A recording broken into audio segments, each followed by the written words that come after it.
Peaceful era, a grand imperial city stands beneath clear blue skies. Ordinary townsfolk go about their cheerful day in the bustling streets. Narration recalls that on a calm, peaceful day, everything changed. Among the crowd, a mother and child suddenly react in fear as something ominous begins. A man in the street notices something unusual in the sky. Dragons launch a sudden assault on humanity, igniting a brutal war. The dragons devastate the land, slaughtering fleeing humans who scream for help. The narration explains that this catastrophic war drags on for 13 years. Humans prove powerless against the mighty dragons, and their numbers plummet. A dragon is cleaved apart by a powerful sword strike. The narrator, a bloodied knight, insists he fought the dragons relentlessly without surrender. He emphasizes that he slew countless dragons over and over again. He identifies himself as the eldest son of the famed swordsman house of Duke Arden. He is renowned across the Western continent as its greatest talent. His fearsome title is revealed to be Dragon Slayer, last hero of his empire. He is described as the Hydran Empire's final remaining hero. Now gravely wounded, he clutches his chest and screams as his body fails. The Dragon King brutally crushes him in battle. Coughing blood, he bitterly mocks the idea of himself as any sort of hero. He recognizes his foe as the Dragon King Drakisith. Staggering and bleeding, he admits the Dragon King's overwhelming strength. The Dragon King fires a massive energy blast across the battlefield. The blast smashes into him, ripping through his body. Reeling in agony, he collapses and loses consciousness. In his fading memory, his armored father entrusts a final responsibility to him, Ethan. As he lies dying, Ethan calls out to his father. He apologizes inwardly, regretting that he could not fulfill his father's last request. He recalls vowing at his sister's funeral to drive all dragons from the continent. He reflects that he was never some prodigy or true dragon slayer. He begs fallen comrades Terran and Myers to forgive him for squandering their sacrifices.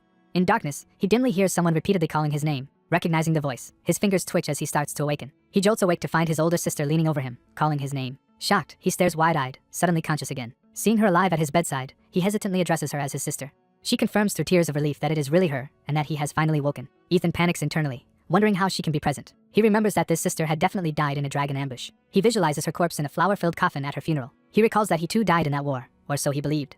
Lying in a modest sick room with his sister nearby, he reflects that he died without protecting anyone and feels ashamed. Looking at his sister, he feels there is more to understand about this situation. Comparing memories, he notices his sister now acts and dresses quite differently from how he remembers. He muses that in his past life he should have shared more with his family, but that is not his priority now. He sets aside such thoughts, deciding something else matters more at the moment. Assuming this is the afterlife, he casually asks his sister how things are there. She tearfully begs him not to sacrifice himself anymore, insists none of it was his fault, and pleads that he never do something so dangerous again. Confused, Ethan starts to question what she means. Medical or magical apparatus hums beside the bed as their conversation continues. She smiles softly to herself, seeming oddly relieved. She offers to cook soup for him, surprising him that she will make it personally. She assures him she can handle it, and instructs him to stay lying down, which he reluctantly agrees to do. Ethan remembers that his sister never learned to cook and wonders if even her personality has changed along with their circumstances. Deciding to move, he pushes himself up from the bed. As he rises, he notices something glowing and reacts with curiosity. He realizes the fluid feeding into him is the rare spring of life. He recognizes the setup as magical life support equipment normally used for comatose patients, and wonders why it is attached to him. Examining his trembling hand, he notes how frail his body currently is. He senses almost no mana within himself, and wonders if he has just suffered a mana rush. He remarks that even the afterlife having mana rush is unexpected and thinks he cannot walk properly like this. He decides to use the Spring of Life's mana for himself. Grabbing the tubes, he forcibly draws all the Spring of Life mana into his body. Surging energy floods him until he feels it should at least allow him to stand. Empowered, he swings his legs out of bed and stands up. He rolls his shoulder, checking his restored mobility. Concluding the treatment handled his immediate injuries, he tests and stretches his body. His sister returns with a tray, announcing that she has made soup for him. Ethan is already on his feet, looking out the window. Alarmed, she scolds him for removing the magical equipment, and worries about the state of his body. She reminds him he had been unable to move at all, but now sees him standing and is stunned. Ethan calmly explains his body is mostly healed and demonstrates that he can move freely. She says the doctor expected him to need more than half a year of therapy to move again, prompting him to ask how long he was unconscious. She answers that he was in a coma for 10 years, shocking him. Ethan mentally repeats that he has been comatose for a full decade. She insists he sit down and rest, pushing him gently until he complies.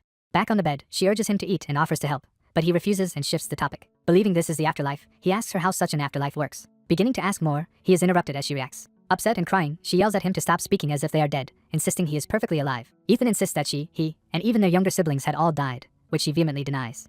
She tells him to listen carefully as she prepares to correct his assumptions. She explains that this is not the afterlife and that all of them, including their other siblings, are alive. Ethan silently takes in her words, stunned. Internally he argues with himself, remembering being pierced by the Dragon King, yet now realizing he may not actually be dead. He begins to consider a new possibility. He wonders if he somehow survived and this is reality instead of an afterlife. To confirm, he asks his sister her current age and then his own. She answers that she is 20 and he is 19, shocking him with how young they both are. Ethan recalls being 19 when the dragons first invaded and wonders if the First Continental War is occurring right now. He urgently asks about the current state of the war and whether their father has already departed for battle. She replies that the war ended 15 years ago, confusing him further. She explains that their father died in that war and that their family's sacrifices led to a non-aggression pact with the dragons. Ethan confirms they truly entered such a pact with dragons, which she affirms. He thinks this is strange because in his memories no such pact ever existed and events feel increasingly wrong. He considers whether he has regressed into the past but notes this history diverges from what he remembers, meaning this is a different version of the past if it is not the afterlife. He concludes he did not die but instead regressed 13 years into a different world's past. He further realizes this past is also different from that of his previous life. He then asks about their household servants. His sister hesitantly admits there are none. Ethan questions why there are no servants at all. She answers that they cannot afford to hire any. He wonders what became of their family treasures that could have been sold. Growing emotional, she prepares to explain their situation. She reveals that this modest building they are in is now their house. She adds that all of their expensive possessions are gone. Ethan recognizes that this is a past unlike the prosperous one he knew. His sister doubts his claims, asking if he is lying, while he insists he is telling the truth. Ethan concludes grimly that his family has been completely ruined. He laughs weakly in disbelief at this realization. He admits to himself that he has regressed into a timeline where his family is already in ruins and wonders if this nightmare is really true. He emphasizes again that his family is truly, thoroughly ruined. Narration shifts to describe the Haidern Empire, one of 7 Western nations. It explains that though the empire is smallest, Duke Arden's house is globally famed for its swordsmanship. Because of that prestige, the Arden family had never lived in such a shabby dwelling, even during the Dragon Crisis. In his original history, their home was never a simple old log cabin like the one he now sees.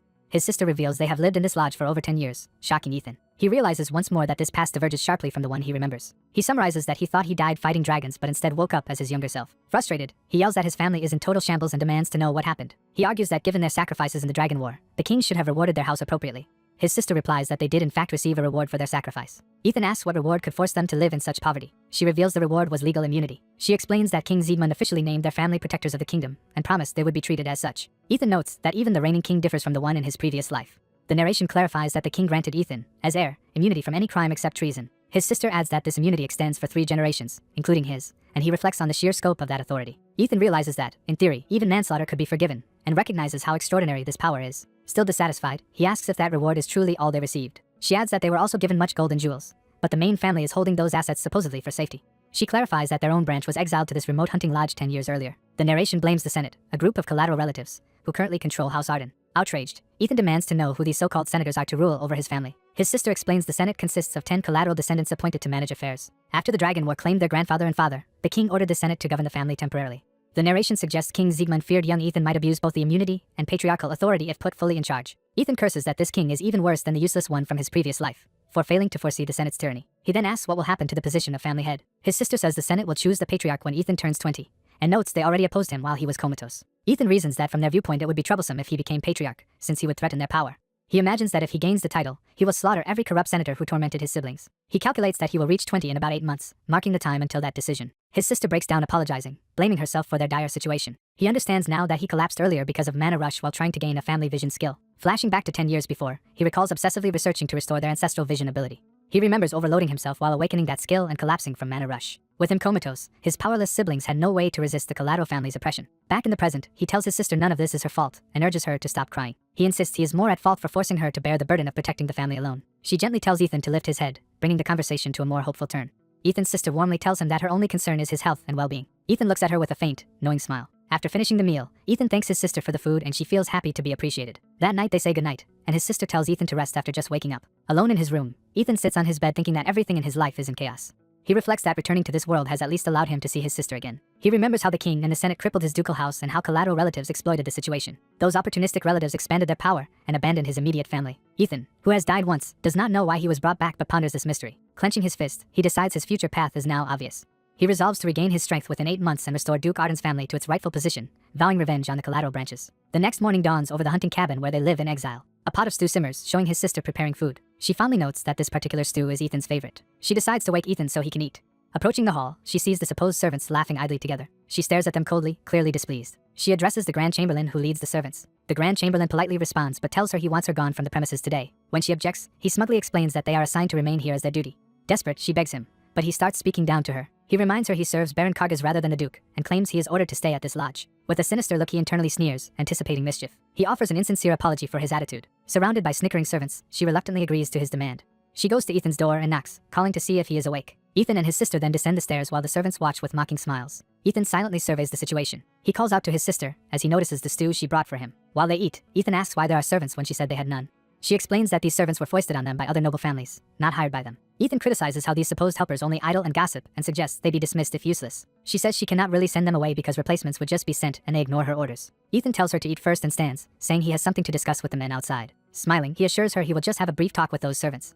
In the parlor, the Grand Chamberlain lounges comfortably, enjoying his easy post. He settles deeper into the couch, relaxing. He thinks he now understands why the Grand Duchess begged earlier, realizing it was because the Archduke woke. He revels in how cushy his job is. He reflects that everyone knows the hunting cabin is actually a place of exile. He reasons that being posted here by a collateral family shields him, since the Grand Duchess cannot easily mistreat him. Gloating, he thinks about chatting and resting all day while still being paid. He plans to profit further by reporting the news that the Archduke has awakened from a decade-long coma. He orders a subordinate to prepare a letter so he can send this information out. Ethan's voice abruptly calls out to him, making him turn in surprise.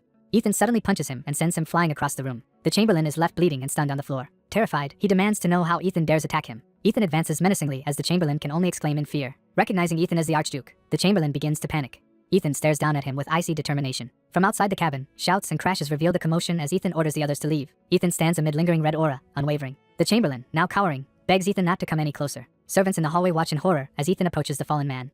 Ethan lifts the Chamberlain by the collar, making him cry out. Dangling in the air, the Chamberlain babbles that he is still a noble and protests Ethan's treatment. Ethan coldly repeats the word Archduke, challenging the idea that this limits his actions. The Chamberlain notices something terrifying in Ethan's eyes. Gasping for air, he warns Ethan that Baron Kargas will not tolerate this. Ethan sneers at the mention of the Baron family. He strikes the Chamberlain again with brutal force. Repeated bloody impacts echo through the hall. Ethan tells the watching servants that a minor Baron house could never protect them against Duke Arden's wrath. The Chamberlain, shaking, asks why Ethan is doing this to him. Ethan replies that the reason should be obvious. The man can only stammer in disbelief. A memory surfaces of Ethan's sister wondering if this turmoil is because of the Grand Duchess. In the present, the Chamberlain orders the other servants to go assist the Grand Duchess immediately, and they rush off. Ethan finally lets the battered man drop to the floor. Grabbing him again, Ethan calls to him sharply, making the man answer in terror. Ethan orders him to do his job properly from now on. Groveling, the Chamberlain promises to behave, while others think Ethan must be insane. Ethan walks away in silence as the older man lies on the floor, stunned. Ethan flexes the hand he used, realizing he unleashed monstrous power, made possible only by using mana. The Chamberlain, bruised and seething, vows to report Ethan's use of mana to Baron Kargas and seek revenge. Ethan notes that although his body has weakened, especially physically, he admits he relied on pre-stored mana in that confrontation and would have been humiliated otherwise. Angered, he calls the collateral nobles arrogant for daring to trample on the Arden family. He thinks about the Senate and swears to one day behead all of its members. He vows to prove who truly owns the dukedom. Before that, he knows he must first assess his current physical condition. He sits in meditation to probe his body and mana. Sensing the result, he mutters that his suspicion was correct. Visualizing his inner form, he sees mana fragments scattered through his body due to the earlier mana rush. Those fragments are lodged throughout his limbs and joints. He reasons that this scattered state could actually become advantageous. He concludes that such chaos would have killed an ordinary knight. Confident in his past prowess as the continent's greatest, he believes he can handle it. He judges the body surprisingly decent for having been inactive 10 years, though its mana channels are weak. He decides to rebuild himself gradually, starting with an ability called Resonance. Resonance is explained as aligning vibrations with prepared mana so it can be drawn into and fill a mana hole. A diagram shows how that process pulls mana inward and completely claims the mana hole. Ethan chooses to first reinforce the wrist that will wield his blade. Mana swirls around his hands as he begins that specific training. His whole body becomes enveloped in focused energy. Later he steps outside, ready for physical training. He notes that he spent the morning stimulating his mana hole and will now work on stamina. He trains intensely, prioritizing basic endurance over advanced techniques. The day passes as he continues shouting and exercising around the cabin. By sunset he is still practicing, pushing his frail body hard. Observing servants whisper that Ethan is frighteningly cold-blooded. They watch him pummel the air and admire his relentless effort despite his thin frame. A guard runs up calling for the Grand Duchess, catching Ethan's attention. Ethan stops the guard and asks who he is and why he seeks her. The guard explains that young Master Myers is causing trouble at a bar and only the Grand Duchess can usually calm him, then notices he does not recognize Ethan. Hearing Myers' name linked with a drunken scene shocks Ethan. Ethan recalls a past family banquet where Myers refused to drink because it might hurt his muscles. He remembers how Myers lived on protein and milk, growing stronger than all his brothers. Ethan cannot reconcile that disciplined brother with the report that Myers is now brawling in a bar.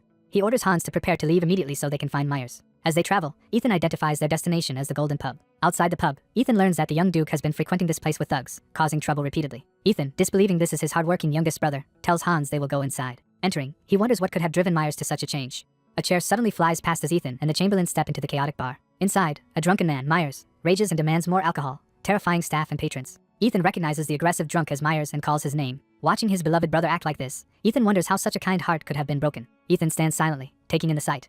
Myers' drinking companions laugh and tease that their Duke should stop, remarking how energetic he is today. Ethan grits his teeth in anger. One thug notices him as Ethan walks past in a dark mood. Ethan clenches his fist, ready to act. He slams that fist down with mana-charged force, startling everyone. His eyes blaze as he prepares to intervene. A flashback shows Myers once fighting heroically, cutting through monsters with powerful sword strikes. In that memory, Myers shouts to his brother to escape, while he holds off the enemy alone. Back in the pub, the drunken Myers blinks at Ethan and wonders if he is hallucinating his brother. Slurring, he questions whether he is dreaming because he sees Ethan before him. Ethan stands speechless, overwhelmed by the contrast between past and present. He recalls how Myers used to be a stoic, battle-hardened man. The drunk Myers now brags childishly that he can outdrink anyone on the continent. Ethan's jaw tightens as his anger and sorrow build. He presses a point on Myers' neck, instantly knocking him unconscious. Ethan tells the sleeping Myers that they will address his issues later and turns his attention to the thugs. The Chamberlain bursts in, pointing out the thugs to Ethan and accusing them of corrupting the youngest lord. Ethan's back trembles with contained fury as dark energy gathers around him. One thug realizes this is the Archduke who supposedly collapsed from mana rush a decade ago. Concluding they cannot oppose someone with personal immunity, the thugs decide to back off and avoid escalating trouble. Their leader pretends politeness, saying he was only worried about the drunk young lord and plans to leave. Ethan, voice icy, asks if they truly think they can just walk away. The thug is suddenly filled with dread at Ethan's killing intent. He inwardly panics, feeling that something terrible is about to happen if he missteps. Ethan strides toward them and demands who gave them permission to leave. One thug steps forward, pretending concern for Ethan's condition while blocking his way. He mockingly advises Ethan to stop before he gets beaten. Ethan charges his fist with blue mana, readying a devastating blow. He unleashes the strike, blasting the thug into the wall with crackling energy. The impact leaves a smoking crater in the floor near the remaining men, shocking everyone in the tavern. The red-haired thug reacts in confusion to something unexpected. Ethan coldly condemns the thugs for daring to touch people of the Duke's family, and warns they have made a huge mistake. The red-haired thug is stunned as he realizes Ethan's power. Ethan, shrouded in ominous energy, rushes at the thug, who panics and begs him to wait. As Ethan gathers glowing mana in his hand, the thug is shocked, believing the Archduke's mana core was supposed to be destroyed. The thug steels himself, deciding he can handle the amount of mana Ethan is using and prepares to counterattack. Ethan and the thug clash, trading swift mana-infused blows. The thug's confidence turns to fear as Ethan overwhelms him at close range. The thug's comrades scream in terror and try to flee after witnessing their companion's defeat. Ethan vows to make those who harmed the Ardens, especially his brother, regret their actions. Elsewhere, screams and impacts echo as another butler-like man trembles in fear, imagining the brutality occurring. Ethan, lightly bloodstained, looks calm and composed after the fight. Surrounded by unconscious thugs, Ethan is called a monster by the last terrified survivor. The older butler urgently calls for Hans, who answers nervously. Ethan tells Hans he is taking his brother back home and orders him to handle the aftermath, which Hans readily accepts. Narration explains that after their father died in war, their mother soon passed too, leaving Ethan and his siblings orphaned. Ethan recalls that he was so young back then that he barely remembers his parents. In that lonely time, a comforting hand touched the crying child's head. The narration states that Ethan was a supportive, comforting figure to his younger brother. Ethan also became a father figure in his little brother's eyes. Myers jolts awake from sleep, calling desperately for his brother. Gasping, Myers remembers that while drinking last night he thought he saw his brother. He sadly convinces himself it was impossible and wishes he were stronger, apologizing through tears. Ethan enters the room saying he heard Myers calling and asks if he is awake, startling him. Myers, disbelieving and teary-eyed, asks if the person before him is really his brother. Ethan smiles gently and confirms that he is awake and present. Myers jumps out of bed and runs toward Ethan. Myers tackles Ethan in an emotional bear hug, shouting for his brother. Squashed in Myers' embrace, Ethan thinks wryly that his brother has not changed at all. Ethan complains that Myers is squeezing him and reeks of alcohol, so Myers apologizes and swears he will never drink again. Ethan says that is unnecessary and allows Myers a drink to celebrate their reunion, which Myers happily confirms. Myers suddenly asks where their other brother Taryn is. Ethan replies that their sister refused to tell him and wonders if Taryn's whereabouts are being hidden. Embarrassed, Myers explains that Taryn left to join another family, claiming he would learn a different technique. Myers adds that Taryn said with their grandfather and father dead and Ethan comatose, the family's divination writing had disappeared, which shocks Ethan. Ethan presses for details about Taryn's move, but Myers apologizes, saying he does not know more. Ethan asks if Taryn at least said which family he was going to when a servant timidly calls for him as Your Highness. Annoyed by the interruption but masking it, Ethan tells the caller to come in. Hans enters, notes that Ethan is awake, and Ethan brusquely asks what he wants. Hans respectfully presents a bulging pouch to Ethan. Ethan realizes it is money. Hans explains he obtained it while wrapping up last night's incident, and Ethan is pleased because they were short on funds. Ethan praises Hans's initiative, and tells him he can keep the remaining money as his reward. Overjoyed, Hans thanks Ethan enthusiastically, saying he is only doing his duty. Watching Hans's reaction, Ethan notes that the Chamberlain is quick on the uptake and seems useful. Ethan wonders if Taryn left because of hardship and, though relieved that he is likely alive, resolves that he must revive the fallen Duke family. Ethan decides that to restore the family he must first take specific steps concerning Myers. He seats Myers and instructs him to show his wrist, confusing Myers. Ethan says he needs to examine whether Myers' body has been damaged by alcohol. Using mana sight, Ethan sees impurities in Myers' energy channels and concludes his mana is ordinary, meaning he likely never learned the family divination art. Ethan reflects that if Myers had learned the family breathing technique his mana would burn like flames, but at least his talent seems similar to the Myers Ethan knew in his past life. Ethan finishes the check and tells Myers his body is not bad, surprising and encouraging him. Ethan explains that with proper training Myers could still become a knight, though due to physical issues he must specialize in either offense or defense. Myers, realizing Ethan means a true knight, seeks confirmation. Ethan affirms this and, stating he knows the family's secret, offers to help Myers become a knight. Myers, who thought that dream impossible, is stunned by the opportunity. Determined, Myers declares that if he must choose he will focus on defense so he can protect Ethan and their family. Ethan warns that defense specialization will require brutal training and asks if Myers is ready. Myers answers resolutely that of course he is. Ethan orders Hans to prepare sandbags and wooden practice swords, and Hans hurries to comply. Ethan reflects that the family's lost secret now resides in him and that, although 15 is a late age to begin, Myers still has enough potential. He resolves to raise Myers properly from now on. The scene shifts to Baron Karga's household, introducing Helmut Karga as its patriarch. Reading news that the Archduke has awakened after 10 years, Helmut muses on the development. Helmut sends a sealed letter via his servant to Count Ferns's family. Helmut evaluates Archduke Ethan as talented and physically sound. Noting Ethan's eyes resemble his father's, Helmut decides he must inform the collateral families. He plans to spread the word that the native country's spirit has returned. At the Arden estate, Ethan trains with a wooden sword, teaching a blade form that unifies body and weapon. Ethan spars intensely with Myers, making him combine movements into a coherent defensive form. Ethan emphasizes that an attack should be a continuous flow of moments rather than a single strike. Myers gets battered while trying to withstand the barrage of strikes. Ethan explains that because a block does not end the assault, Myers must learn to defend against a ceaseless sequence of attacks. He urges Myers to get up quickly, reminding him that real enemies will not wait. Ethan taunts Myers about whether his resolve is truly strong. Myers, fired up, insists his resolve is not weak. He grips his practice sword again, refusing to give up. Shouting that it is not over, Myers charges, vowing to block Ethan's attack no matter what. Ethan grins approvingly, saying that is the attitude Myers needs. Their wooden swords clash so hard that they eventually shatter. Watching from inside, Hans marvels at Ethan's relentless, break-free training and at how savagely he is willing to pummel a brother he has just reunited with. Hans wonders if brutal beatings are how the Duke family shows affection and resolves not to get on Ethan's bad side. He is especially determined to be careful around Ethan given the complex past with the Grand Duchess. The Grand Duchess reflects that she has been unsure how to live since Ethan returned because so much has changed. Looking out the window, she continues thinking about these changes. She realizes the servants only began working diligently again after Ethan awakened. She calls to the chamberlain, startling Hans out of his thoughts. She asks what Ethan said that motivated everyone to work so hard. Hans, remembering Ethan threatening him physically, shudders at the thought of calling that a conversation. He mutters about memories of fear while the Duchess looks at him in concern. Flustered, Hans quickly changes the subject, apologizing and pretending he only came to deliver freshly baked cookies. He suggests they enjoy tea with everyone in the nice weather, and she gratefully accepts. As she eats, the Duchess wonders why he avoided answering and suspects he does not want to talk about it. She decides at least the cookies are delicious. That night, Hans sets up a crystal orb to contact someone. Handling an expensive magic stone nervously, he notes it costs a month's salary. He inserts the stone into the orb, activating it. Baron Helmut's image appears in the sphere and he greets Hans, saying he has been waiting for the report. Hans confirms the Archduke has awakened and already wields mana. Helmut, satisfied that Ethan's talent has not diminished in 10 years, orders Hans to continue reporting as an elders meeting approaches. Hans hesitantly says the Archduke has been very violent lately and hints he needs more compensation. Unconcerned, Helmut says the elders meeting will favor their side anyway and promises Hans secret funds in exchange for careful observation. Hans happily thanks the Baron, who ends the communication and schedules the next monthly report. Alone again, Hans silently contemplates what to do. He suddenly decides this situation is a once-in-a-lifetime opportunity he must seize. Hans thinks the Baron underestimates Ethan's incredible talent and resolves to stay neutral and side with whoever wins. He reasons that if Ethan triumphs, staying near him and reaping future rewards will be very profitable. A servant bursts into Hans's room announcing that the two dukes' training is over. Hans orders cold water, wet towels, and immediate preparations for tea time for the brothers. He concludes that, for now, his top priority is not to annoy the Archduke. Time passes into a tranquil sunset over the estate. During another sparring session, Ethan slams down a powerful blow that Myers struggles to block. Myers holds his smoking wooden sword and continues shouting his training ki. Ethan, impressed, comments on how well Myers is doing. He notes that despite only a few days of training, Myers is already getting used to his attacks. Ethan stomps down, initiating another heavy strike. He declares he will attack again, signaling another round. Myers yells and braces himself for the incoming blow. The clash sends shockwaves through the air, showing the intensity of their practice. The scene briefly cuts to the peaceful forest around the training ground. Ethan suddenly pauses mid-strike, noticing something. Myers, sword still steaming, is stunned and starts to say something. Realizing he successfully blocked the blow, Myers triumphantly shouts that he did it. He boasts childishly about being a pro now, while Ethan in chibi form retorts that he only blocked one basic attack. Ethan warns Myers that lowering his guard after a successful block is dangerous, and reminds him not to let go of his weapon so easily. Internally, Ethan acknowledges that Myers possesses excellent physique, stamina, persistence, and adaptability. Ethan believes Myers might soon be able to contend with an official knight, and Hans excitedly praises Ethan's instruction. During a break, Hans fusses over Ethan with towels and refreshments, flattering him endlessly while Ethan wonders why Hans is suddenly so sycophantic. Later, as they walk toward a table laden with food, Hans admits he needs to tell Ethan something and reveals that Baron Karga contacted him. Ethan confirms and asks what the Baron said, prompting Hans to confess that Helmut wanted him to spy on Ethan. Hans theatrically proclaims himself Ethan's loyal chamberlain and claims he nearly cursed the Baron, while Ethan doubts the sincerity of that story. Hans cheerfully admits he tricked the Baron into giving him money. Ethan notes, inwardly, that he needed funds anyway. Ethan tells Hans that from now on he can freely use the Baron's money for any needs and then asks for pen and paper. While writing, Ethan thinks he can clearly see that Hans wants to stay between the competing sides, but plans to exploit that tendency for his own purposes. He comments inwardly that simple-minded people are the easiest to use. Handing Hans the paper, Ethan orders him to go to town and have the depicted items crafted. Hans realizes the designs are for a sword, shield, and other training tools and accepts the task. Ethan adds that Hans may keep any excess funds he gets from the Baron as a personal profit, motivating Hans greatly. Fired up, Hans loudly declares his loyalty and sprints off to carry out the order, leaving Ethan and Myers bemused. Ethan then asks Myers how much he knows about the family's unique vision or secret art. Myers replies that he knows nothing and believes even their sister and second brother are ignorant of it, and he is curious how Ethan knows.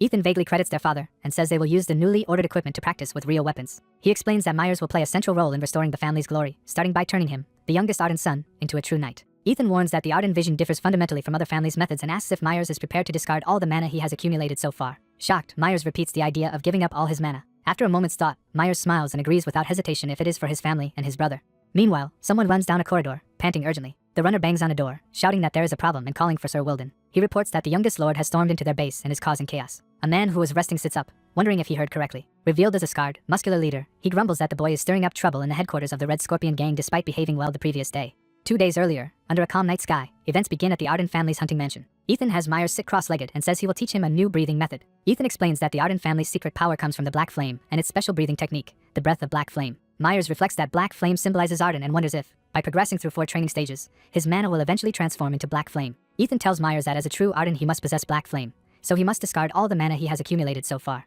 Ethan orders Myers to completely empty his mana core. Ethan then instructs Myers to fill that core with flames, expelling all impure mana while simultaneously drawing in the flame. Ethan guides him to slowly activate his mana core. Ethan explains that the energy surrounding Myers now. He clarifies that what now surrounds Myers is a burning flame.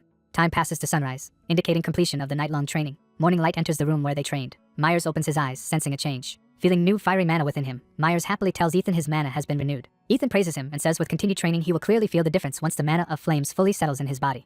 Ethan estimates Myers can complete the resonance stage in 2 months and adds that Myers must accompany him somewhere the next day. Myers, confused, wonders where they are going. Elsewhere, a subordinate tells a noble addressed as Your Highness that they have arrived. Ethan arrives with Hans and Myers at the building housing the Red Scorpion group that previously targeted him. Hans warns Ethan that the gang's eldest member can use mana, but Ethan brushes it off and orders Myers to attack.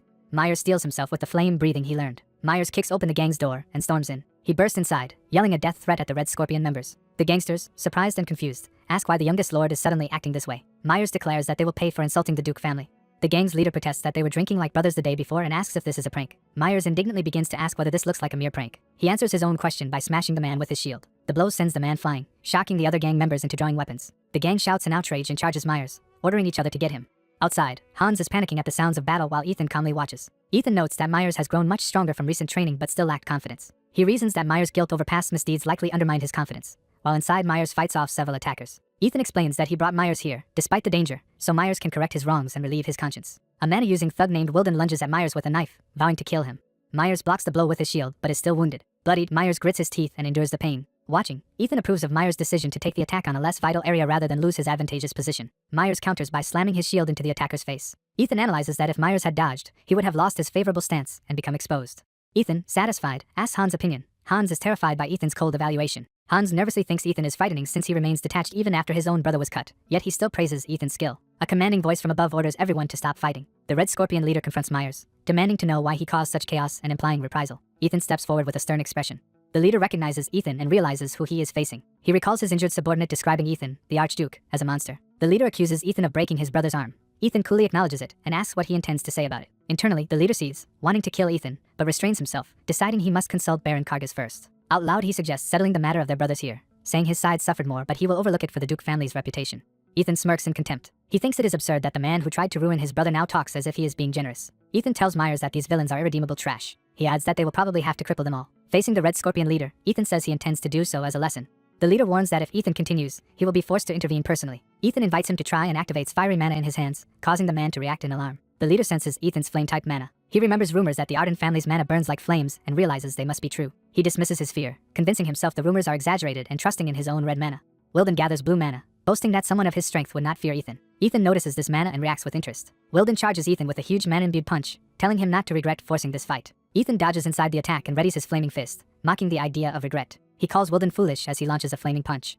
Ethan's blow utterly overwhelms Wilden, smashing him and sending blood flying. Wilden collapses, badly burned and barely conscious. Ethan approaches with glowing fists, intimidating him further. The wounded Wilden groans in pain at Ethan's feet. Ethan demands to know from whom Wilden stole his mana breathing and martial arts techniques.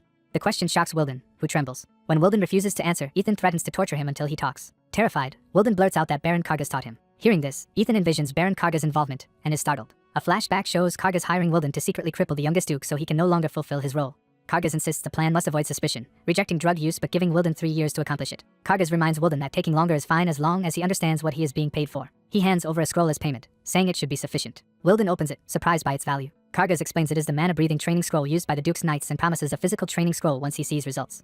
Wilden realizes the scroll is genuine, truly containing the Duke family's breathing art. Ecstatic, Wilden vows to do his best, and Kargas says he will make use of him often in the future. Wilden swears lifelong loyalty, and Kargas responds that he will trust him. Ethan finishes viewing this memory stored in a green sphere. Holding the sphere, Ethan notes how dramatic Wilden's pledge looked, yet concludes that Wilden did not fully trust Kargas since he preserved this record. Hans reports that Ethan eliminated the gang and recovered all the money they had extorted. Another retainer confirms even the leader has been subdued and asks whether to bring him before the Duke. Ethan says that is unnecessary because the memory sphere alone is sufficient evidence. He reflects that Kargas is a collateral relative who stole the main family secrets, plotted to kill its direct heir, and committed many other crimes such as drugs, gambling, murder, and illicit trade, giving Ethan ample grounds against him. However, Ethan decides that now is not yet the right time to use this evidence. He reasons that Kargas sent the weakest of 10 collateral enforcers, yet with Ethan's current strength it would still be hard to confront all of Kargas' knights. Ethan plans to use the mana from resonance to plant seeds of fire throughout his body, starting with the wrist, to increase his power. He lists the mana points he must eventually fill, ending with his heart, to complete the basic cycling of this fire technique. Ethan resolves that once he finishes this cultivation he will first take down Helmut Kargas. He tells Hans to store the memory sphere safely, and keeps all seized gold and spoils as Hans's reward. Overjoyed, Hans confirms he can keep everything, but Ethan hints there is a condition. Ethan darkly warns Hans that if he values his life he must forget whatever he saw inside the memory sphere. Frightened, Hans falls silent when Ethan then casually asks what else happened that day. Back in his manor, Baron Kargas explodes in anger over the Archduke's interference. He rages that Ethan has cut off his illicit funding despite having been bettered in for 10 years. Kargas curses Ethan's legal immunity and briefly considers assassinating him. He reminds himself that killing Ethan within his territory would make him liable and could expose all the collateral's crimes. Deciding he must wait, Kargas plans to bide his time until the elder meeting in 2 months, At that moment, a servant announces a message from Hans. Kargas impatiently snatches the letter from the servant's hands. Reading it, he sees Ethan's requested price and anxiously wonders how to respond. Outraged, he shouts that Ethan is demanding 100 gold. He pounds the desk in frustration, cursing repeatedly. At last he snarls that they must pay and orders his men to send the money while also checking if Hans is trying to cheat him. 3 days later, construction workers repair Arden property. The narration notes the work is at Arden's hunting mansion. Inside, Ethan inspects his flaming arms and notes he has filled half the mana holes in them. After he finishes meditating, Hans arrives to ask if he has woken. Ethan dresses and heads out into the hall. Hans greets him politely and informs him that Myers and Ethan's sister, the Grand Duchess, are waiting in the dining room. Ethan descends the stairs, fully dressed for a formal meal. At the bottom of the stairs, he remarks that construction is nearly complete. Hans replies that the Red Scorpion's funds were larger than expected, so they invested more into the mansion. Ethan says all that money came from the victims anyway and tells Hans and the others to keep a generous portion as their own. Ethan then looks into the dining room and reacts upon seeing someone. He compliments his sister's outfit, and she happily credits Hans's efforts in preparing everything. Ethan thinks Hans is quite capable and that the manor finally feels like a proper Duke household. He tells his sister he will henceforth ensure she only wears and eats the finest things. While eating, Ethan asks Myers how his injury is healing. Myers cheerfully reports that healers said his minor wounds will be gone by next week. Ethan repeats the timeline thoughtfully, as if linking it to other plans. He then smiles and simply says that is good, puzzling his sister. Ethan asks his siblings whether they know about the family's traditional ceremony held at this hunting mansion. Internally, he notes that even this tradition seems to have been forgotten in the changed timeline. He informs Hans they will go hunting in the Pushkas Mountains, and Hans rushes off to ready the servants. Ethan clarifies that only he, his sister, Myers and Hans will go, just the 4 of them. Hans reacts in comedic disbelief at being included. A week later, the group of 4 hikes into the Pushkas Mountains. Hans, traumatized, recalls the journey as a hellish week of hardship. He remembers being attacked by giant monstrous spiders on the very first night and thinking he would die. He admits that without Ethan's protection he would have died many times. A flashback shows Ethan using overwhelming power to annihilate monsters, further terrifying the group. Hans also remembers Myers deliberately charging other dangerous beasts to train, and complains internally that Ethan encourages this by having Myers fight monsters instead of practicing safely at home. Back in the present, Hans sheds a tear and vows never to experience such a week again. Reaching a destination, Myers asks Ethan if they have arrived. Ethan confirms that the building ahead is the Temple of Fire. As he opens the heavy doors, Ethan explains that this ancient place was discovered by an Arden ancestor and later used for funerals and to receive the fire spirit's blessings. The narration explains that the blessing of fire ceremony traditionally lets Arden children over 10 meet fire spirits. Further explanation states that the spirit's blessing infuses fire energy into their bodies so they become accustomed to fire, and that this ceremony is required for Arden family members to wield fire. Inside the temple, Hans nervously asks Ethan if he may also participate since the place looks unusual. Ethan says it is fine, thinking this will let Hans consciously decide whom he will follow. Ethan leads them to a stone altar, explaining that it is where the ceremony is performed. He says the ritual is simple, involving tributes and then dancing once fiery sparks appear, to attract the spirit's blessing. He adds that the children just need to perform something big and showy and then the spirits will gather and bless them, which surprises Myers and Ethan's sister. Ethan muses that although history diverged 15 years ago, events before that, including this lore, match his previous life. He reflects that the Arden family has been contracted with fire spirits for over a century, and wonders if that contract might have been broken in this altered history. Ethan concludes that if the contract is broken they will have to forego the blessing, but for now he tells everyone to begin the ceremony. Ethan and his kin perform a ritual, offering tribute and dance to summon the spirit of fire as Arden's descendants. At their command the fire spirit appears, erupting from the altar flames. Ethan notes that the fire passage has opened and spirits are emerging. A mid-rank fire spirit Ifrit greets Myers, showing his fire affinity. A low-rank salamander spirit appears to Ethan's sister, indicating her lesser affinity. The spirits suddenly notice something unusual and react in surprise. Ethan recalls that in his past life he was a ruler of fire. Surrounded by flames, Ethan boldly asks which spirit will bless him. The gathered spirits sense a presence they call their emperor or monarch. A colossal fire monarch manifests, praising Arden blood and demanding worship. The monarch's fiery voice asks if Ethan truly summoned him. Ethan confidently requests a direct blessing from the fire monarch himself. Ethan finds himself inside a fiery inner world and wonders where he is. A massive vortex of flame forms before him, leaving him speechless. The monarch explains this realm is Ethan's inner world where fire flows. Introducing herself as the fire monarch Rorosha, she calls Ethan cocky for trying to control her body. She accuses him of daring to control this vessel, while he nervously wonders if he was caught. Ethan apologizes and proposes combining her power with his control, amused by her cute name. Rorosha smirks, finding Ethan amusing. She offers him a chance. If he can control even a bit of her fire, she will grant him the greatest blessing. Commanding him to show his talent, she watches as Ethan accepts eagerly. Outside, Myers and Ethan's sister anxiously ask if Ethan will be alright. They remark that Ethan has been motionless inside the surrounding cross of fire for over an hour. Myers senses something significant happening within Ethan. Trusting his brother, Myers believes Ethan will overcome whatever trial this is. Inside, Ethan focuses, recalling his transcendent mastery of fire. He strives to remember the technique called the breath of black fire. Ethan reaches upward, channeling intense fire through his body. He feels the remembered sensation and gathers the flames into his fist. Ethan declares victory over the monarch's test, confident he has won. Rorosha is impressed that a human could control even a fraction of her fire. She laughs, calling Ethan an exceptionally entertaining human. Keeping her promise, Rorosha agrees to give Ethan everything he asked for and full freedom to use it. Ethan decides to use the blessing to cleanse the veins throughout his body with fire. As searing heat floods him, Ethan screams, overwhelmed by the intensity. Bathed in blinding light, he endures the agonizing refinement. Outside, Myers calls out to his brother in worry. Ethan emerges from the flames empowered and unscathed. Rorosha asks if he is satisfied with the blessing she granted. Ethan requests that she also bless his 2 companions, and she agrees. The monarch prepares to personally bless more Ardens, treating it as a rare honor. Myers and Ethan's sister are suddenly wrapped in fire as the blessing starts. Rorosha bids Ethan farewell for now, hinting they will meet again. She departs, promising to see the child of fire again someday. Ethan reflects that this encounter with the monarch is a strange twist of fate. He notes his body has been reforged, his veins cleansed over 90%, giving him an unmatched physique. He plans to let Myers and his sister slowly refine themselves too while he keeps the flames under control. Hans, witnessing everything, is stunned that the legendary spirit monarch truly appeared and blessed Ethan for hours. He now understands why Ethan brought him there, and realizes he must choose a side. Hans resolves to decide clearly which side he will stand with. Ethan calls out to Myers afterward. Myers, examining his body, can hardly believe how changed he feels. Ethan's sister also realizes she has changed from the blessing. Ethan explains that fire blessing restructures bones, muscles, and veins, praising the monarch's power. He considers a direct monarch blessing a far greater gain than expected, grateful for his past life memories. Myers and Ethan's sister admit they are starving after the regeneration and ask if that is normal. Ethan says their hunger is natural after such healing and suggests going to a good place to eat. After dining at a secluded cabin near the temple, Myers declares himself full. Myers marvels at the pleasant rest area, while Hans is glad he could show his skills there. Myers asks where Ethan is heading next as they walk through the woods. Ethan steps on a hidden panel, saying he has found what he was looking for, intriguing his friends. He promises to show them something truly surprising. The three open a concealed hatch and peer down in awe. Descending into a storage cellar of hunting spoils, Ethan confirms the room's purpose. At its end they discover a glowing magic circle sealing the chamber. Ethan identifies it as preservation magic powered by stored mana and judges the stored items usable. Hans, shocked by a particular hide, reacts strongly, prompting Ethan to ask what he knows. Hans explains it is rare peacock leather, highly coveted and almost unobtainable in the capital. Ethan asks the value of everything inside, and Hans estimates it at least 30 platinum. Myers exclaims over the fortune, and Ethan reminds him to act like a duke's son. Ethan thinks this stash will fund his future plans and is impressed by Hans's knowledge. Hans reveals his merchant upbringing and childhood travels with his father, which led him here instead. Ethan realizes Hans has his own history and entrusts him to sell the goods to a reputable, high-paying buyer. He orders Hans and Myers to haul the items out while they prepare to leave. Later at the Arden estate, Hans arrives to report to the Archduke. Ethan, now in formal attire, invites Hans in while reviewing documents. Hans announces he has brought a merchant group interested in buying the goods. When Hans names the group Mises, Ethan reacts sharply, recognizing it. Hans notes Mises' reputation for resourcefulness and wonders if there is an issue, but Ethan says they should meet them. Hans is confused by Ethan's sudden enthusiasm. A guest arrives slightly late to the meeting. Ethan greets the visitor politely, who thanks him for his concern. The man introduces himself as Michelin, head of the Mises group. Ethan demands his true name, insisting that such a deal must be based on trust. Michelin is taken aback by this direct request.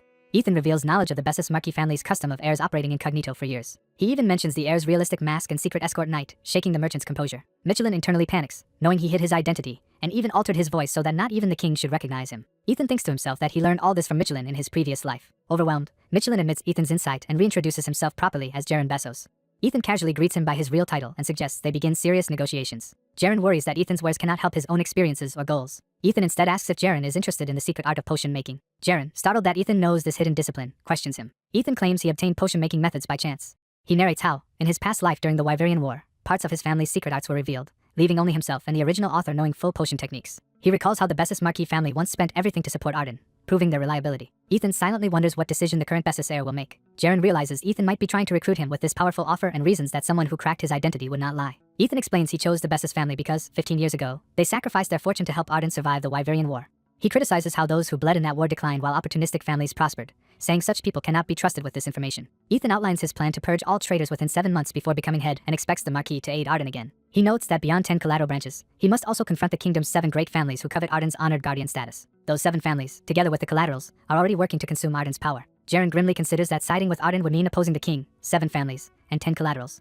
Ethan tells him he understands the hesitation but insists the deal is not bad for Bessus. To demonstrate, Ethan suddenly cuts his own palm, startling everyone. Jaren panics, but Ethan says he is merely demonstrating a product. Ethan pours a red potion onto the wound, explaining it heals like a normal low-rank potion but costs only a tenth as much to produce. Jaren is stunned by the 10% cost, and Ethan adds that precise ratios and timing are crucial. Ethan says he knows many more recipes beyond this potion and hints at giving more if Jaren accepts the proposal. He offers to give all the merchandise he intended to sell entirely for free if Jaren allies with Arden now. Jaren, weighing his failing family's prospects, realizes he cannot revive them alone. He resolves that instead of watching his house die, he will do everything to restore it. Jaren loudly agrees to a soul contract, pledging his family to the Ardens. Later, Hans delivers a 3-day report to Ethan at the estate. The report shows that many vassals, beginning with Baron Kargas, are violating their contracts. Hans details how Kargas has tripled his forces, uses groups like Red Scorpion, and exploits citizens with excessive taxes disguised as protection. Ethan sees that Kargas is bleeding the land dry after persecuting him and his brothers. He concludes that the other 9 families must be similar scum and asks who runs Lower Town taxes. Hans answers that semi-noble Heims, a close ally of Kargas, handles collections. Hans adds that Heims should currently be in the town of Barrows for tax collection. Ethan immediately orders preparations to ride for Barrows at once. He reflects that he once planned 4 months to topple Kargas, but after meeting the Fire Monarch that timeline is far too slow. Empowered by his new strength, Ethan vows to make Kargas pay soon. He decides to begin by crushing Heims, Kargas' key subordinate. In Barrows, Heims arrives arrogantly with guards, demanding that the village chief have all taxes ready. The old village chief explains they did their best but came up a little short. Heims rages about overdue amounts and claims credit for eliminating the Red Scorpion, berating the chief. The chief silently curses Heims as a liar, knowing the Archduke actually destroyed Red Scorpion, and begs for more time. Himes refuses, slapping him and declaring he will take the man's daughter as payment and an example. As the chief pleads, Hans spots Himes and tells Ethan that is their target. Ethan steps forward, coldly calling Himes a vile piece of trash. Himes recognizes Hans but is unsettled by the ominous stranger beside him. Overwhelmed by Ethan's fiery aura, Himes panics, wondering who this terrifying man is. He orders his escort knight Dakin to act, while Dakin senses an abnormal fiery manner from Ethan. Dakin threatens Ethan with punishment for obstructing the Baron's justice, yet internally feels pressured by Ethan's presence. Ethan dismisses the charge as banditry posing as justice and prepares his great sword. Dakin charges, enraged that Ethan draws steel so confidently and promising to kill him. Ethan calmly replies that it is Dakin who will die. With explosive speed, Ethan hurtles toward Dakin in a streak of red energy. Dakin notes Ethan's fast but straightforward attack and plans to block and counter. He braces with mana-coated sword, confident he can defend and retaliate. Ethan suddenly alters his strike mid-swing, surprising Dakin. The redirected blow tears through Dakin's guard. Dakin realizes in shock that Ethan changed the attack mid-arc. Ethan's strike smashes Dakin aside and sends him crashing painfully to the ground. The impact blasts debris everywhere, showing the overwhelming force of Ethan's blow. Ethan stands amidst swirling energy, his great sword humming with power. The remaining soldiers in Himes, stunned that a knight fell in one hit, panic as Ethan is recognized as someone entirely beyond them. The butler reveals the young man is the Archduke of Arden and orders everyone to disarm and surrender. The gathered soldiers realize the youth before them is from the heroic Arden family who destroyed the Red Scorpion. The soldiers drop their spears in immediate surrender. The Archduke praises the soldiers for recognizing their place and warns Himes to understand his as well. Terrified, Himes agrees to a private conversation with the Archduke. At Himes' mansion in Naruko town, the Archduke criticizes the customs officer for growing rich enough to live in a better house than him. Under pressure, the officer confesses Baron Karga's ordered excessive tax collection and that the details are in a secret account book. After examining the records, the Archduke decides he has enough evidence and calls Hans. Hans says he has recorded everything that happened inside a magical memory sphere. The Archduke gives Hans a scroll for Baron Kargas and entrusts him with the memory sphere. The Archduke adds one more instruction for Hans. He clarifies that the Baron wanted higher taxes, not for the officer to line his own pockets, and orders Hans to ensure the man never repeats such behavior. Reviewing the letter, someone deduces that the Archduke's earlier pressure was meant to gain power at the family's meeting and to subdue and recruit Baron Kargas afterward. Through the memory sphere, an ally agrees this plan suits their need to investigate the Archduke. The distant ally asks to be informed of any progress. Learning of these developments, Baron Kargas furiously lashes out. The enraged Baron realizes his superiors intend to use him as expendable bait. Reading Ethan's note about illegal tax rates and remembering how Ethan defeated his men, Kargas concludes drastic action is his only option. He summons his butler and orders that Ruin be sent to the hunting mansion, while the Archduke is formally invited to the Baron's mansion. Kargas now regards Ethan as a formidable enemy and resolves to confront and eliminate him personally. Ethan reflects that he has caught many corrupt tax officials over the last 3 weeks and assumes Baron Kargas is fuming. While reading documents, Ethan invites a visitor into his office. Myers enters, confirming Ethan had called for him. Ethan tells Myers to prepare immediately to visit an indirect branch family. Ethan says there is a task he needs Myers to carry out, leaving Myers puzzled. Myers protests in confusion about going to an indirect branch family, and Ethan replies he will explain. Ethan states there are 3 main reasons for sending Myers to a branch family. He begins by explaining that since Terran left, only 2 successors remain in the main family. Ethan adds that while he is currently dismantling Baron Kargas, the branch families will dislike it but cannot easily move against him because of his personal immunity. Second, he says the branch families will want to block his succession to preserve their power and thus try to back Myers as their preferred successor. Ethan reminds Myers the branch families have already attempted to recruit him, which shocks Myers as he recalls prior approaches. Lastly, Ethan says that if Myers convinces them he is on their side, they will fully support him. Myers indicates he now understands Ethan's political strategy. Ethan concludes that they will infiltrate the enemy's camp. Concerned, Ethan warns that the mission could put Myers in danger. Myers assures him he understands the risks and accepts them. Ethan thanks Myers and confirms Myers only needs to feign allegiance and collect the branch family's support. Ethan explains that while the branch families support Myers, they cannot harshly oppose Ethan's actions, giving him time to prepare their downfall. Ethan names their first target as Count Fern's influential branch family, and says Hans will accompany Myers for support. Fired up, Myers vows to successfully carry out the mission. Elsewhere, workers secure crates onto a carriage. A young woman anxiously asks if someone is really going through with a planned departure. Myers, dressed for travel, reacts cluelessly as the woman scolds him for ignoring her. She angrily questions the sense of suddenly leaving for half a year without preparation, and Myers apologizes. He promises to write often, and she reluctantly tells him to take care and send letters frequently. As Myers is about to leave, someone calls him to wait. Ethan approaches and tells Myers he trusts him but urges him to be careful. Myers is deeply moved by Ethan's faith in him. They seal their resolve with a firm handshake as Myers tells Ethan to leave everything to him. Myers cheerfully departs in the carriage with Hans. The driver urges the horses onward and the carriage pulls away. Ethan and the others watch the carriage go as the hooves clatter on the stone. 2 carriages travel along a forest road toward their separate destinations. Myers' supply carriage and the passenger carriage continue side by side through the countryside. One carriage hits a rock in the road, jolting violently. Inside, 2 noblemen are thrown about and complain loudly about the rough road and whether the Baron is worth such hardship. The blonde noble grumbles that his suffering should be recognized and casually asks about his monthly allowance. His attendant replies that the Baron has generously granted him 100 gold coins this month. Shocked, the noble exclaims it was only 1 gold previously. He bitterly recalls losing some money gambling and having his allowance cut. Yet now the Baron is giving 100 gold to supposed vagrants. Enraged, he orders Chiron to put only 10 coins into a pouch and to give him the remaining 90. The attendant agrees, deciding 10 coins are reasonable compensation for his master's troubles and begins handing them over. The noble snatches all the coins, deciding the homeless can survive on 10 while he enjoys 10 days of fun with the rest. The anxious attendant warns that angering the Archduke is risky, since rumors say he defeated an official knight, and the Baron advised caution. The noble dismisses the concern, reasoning that because the payment is 10 times last month's, no one will be upset and boasting that as a newly promoted 3-star knight he is safe. Ethan's memory recalls an ally once telling him not to worry and to go ahead with a dangerous mission. The ally had vowed to defend their base with his life until Ethan returned after defeating the Dragon King. Back in the present, a wooden practice sword is raised toward the sky. That wooden blade smashes into training dummies in Ethan's yard. While striking, Ethan worries about Taryn, wondering why he has been unreachable since Ethan awoke in this life. He imagines Taryn rushing out to save their collapsing family, and laments not knowing his current condition. Ethan confides that he wants to storm in and drag Taryn back himself. His frustration erupts. Empowered swings carve the practice field with explosive arcs. A flaming aura flares as Ethan's blows pulverize the training dummies and surrounding ground. He knows his enemies would never simply release Taryn and admits their likely schemes infuriate him even more. At that moment, the carriage wheel outside passes over a small stone. Ethan pauses mid-training, turning toward the unexpected noise. The carriage horses are reined in, stopping before Ethan. Inside another carriage, the attendant announces they have arrived at their destination. The nobleman complains about having to visit a residence perched atop such a steep hill. Outside Ethan's house, he glares coldly at the visitors and demands to know who they are. The blonde noble smirks and says he has brought an allowance from Baron Kargas. He tosses a pouch of gold at Ethan's feet and asks mockingly if Ethan has ever seen so much money. The coins roll and scatter as they hit the ground. Ethan stares in silence while the noble assumes the sight of gold has left the homeless Archduke speechless.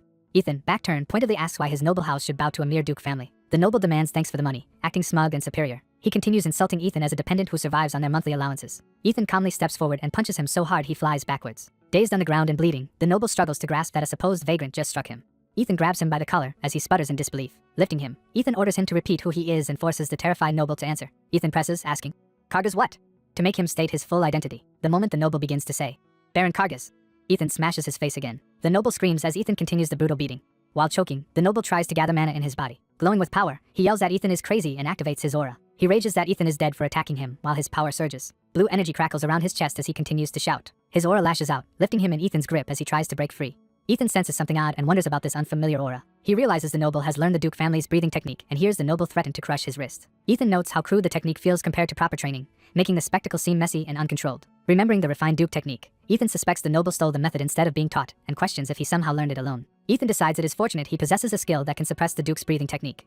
Using that power, Ethan disrupts the noble's aura, making him convulse in shock. The noble collapses as Ethan's red energy flickers around his own hand. The fallen noble blusters that the attack did not hurt at all, trying to save face. Suddenly his body feels wrong, prompting a panicked He looks down to see his aura fading and his mana center darkening, crying out in terror. He demands to know what Ethan has done to him. Ethan calmly replies that he has sealed the noble's mana, leaving the man stunned. Ethan mocks him as a thief who used stolen scrolls without understanding real mana techniques. Furious and humiliated, the manaless noble charges Ethan with a wild punch. Ethan counters with a swift, controlled strike. His kick hammers the noble into the ground with overwhelming force. Ethan stands over him, expression hardening. Turning to the frightened attendant, Ethan demands to know why they came. Trembling, the attendant explains he brought an invitation from Baron Kargas along with a support sum of 100 gold coins. Ethan tells him to stow the money and muses that he had wondered what move the Baron would make. Reading the letter, Ethan thinks that it is convenient the Baron has chosen to summon him personally. The next day, preparations are made for Ethan's departure as servants load another carriage. Helen anxiously asks if Ethan will be alright traveling alone. Ethan reassures her that he is simply answering an invitation. She begins to protest further, but he waves and promises he will return safely. Ethan departs in a carriage while Helen watches, worried.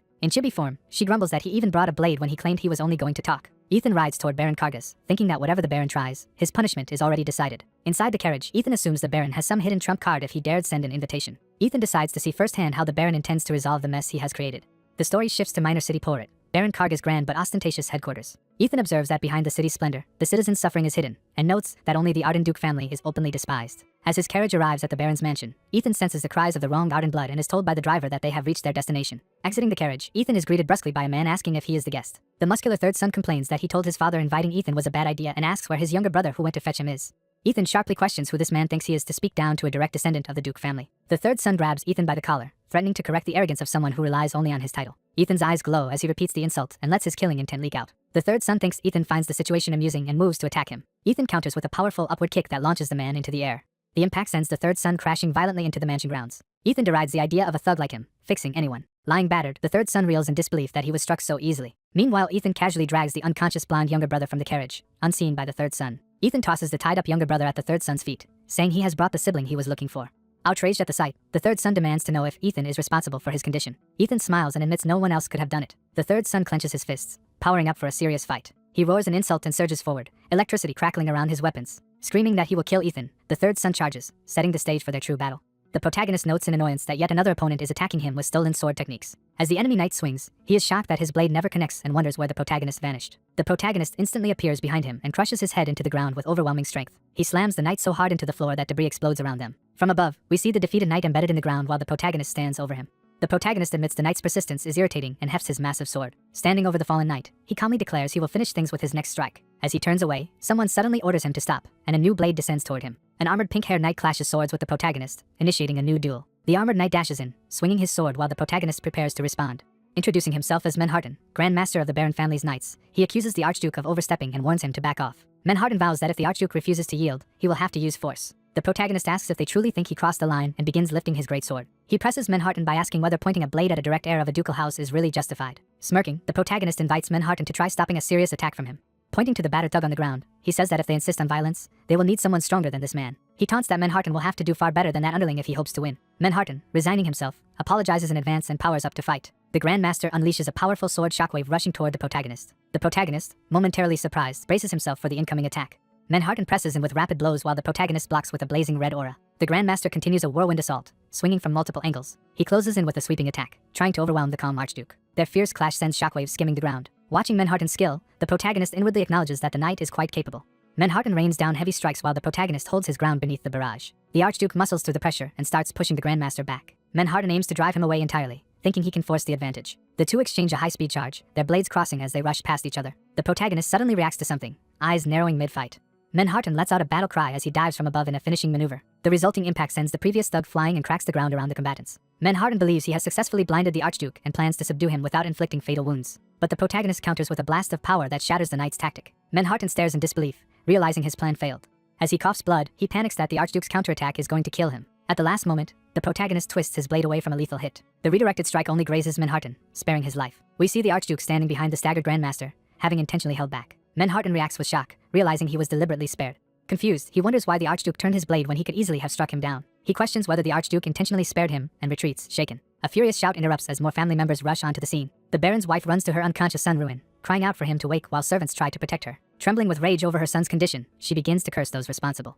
Enraged, she screams that a declining ducal family dared to lay hands on her son. She orders Manhattan to arrest the so-called psychopath immediately and demands to know why he is hesitating. A baritone voice bellows for everyone to stop at once. Baron Helmut arrives flanked by his armed men, marching down the steps. He advances with a hard glare, his presence reinforcing his authority. The Baroness wails that the Archduke has hurt their sons, and Baron Helmut assures her he will handle it and sends her to safety. Helmut instructs Manhattan to watch over his wife and Ruin, and the Grandmaster agrees. Facing the Archduke, Helmut greets him for the first time in 10 years and politely asks for his injured son to be returned before they discuss matters. The Archduke replies that while it has indeed been a long time, he cannot comply with that request. Standing over the beaten thug with his sword at the man's neck, the Archduke announces that attacking a ducal heir demands severe punishment, calling this an execution.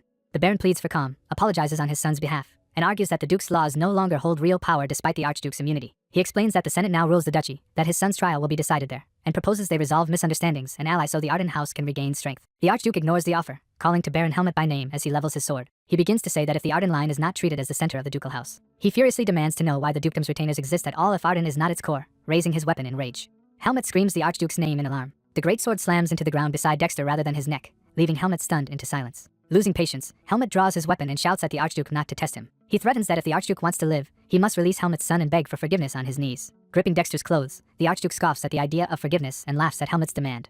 Dragging Dexter's battered body, he coldly declares his decision to wipe out the entire Kargas Baron family. He proclaims that the Baron has broken his duties as a vassal and strikes Helmut hard. The Archduke lists how the Baron tried to hide his crimes by threatening the ducal heir and even endangering his life. He sentences Helmut for treason, announcing that all rights, titles, and the castle itself will be stripped away. Helmut, seething with pride, resents that a mere descendant dares pronounce judgment over him.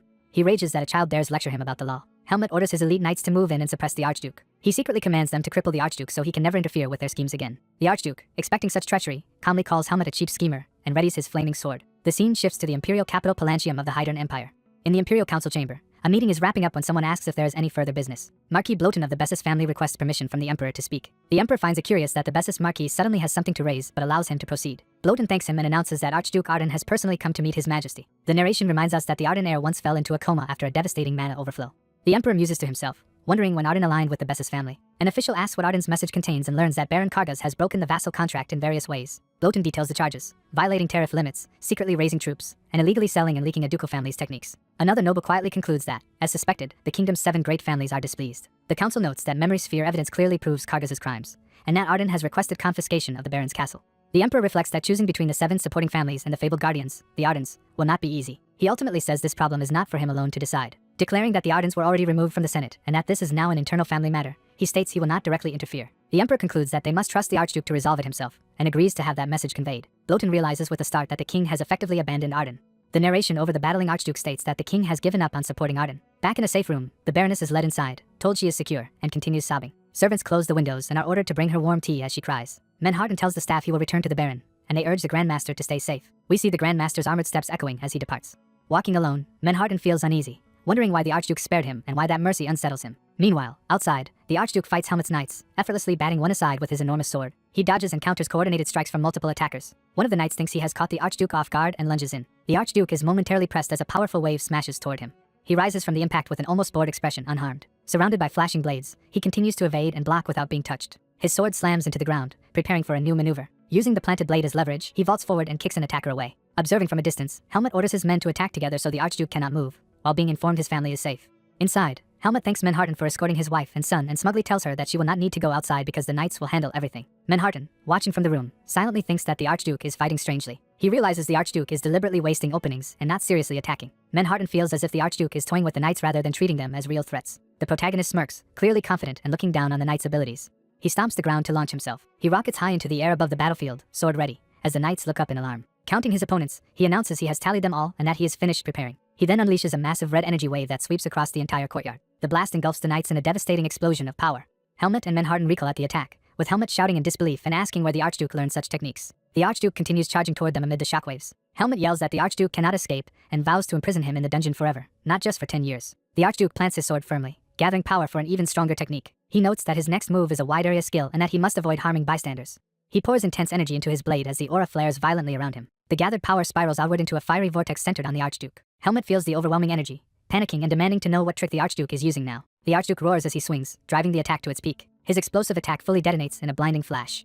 Manhattan stares in horror at the scale of the technique. The Archduke's eyes blaze as he drives his full strength into the strike. Manhattan desperately shouts for everyone to dodge. The narration names the move as Arden's hidden ultimate technique, second form. The technique, called explosive fire wave, tears through the enemy ranks. Elsewhere, a woman burns her fingers on hot tea and reacts with mild surprise. She worries aloud about whether Ethan is all right and hopes he is not acting recklessly. Looking out the window, she fondly admits recklessness suits Ethan and notes how odd it feels not hearing his and another's battle cries. Outside, enemies scream as they are engulfed in the Archduke's raging flames. Manhattan, shielding himself, marvels that the Archduke produced such destructive power with so little mana. The firestorm surges across the courtyard, obliterating the attacking knights. When the smoke clears, most knights lie burned or dead while a few survivors struggle on the ground. Helmut and Manhattan, standing amid smoke and flames, are left reeling by the devastation. Helmut gapes in disbelief, wondering if what he has seen could possibly be real. He realizes with terror that his elite knights, once capable of facing thousands, have been bisected by a single swing. We see the Archduke's hands tightening around his sword hilt again. He notes that his mana is nearly depleted and this must be his current physical limit, admitting he would have collapsed without the monarch's blessing. Looming through swirling mist, he tells Baron Helmut that it is now his turn. Surrounded by ominous red aura, he states that Helmut's long-standing contempt for the ducal family carries a heavy sin. Terrified, Helmut tries to rally anyone left by offering a huge gold bounty to whoever can bring down the exhausted Archduke. Manhattan reflects in awe that the previous skill was not only powerful but impossibly precise, hitting specific targets inside that gigantic wave of fire. The narration adds that any surviving knights must now understand the enormous power gap and would be fools to raise their blades again. The Archduke glances back with a relaxed smile, completely unthreatened. Walking up to Manhattan, he casually asks the shaken Grandmaster whether he would like to fight another round. Manhattan, humbled, admits he has already been defeated by the Archduke and no longer stands as his equal. Ethan uses magic on the panicked Baron while someone remarks that the Baron is merely repeating his excuse. Ethan drives his glowing hand into the Baron's chest, making the Baron cry out in pain. A pink-haired knight rushes over, shouting for the fallen Baron as Ethan stands nearby. Ethan orders Grandmaster Manhattan to imprison the Baron and keep watch over him, shocking the knight. Manhattan protests that locking up his own lord violates his knightly code. Ethan replies that he entrusts this task to Manhattan because he is a loyal knight. Ethan reminds Manhattan the Baron has already lost his title by committing treason. Ethan warns that if the Baron escapes, the law will execute his entire family, which horrifies Manhattan. Ethan tells Manhattan to remember his purpose as a loyal knight, and Manhattan reluctantly agrees to obey. Ethan and Manhattan stand over the unconscious Baron as the Karga's family banner burns nearby. From inside his cell, the imprisoned Baron rants that Ethan and his allies will not be safe. The Baron grabs the bars and demands that his cell be opened at once. The Baron screams for Manhattan to release him, while Ethan tells Manhattan he will leave the rest to him. As Ethan departs the dungeon, Manhattan calls out to him, asking to pose a question. Manhattan recalls that he and the other knights attacked Ethan under Baron Helmut's orders and wonders why some of them were spared. Ethan says that swords reveal the heart, and that knights speak with their blades, hinting at his reason. Ethan remembers that everyone he met after awakening from his mana rush, including Helmut, tried to erase the Duke's family's legacy. He recalls realizing in battle with Manhattan that some people still truly respected the Duke house. Ethan remembers clashing swords with Manhattan and sensing in that fight a rare respect for the Duke family. Thinking back on that duel, Ethan admits he felt somewhat relieved. Ethan tells Manhattan that whether his feelings were remorse or longing does not matter. Manhattan, moved, thinks that it is enough for him that someone still honors the Duke family's blade. Ethan ends their talk, again entrusting the situation in the dungeon to Sir Manhattan. Later, Ethan enters Baron Helmut's office. Ethan calls out, asking if the Archduke is there, as someone answers with curiosity. A well-dressed blonde man introduces himself as Raymond, the Baron family's eldest son, saying he awaited Ethan's arrival. Ethan internally notes that this man waited for the very person who imprisoned his father and brothers. Ethan approaches and warns Raymond to choose his words carefully if he wants something. Raymond nervously insists he is unlike his corrupt relatives and proposes making a deal with Ethan. Ethan smiles sharply and repeats the word deal, amused. Raymond, flustered, is unsure how Ethan will respond. Ethan says Raymond does not grasp the situation and explains the deal requires equal standing. Ethan abruptly seizes Raymond by the throat, lifting him in the air. Ethan accuses the Baron family of treason against the Arden line and asks if Raymond is really in any position to bargain. Choking, Raymond realizes he must speak quickly before he dies. He gasps out that he has information about the 7th family of the kin, which instantly grabs Ethan's attention. Ethan drops Raymond and orders him to speak, while Raymond coughs on the floor. Ethan threatens that if Raymond lies he will also be jailed for treason. Raymond insists the information truly concerns the 7th family. Raymond hands Ethan a thick red book he calls a pre-technology agreement. Ethan recalls how, after the Arden family's downfall, their banner was ruined. He remembers that the 7th family then demanded the Duke's vision book from the collateral branches. The justification was that they needed it to rebuild weakened armies and protect the realm from foreign threats. Under that pressure, the collateral families finally surrendered Arden's vision book. Raymond admits they were too weak to decipher its secrets, and too weak to resist the strong. They therefore had to purchase a simplified version of the techniques from the 7th family instead. Ethan learns the book in front of him is that simplified version and silently ridicules their incompetence. Raymond explains that because high-ranked translations like mana breathing were costly, they levied heavy taxes on the populace. After skimming the contents, Ethan dismisses the simplified vision book as trash. He states that the book only contains minor, worthless skills, shocking Raymond. Ethan points out that no sane Arden would have handed over their true secrets, so the collateral families were duped and lost everything.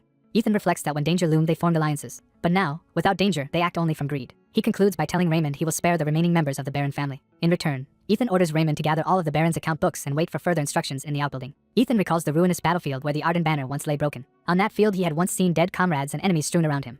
Ethan now stands amid burning corpses and armor, wondering where he is. He realizes he had been at the training grounds moments earlier, and is disoriented by this sudden shift. A roaring demon-like monster appears before him in this vision. Ethan raises his sword defensively as a massive blade swings toward him. Another armored fighter intercepts the attack and is struck instead, crying out.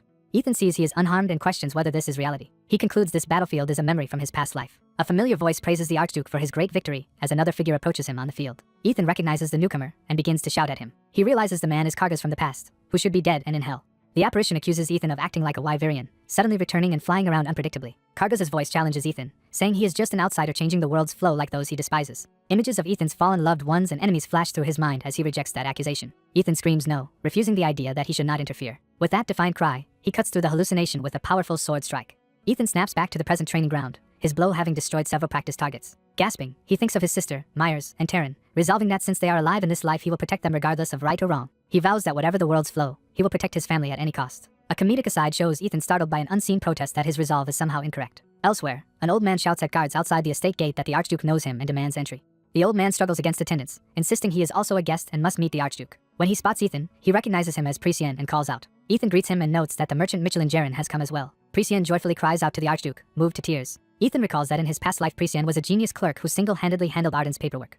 Priscien explains that he and the other capable officials were dismissed for supporting Ethan, hence his humble clothes. Ethan realizes the Senate is purging useful people to weaken the Duke's house from within and is glad Priscien appeared when he needed an administrator. Ethan thanks fate that Priscien arrived and introduces Michelin as a vendor working with the Duke family. Priscien apologizes for Michelin's earlier commotion, but Michelin says it is fine. Michelin says he was shocked when Ethan suddenly took over the Baron family, and starts to mention the Senate before Ethan cuts off the subject. Ethan asserts that this land belongs to the Arden family and calls it Arden's territory. Michelin objects that such ownership usually requires the king's grant, repeating what he heard from Raymond. Ethan comments that the collateral houses and the 7th family have staged quite a show, and as Arden's direct heir he does not need anyone's permission to reclaim his land. He even derides the king for letting things become so bad, making Michelin spit out his tea in shock. Michelin nervously warns Ethan that even with legal immunity such words are dangerous. Ethan reassures them he will soon bring good news. Michelin, trusting Ethan, prepares to go carry out the business Ethan assigned him. Priscien happily notes how much Ethan has changed and observes he will need many administrators. Priscien offers to introduce a child he is raising, and Ethan is surprised to learn he has a ward. Ethan allows the visitor to enter. Priscien brings in a blue-haired youth, explaining the boy was adopted through a connection. The boy respectfully says it is an honor to meet Ethan. The youth stands before Ethan, about to introduce himself. He gives his name as Lawrence, addressing Ethan formally as Duke. Ethan repeats the name Lawrence, startled. Ethan's thoughts overlay the boy with the image of Sylvia from his memories, and he realizes something is odd. The scene shifts to the Aryan plains under the restored Arden banners. Ethan, now armored, rides to the front of assembled troops on horseback. Sylvia rides up reporting that all units are in position. Ethan praises Sylvia's speed while Sylvia downplays the compliment.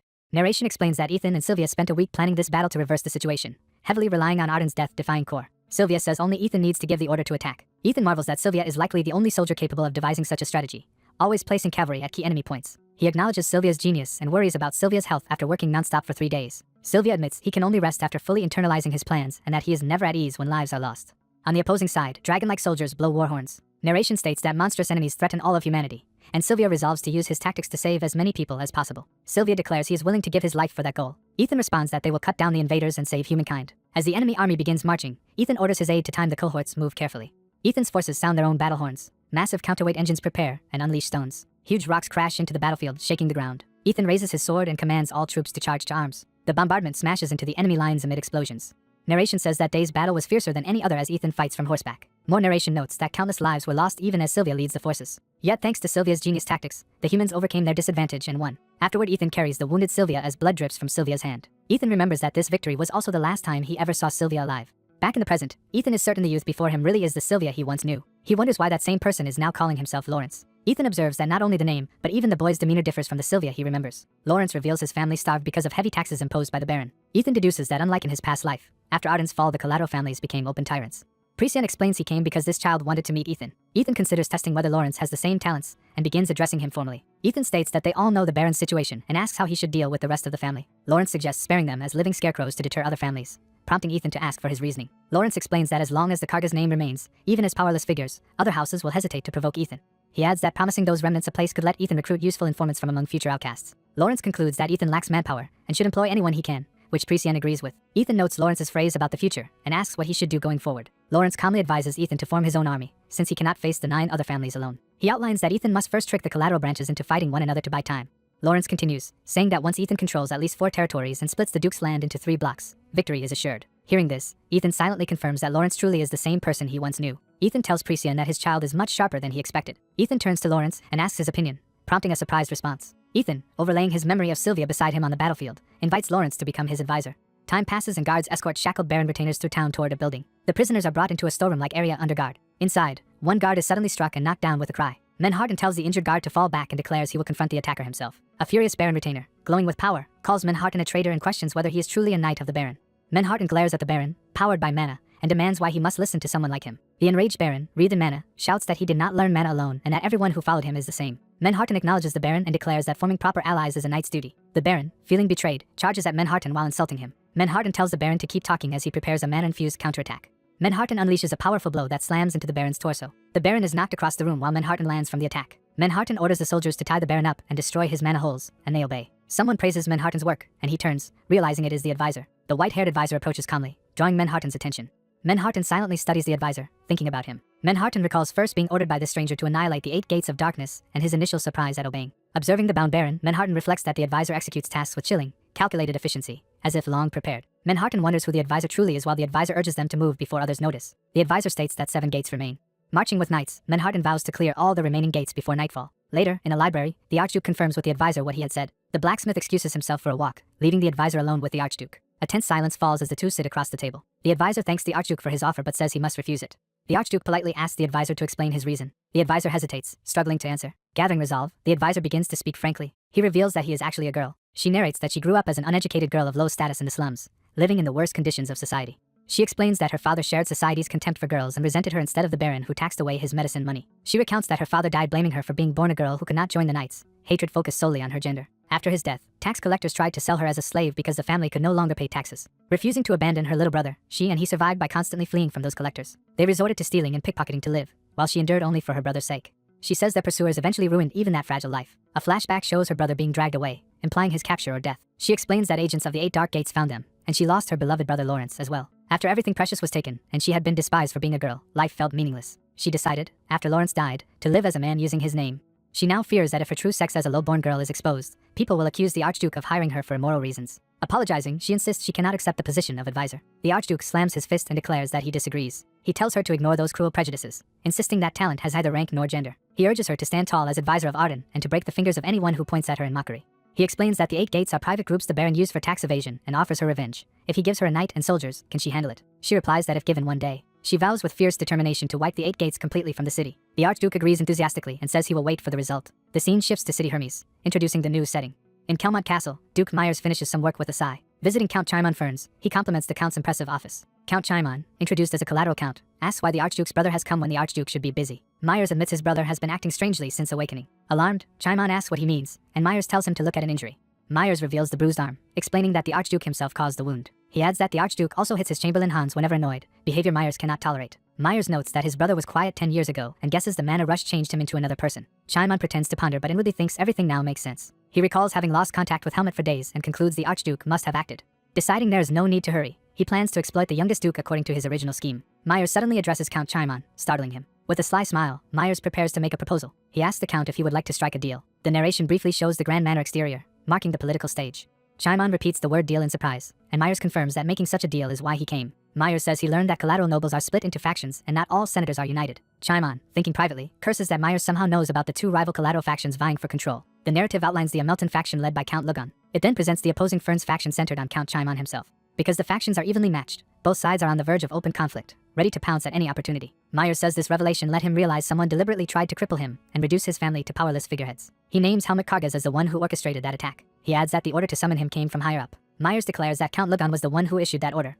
He explains that this is why he came to Chaimon, proposing a mutually beneficial alliance, while Chaimon wonders what is going on. Chaimon, shaken, realizes Myers is implying that someone else is backing him. Myers offers that if Chaimon helps him depose his reckless brother and make him head of the family, he promises in return to fully support Chaimon in bringing down Count Lugon. Chaimon thinks this is a perfect chance he cannot let slip. Out loud, Chaimon laughs and agrees, pledging to do his best to make Duke Myers the new head. Later that night, someone knocks at Chaimon's office window. Chaimon invites the visitor in, and his servant Hans enters. Hans bows and confirms he was summoned. Chaimon welcomes him, saying he has questions to ask. Chaimon accuses Hans of having fed false information to the youngest duke. He asks why Hans aided him despite the danger if the truth is discovered. Hans confesses he actually serves Baron Kargas and came to Chaimon seeking protection for the youngest duke from the Archduke's abuse. Chaimon asks why Hans did not appeal to the Baron's family instead. Hans explains that the Archduke is hostile toward Kargas, so he avoided the Baron's mansion where the Archduke might appear. He adds that going to the opposite faction would have been suicidal, so he slightly altered the truth when speaking to the youngest duke. Chaimon chuckles, calling Hans sly but very helpful and saying coming to him was a wise move. Hans is shocked to learn that contact with Helmut has been cut off, and Chaimon confirms it. Chaimon tells Hans he now considers him one of his own people, reassuring him. Hans gratefully thanks Chaimon for his generosity, and Chaimon brushes it off as nothing. Chaimon muses that although the Archduke's intentions are now hard to read after Helmut's fall, Hans volunteers to go to the Baron's estate as Chaimon's agent, claiming his familiarity with the Archduke will make him useful. Pleased, Chaimon expresses interest in Hans's offer. He asks if Hans can track the Archduke's movements and timing, and Hans confidently agrees. Chaimon gives Hans a crystal ball and a pouch to report future developments, and Hans accepts eagerly. As Hans leaves, his footsteps mark the beginning of the operation. Hans thinks everything is proceeding to plan and vows not to fail after Duke Myers executed his part so well. Alone, Chaimon asks an unseen observer for an opinion. Grandmaster Lowenson steps from the shadows, revealing he has been watching. Lowenson comments that the situation is plausible yet conveniently advantageous to Chaimon. He warns that while not an immediate threat, Chaimon should later verify this story and suggests checking Myers' true identity. Menhardt, narrating, says the Archduke was a kind of person he had never met before in his long life as a knight. He recalls watching Lawrence burn a gate stronghold and mercilessly torture and dispose of criminals without any pity. Lawrence appears emotionless in the firelight, reflecting his ruthless resolve. Menhardt timidly tells the advisor there is no need to go this far as prisoners are marched before the flames. Lawrence answers that he already told the Archduke. He had promised that he would completely erase these criminals. Menhardt remembers seeing that terrifying determination by chance. A soldier recalls the same incident, saying he got goosebumps and that Lawrence looked like a man-eating devil. Other guards warn a colleague assigned to prison patrol to be careful because it is like hell under Lawrence. The young guard misunderstands, asking if devil is the name of a criminal gang, startling his comrade. Lawrence approaches the gate, saying he has a report for the Archduke, and is directed to the training area. Outside, the Archduke is practicing swordsmanship alone among training dummies. He exhales and readies himself with his sword. He launches into footwork, beginning a rapid attack sequence. Flipping through the air, he slashes as he moves. He tears through the dummies in a blur of strikes. With another powerful cut, he smashes more wooden targets. A wide sword arc finishes the onslaught. The dummies are shredded in multiple streaks, showing the speed of his blows. The final shockwave scatters the remaining pieces around him. Standing among the wreckage, he notes that such training no longer challenges him. Lawrence arrives and announces he has a report as the Archduke removes his belt. They discuss using trustworthy survivors from the 8 gates to form an intelligence network. The Archduke asks if they can act immediately. Lawrence says about 60% can, but a soldier interrupts to announce Hans's arrival. Hearing the name Hans, the Archduke orders that his servant be brought to the office. He also instructs Lawrence to come along. Walking away, the Archduke comments that Hans's infiltration seems to have succeeded and they will soon hear whether the strategy worked. The scene shifts to Kelmont Castle's main training arena where soldiers are sparring. Trainees engage in sword practice under supervision. Myers, armored now, prepares himself for the session. The practice bout begins with swords clashing in the yard. Myers swiftly overwhelms an opponent with powerful blows. He then counters another attack with strong shield work and slashes. He presses the offensive, shouting while swinging at a sparring partner. An opponent launches from above and Myers reacts to the aerial strike. He blocks another attacker's blade close to his face. Observing from above, Chaimon and Lowenson judge Myers to be capable enough to serve as family head. Chaimon remarks that ardent blood still runs strong in him. He orders Lowenson to conceal the plot from Lugon and monitor the Archduke's movements, leaving execution to the Grand Master. Chaimon later gloats to himself, excited for the upcoming gathering of the families. A letter or report is raised, symbolizing a new message. Back at the Archduke's estate, he reads that Myers is doing well and asks Hans how Count Chaimon reacted. Hans reports that the Count believed their fabricated story completely, and that his transfer to the Baron makes relaying information easier. Lawrence notes that the Archduke has already begun splitting the collateral families and asks if the goal is the family gathering. The Archduke confirms. Hans, unsettled, wonders how Lawrence knows about the plan and asks who he is. Lawrence formally introduces Hans to the Archduke as his chamberlain and says they will be working together often. Lawrence then introduces himself directly as the Archduke's advisor. A teacup sits between them, signaling the start of another strategic conversation. Hans and Lawrence sit facing each other, and Hans nervously mutters about meeting the Archduke's formidable advisor. The returning Archduke notes, he was gone only a week yet the household already has an impressive new person. Observing the white-haired boy, he wonders if the child is that intelligent, and also notices his delicate appearance. He imagines the Archduke fondly embracing the pretty boy and concludes this must be the Archduke's type. The chamberlain's heart races with perverted fantasies while the boy coldly wonders what indecent thoughts are twisting his face. The boy calmly points out that the chamberlain does not seem very fond of him. Flustered, the Chamberlain denies it yet inwardly admits it and awkwardly says the boy just seems too young. The boy brushes that aside, saying he merely needs to assist the Archduke properly and hands over a report on the current situation. As the Chamberlain reads in silence, the boy thinks he is being ignored but also considers that the man might be more capable than expected. Shocked by what he reads, the Chamberlain reacts in disbelief. He exclaims that Baron Helmut and his 2 sons have been imprisoned.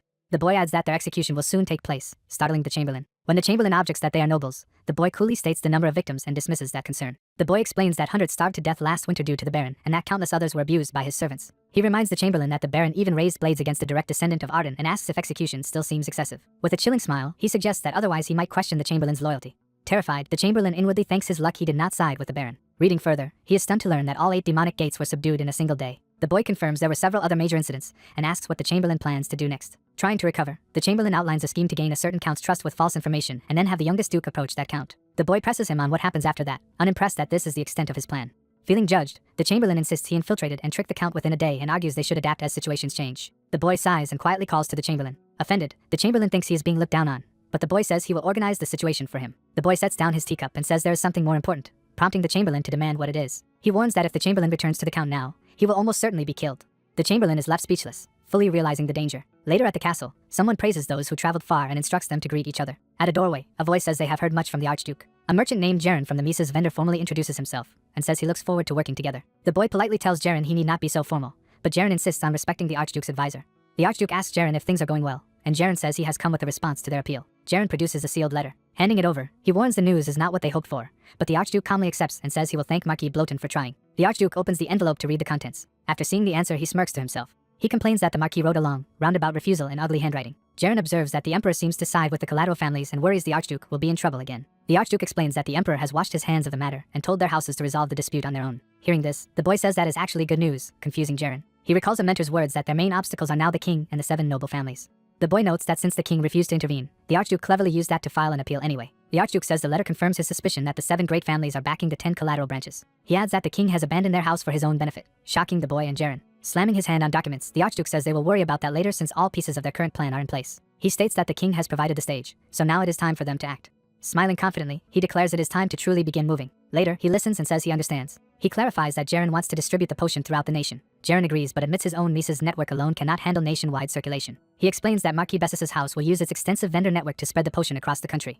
Jaren adds they can even export to nearby nations for huge profits before being interrupted. The Archduke agrees, saying he has no reason to refuse the proposal. They shake hands as the Archduke asks Jaren to relay his anticipation to the Marquis, and Jaren promises to do his best. Elsewhere, the boy raises a gloved hand to knock on a door. From inside, the Archduke hears the knock and tells the visitor to enter. The boy steps in, apologizes for interrupting, and announces that preparations are complete. The Archduke excuses himself to Jaren, who says he does not mind. Standing, the Archduke says he will send Jaren the detailed arrangements later, and Jaren thanks him before leaving. Walking with the boy, the Archduke says Sir Manharten is waiting downstairs, and the boy agrees to head there now. Jaren, left alone, smiles to himself. Jaren muses that the Archduke is hard to read and wonders if he foresaw the potion's circulation. As the Archduke and boy walk through the halls, the boy thinks the Archduke already has the whole kingdom in his sights and looks forward to him restoring the Arden family's power. The Archduke assigns Lawrence to handle the potion's circulation once Jaren's documents arrive. The knight Manharten agrees to the order. The Archduke arrives in a stone corridor and asks if this is the place. Manharten confirms it is the solitary cell holding Baron Helmut and asks if he was moved for interrogation. The Archduke says the Baron still hides something even after torture and offers to handle it himself. He praises Manharten's work, takes the cell key from him, and tells him to return to his duties as Grandmaster. Sensing Manharten's worry, the Archduke assures him he will keep his promise and spare the rest of the Baron's family. After Manharten salutes and leaves, the Archduke and the boy walk away from the cell. A mouse scurries in the dungeon as the imprisoned Baron's inner monologue begins. Slumped against the wall, the Baron laments his own foolishness. He remembers when he was young, weak, and surrounded by enemies, acting cautiously to the point of seeming timid. After rising in power within the Senate, he became arrogant without realizing it. Now, crying, he admits everything was his mistake. He specifically regrets underestimating the Archduke. He also regrets driving the Archduke into a corner, realizing he never understood the man's true power. Outside, the Archduke unlocks the dungeon door. The sound startles the Baron, who shouts in fear. The Archduke enters with the boy and the Baron stammers, addressing him in terror. Recognizing the boy as well, the Baron panics even more. The boy silently regards him with a cold expression. The Baron flashes back to the boy torturing him with a whip and screams in fright. Seeing the Archduke and the boy approach, he shrieks and begs them not to come closer. Curling up, he insists he has already revealed everything he knows. The Archduke tells him to stop acting and accuses him of still hiding information. He suggests the Baron believes he is safe as long as the Archduke lacks certain knowledge, but the Baron feigns ignorance. The Archduke then accuses him of stalling for reinforcements, and says he should abandon that hope. He tosses the royal letter in front of the Baron and orders him to read it. The Baron notices the royal seal and realizes it is an official document. The Archduke explains that even the king has disowned the Baron and left their houses to settle matters themselves, which the Baron repeats in horror. Clutching the letter, the Baron gives a strangled laugh. Overwhelmed, he collapses to the floor in despair. Screaming and sobbing, he breaks down from the realization. At last he admits defeat and offers to tell everything he knows in exchange for mercy for himself and his sons. The Archduke says their fate depends on his cooperation and orders him to confess all he has hidden. The Baron reveals there is a secret 4th basement level where he stored special items, including a memento of the former Duke. The Archduke reacts sharply to mention of a memento. He demands to know if the Baron dared take the legendary God Blade, exploding with anger until the Baron hurriedly insists it is something else. The Baron explains he could never have taken the God Blade and reminds the Archduke it is already broken. The Archduke is stunned, recalling that the God Blade, famed for being indestructible, is said to be shattered. The narration describes the God Blade Drainian as the ultimate sword that can cut anything and endure any heat. It adds that this divine weapon, passed down through the Arden line, served as their family's symbol. The Archduke recalls that in his previous life he fought his final battle wielding the God Blade. He remembers losing that fight but notes the sword had withstood even the Dragon King's onslaught, doubting it could truly have broken. Convinced the claim is impossible, he demands the Baron tell him everything about the sword's fate. The Baron begins explaining that 15 years ago Wyvernian forces invaded from the Hydran Empire, and the unprepared nation quickly collapsed. To respond, the Arden family formed a death-defying squad of their best members. This elite squad surpassed all knights in ability, and engaged the Dragon King directly. However, only the corpses of the squad returned. Among their remains was only the hilt of the God Blade. The Archduke concludes his father must have fought the Dragon King with that sword and asks what became of the dragon. The Baron says he does not know, only that tracking the Dragon King became difficult after the squad perished. The Archduke deduces the Dragon King went into hiding and wonders if the squad injured it badly. He then questions why, if the dragon retreated, their nations instead agreed to a non-aggression pact rather than press the advantage. The Baron reminds him these events occurred before the Archduke's coma and asks if he lost those memories. The Archduke angrily orders him to answer, and the Baron stammers that the pact was arranged next. He explains that the Genin Empire spearheaded the truce and pressured neighboring empires into signing it. The revelation shocks the Archduke. Later, as the Archduke and the boy descend a hidden stairway, they confirm a secret passage truly exists, meaning Helmut's story was genuine. Holding a lantern, the Archduke realizes that if the passage is real, the rest of the Baron's testimony is likely true as well. In another moment of interrogation, he demands more precise details, but the Baron insists he has already told everything. The Baron concludes his explanation by saying the Dragon Lord vanished after that battle. He adds that although the Dragon Lord disappeared, his powerful followers and army remained, so the overall balance of war did not change. Later an envoy negotiated with the Empire, beginning the path to the pact. The Archduke summarizes that this is how the strongest Western Empire ended up agreeing to a truce with the Wyvernians, prompting all other empires to follow. Walking deeper underground, the Archduke admits he still does not understand the Empire's motives and notes their current strength exceeds what he knew in his previous life. He decides he will need to investigate the Empire later, and the boy tells him they have reached their destination. Before them appears a massive magical barrier inscribed on a wall, which the Archduke identifies as an anti-intruder spell. Raising the lantern, he praises the craftsmanship of the defenses and suggests they open the barrier. The boy accepts a special medallion from the Archduke and is asked to handle the unlocking. He presses the medallion to the glowing array, activating the magic. As the door opens, the Archduke thinks about a memento his father left that is not the God Blade and feels he might already know what it is. Stepping inside, he estimates with high certainty that the item he seeks is here. They enter a vast archive-like room and the Archduke comments on how large the interior is. Seeing the countless stored items, he wonders aloud if they can actually find the specific object. Suddenly he spots something and smiles, indicating he has already found it. A glass display case containing the black mineral-like lump is shown as the Archduke says they have it. The Baron narrates that he first saw this strange substance when inspecting the former Duke's corpse before the funeral. At that time he and others stared in shock, asking what the eerie thing was. He recalls a black, stone-like fluid seeping from the Duke's body that no one could identify. The Senate debated how to handle the substance, and ultimately decided to split it up for safekeeping. Back in the archive, the Archduke tells the boy the collateral families never knew what the item truly was and reveals it is called the Eight Ring, an heirloom passed down alongside the God Blade. Holding the dark orb, he explains the name refers not to its shape but to something else. He then activates it by invoking its power, called Breath of Black Flame. Dark energy surges through his body, lighting up a network of glowing lines along his limbs. The orb transforms into a pulsating, fiery mass in his palm. That energy erupts outward in a powerful burst. The Archduke stands enveloped in swirling crimson power, clearly having gained control over the artifact. Surrounded by streaks of energy, he looks up calmly as the unleashed power rages around him. Flaming mana projectiles streak across the room toward the man. The red energy slams into him and spreads through his body like glowing circuits. Overwhelmed by the surge, he is blasted backward in a cross-shaped explosion of power. The white-haired boy cries out to the Archduke, shocked by the sudden outburst. The absorbed power erupts in a blinding flash. The man exhales, trying to steady his breath as the energy settles inside him. Surrounded by red aura, he inspects his empowered body and judges the result satisfactory. The boy nervously asks what just happened, and the man explains the Eight Ring is designed to merge with the user. He further explains that the Eight Ring is an ancient Arden family treasure usable only by those of strong Arden blood and, without proper family breathing techniques, it is worthless. When the boy asks if the Eight Ring grants special powers, the man confirms it does, though no outward change is visible. The man says he will demonstrate, warning the boy to stand back because it is dangerous. He begins the explanation, telling how to push mana into the Eight Ring around the body so the artifact hungrily absorbs it. As the ring swells with mana, bands of energy wrap his wrists and ankles, and he notes that its invigorating effect tightly restrains him. Feeling the familiar pressure of the ring's power, he prepares to move to the next step. He decides to instantly release the mana stored in the ring. With a shout he detonates the gathered mana, expanding his aura outward. The mana shockwave tears through the room, buffeting shelves and walls. When the energy stabilizes, he stands enveloped in a stronger, roaring aura, catching his breath. The white-haired boy watches from the stairs, stunned by what he just witnessed. Rejoining him, the boy asks if he released all the mana at once, seeing the lingering aura around the man.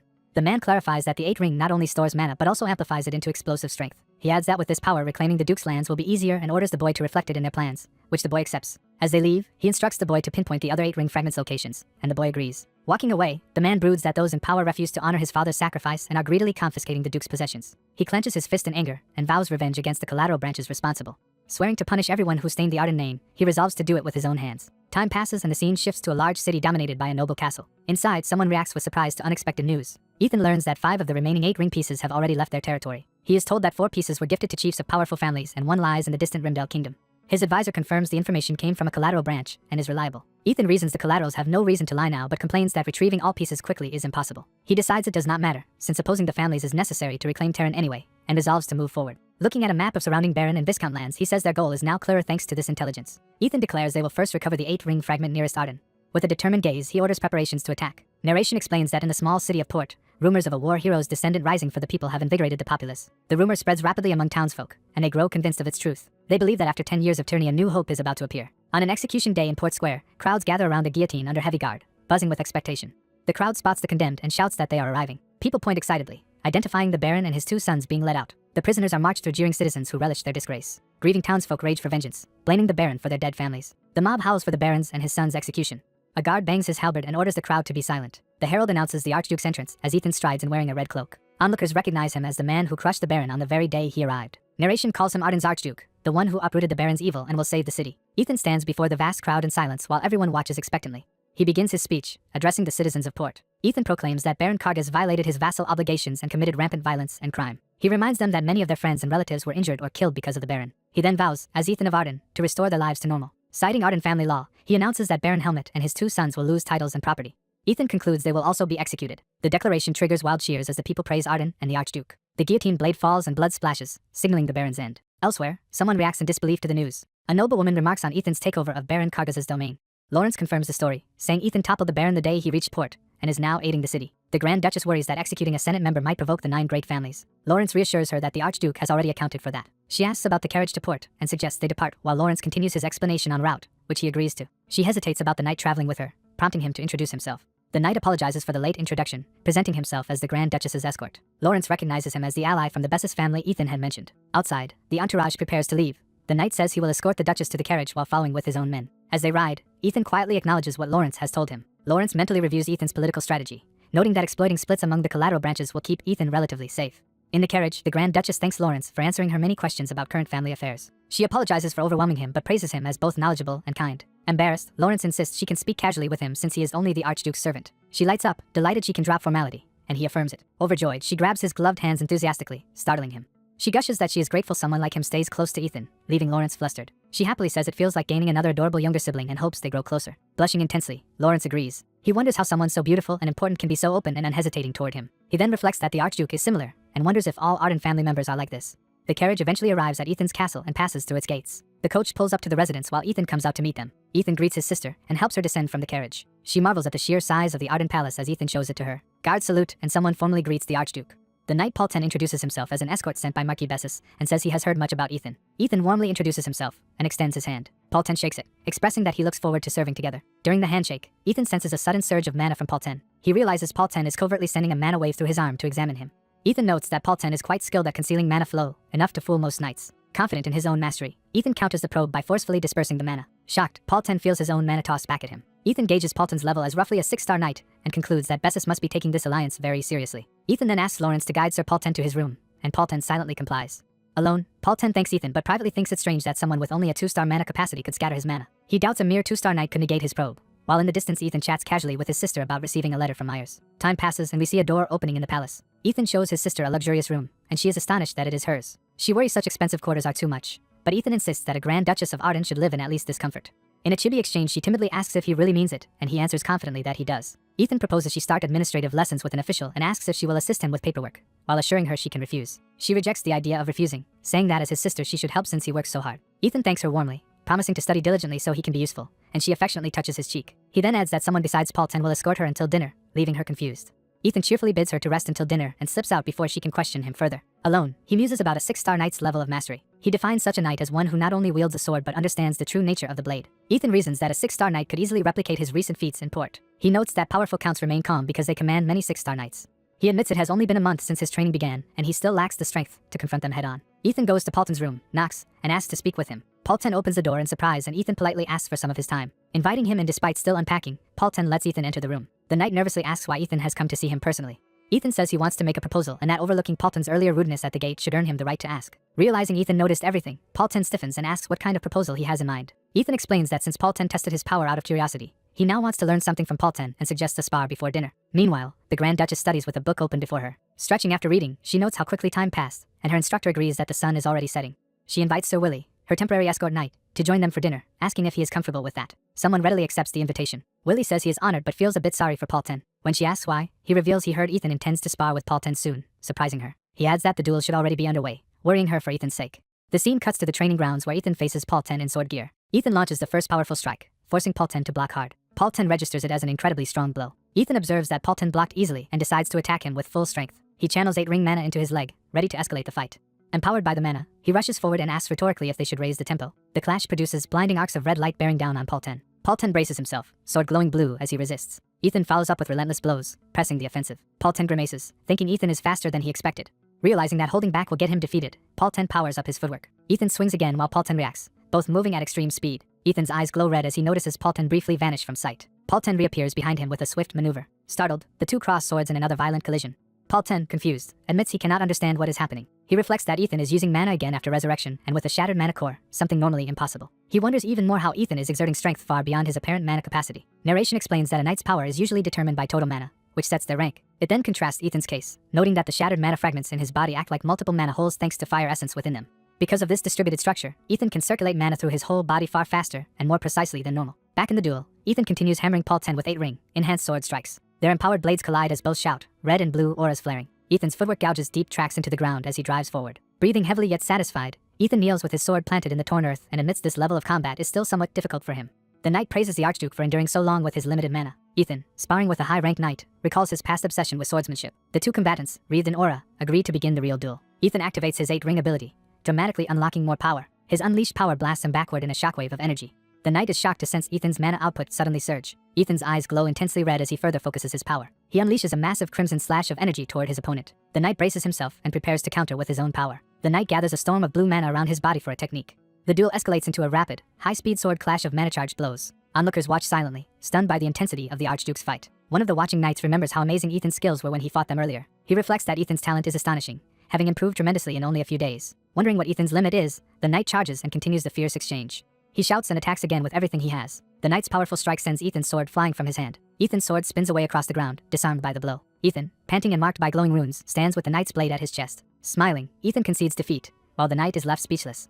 Ethan admits he could not find a way past the knight's defense, and thanks him for a good duel, and the knight awkwardly thanks him back. Afterward, someone calls out to the Archduke, drawing his attention. The knight notes Ethan's strength and speed spiked mid-fight, and asks if Ethan had been holding back earlier. Ethan explains he was not holding back, saying his sudden increase was due to a special art and family skill, which the knight finds impressive. Ethan adds that if the knight had gone all out he never could have used that skill and thanks him for the enjoyable spar, while the knight says he should be the one grateful.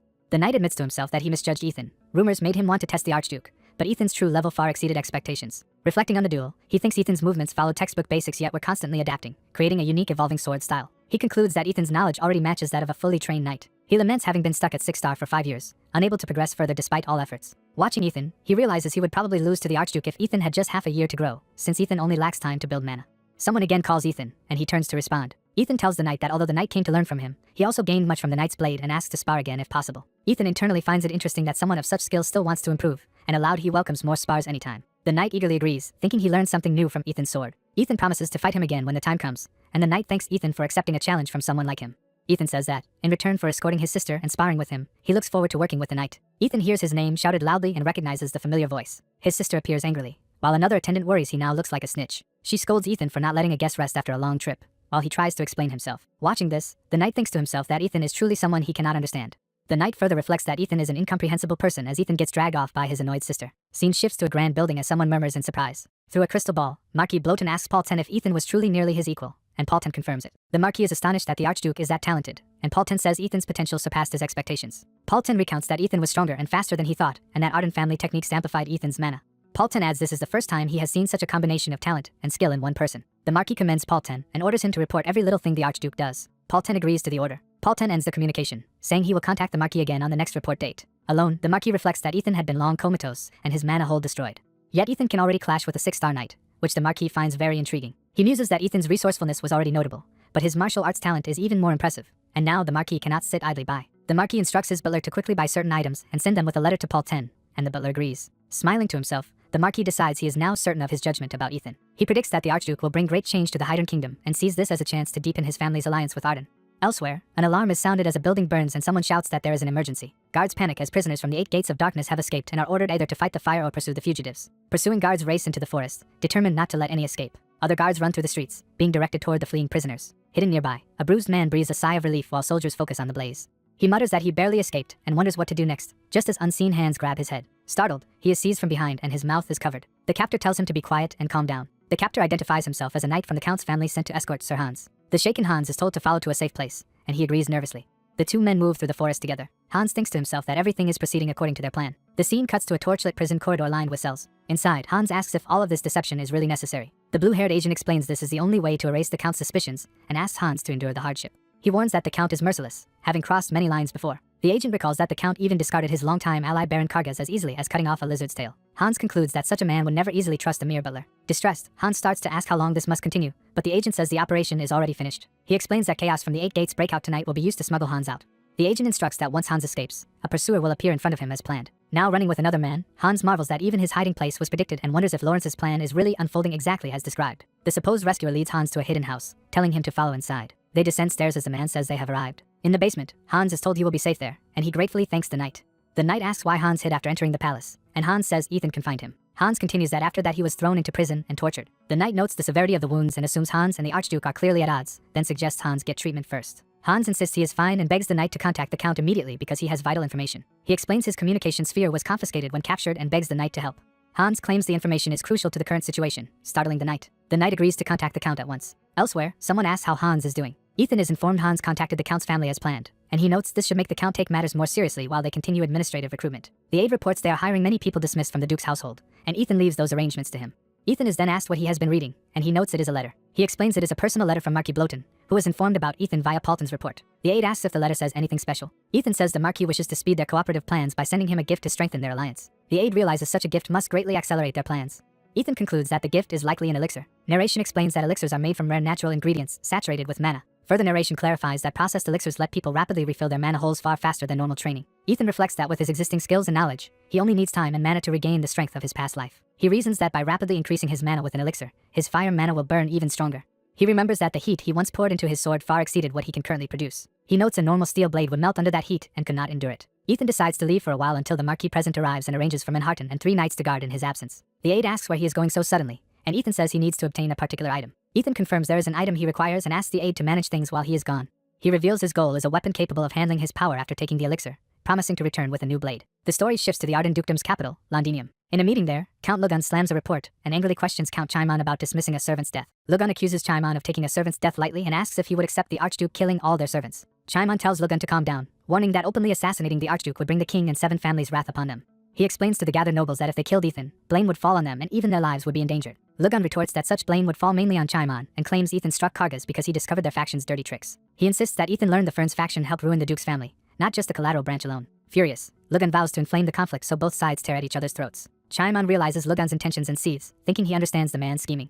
Just then, Chaimon receives a crystal ball call from Hans reporting that their plan succeeded. Hans excitedly tells Chaimon that when Ethan tortured him, he lied about which faction was responsible, misleading the Archduke. Chaimon praises Hans' performance and laughs triumphantly, boasting he knew he could trust him. He exults that Ethan is now headed for Baron Lomenton of the Amelton faction. Chaimon gloatingly tells Lugan to enjoy his current safety while it lasts, implying Ethan will soon target Lugan's side. Narration shifts to explaining dungeons, special places where mana gathers like a storm. It describes how wild monsters drawn to this mana form dungeons and develop mana stones inside their bodies. Because mana stones power many magic items, dungeons are treated like treasure troves. Riding toward a village, Ethan thinks it has been a while since he came here and that there is a dungeon nearby whose mana stones and treasures interest him. However, he prioritizes acquiring a special metal obtainable only in that dungeon.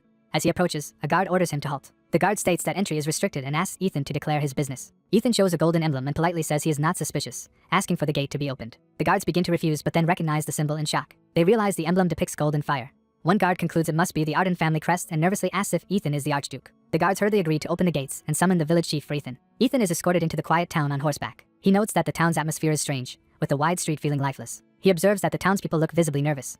Ethan wonders if they are simply wary of an outsider but decides their expressions show fear of someone specific. He concludes the people are completely terrified of a certain person. A guard nervously explains that the village chief is being fetched and will arrive shortly. Ethan chooses to go to the chief himself and tells the guard to lead the way. The narrative shifts to the chief recounting a local hunter's story of hearing strange noises at an abandoned mine. The hunter, thinking it was pickaxe sounds, entered the mine to investigate. Inside he witnessed something unimaginable. He saw skeletons laboring with pickaxes deep within the mine. Now in front of Ethan, village chief Gillian recounts that the hunter reported dozens of such skeletal miners. Ethan asks if he means undead skeletons, and the chief confirms, saying the hunter was too scared to go further but sure of the pickaxe sounds.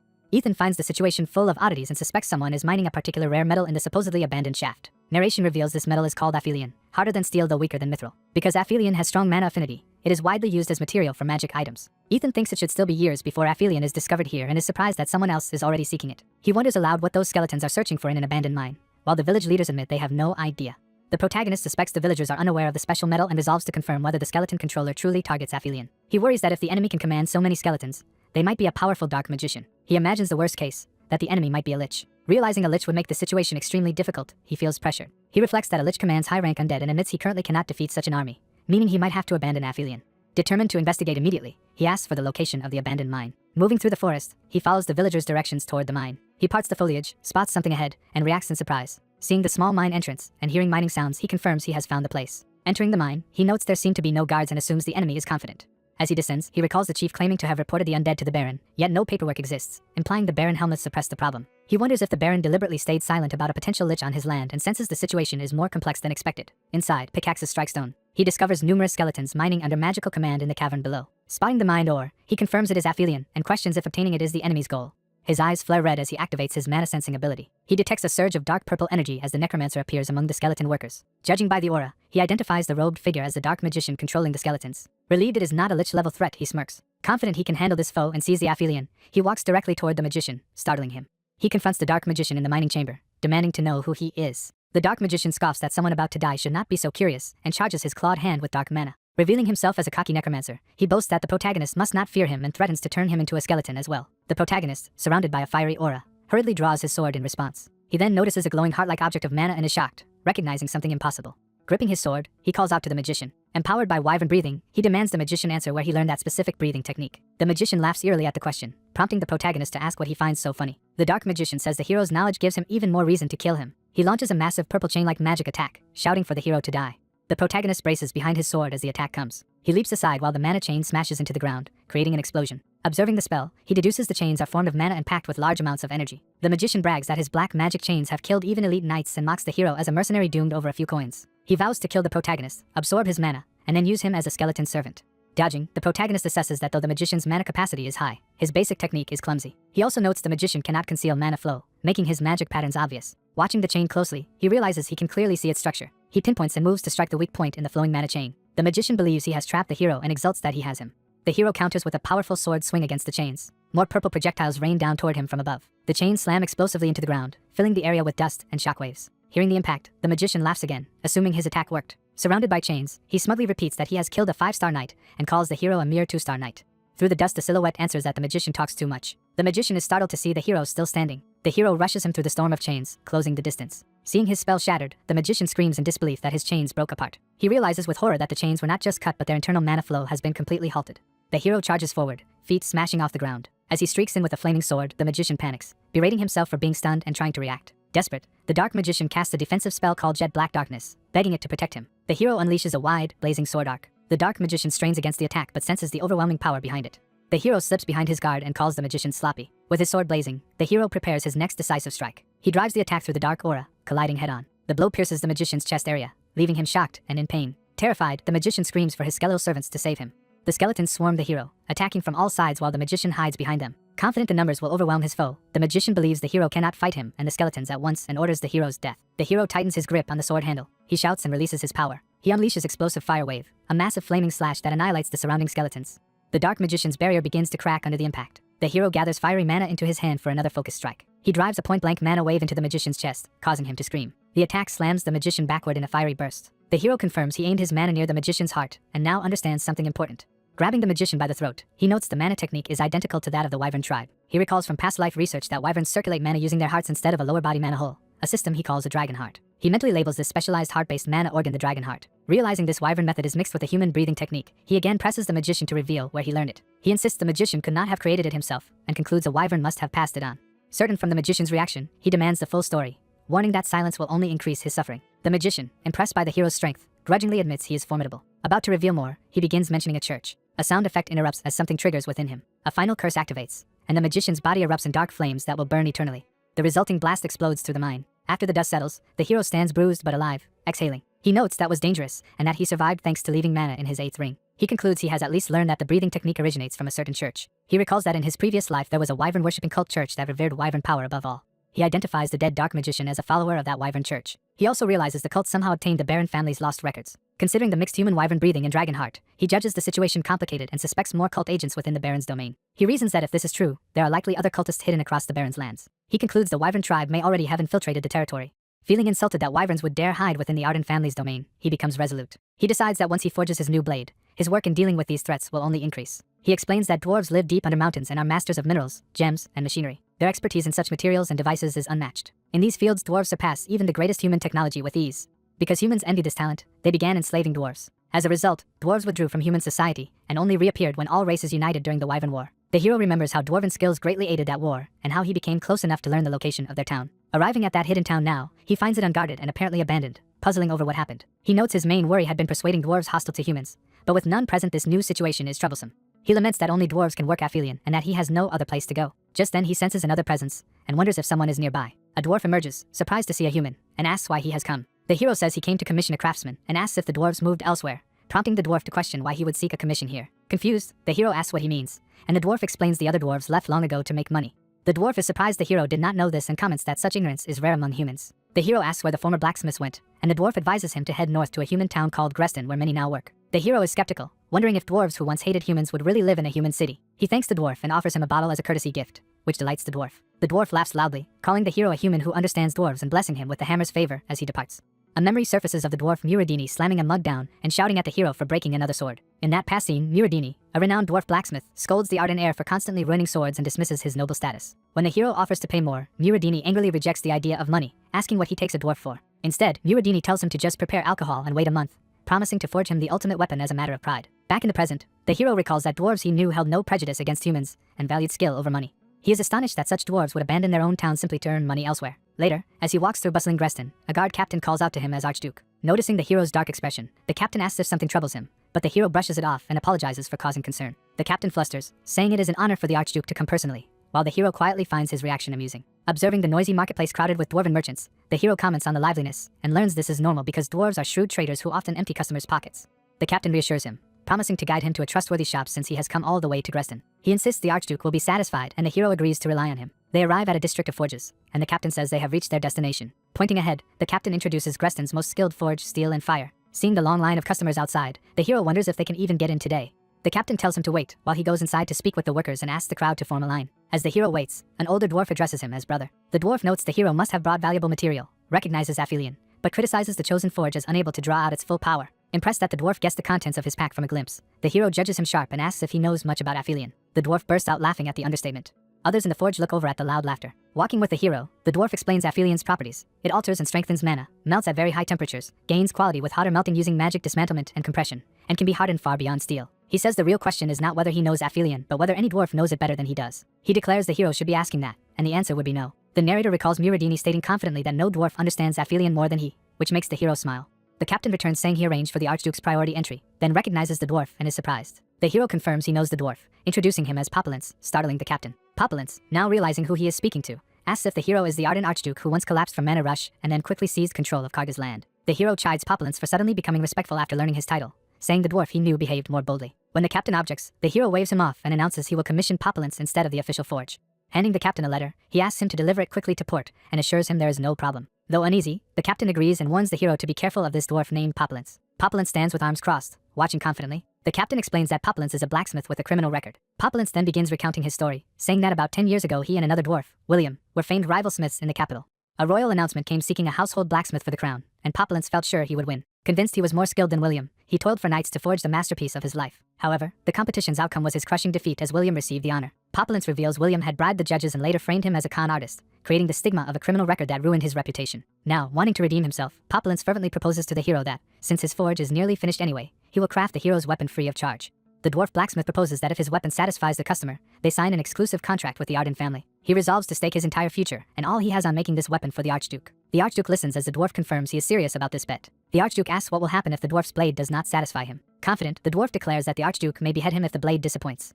The Archduke smiles, considering the dwarf's resolve. Accepting the challenge, the Archduke tells the dwarf to demonstrate his skills. Overjoyed, the dwarf celebrates that their deal is sealed. He promises to forge the ultimate Aphelion blade within 3 days. The Archduke questions whether a single dwarf can really complete such work so quickly.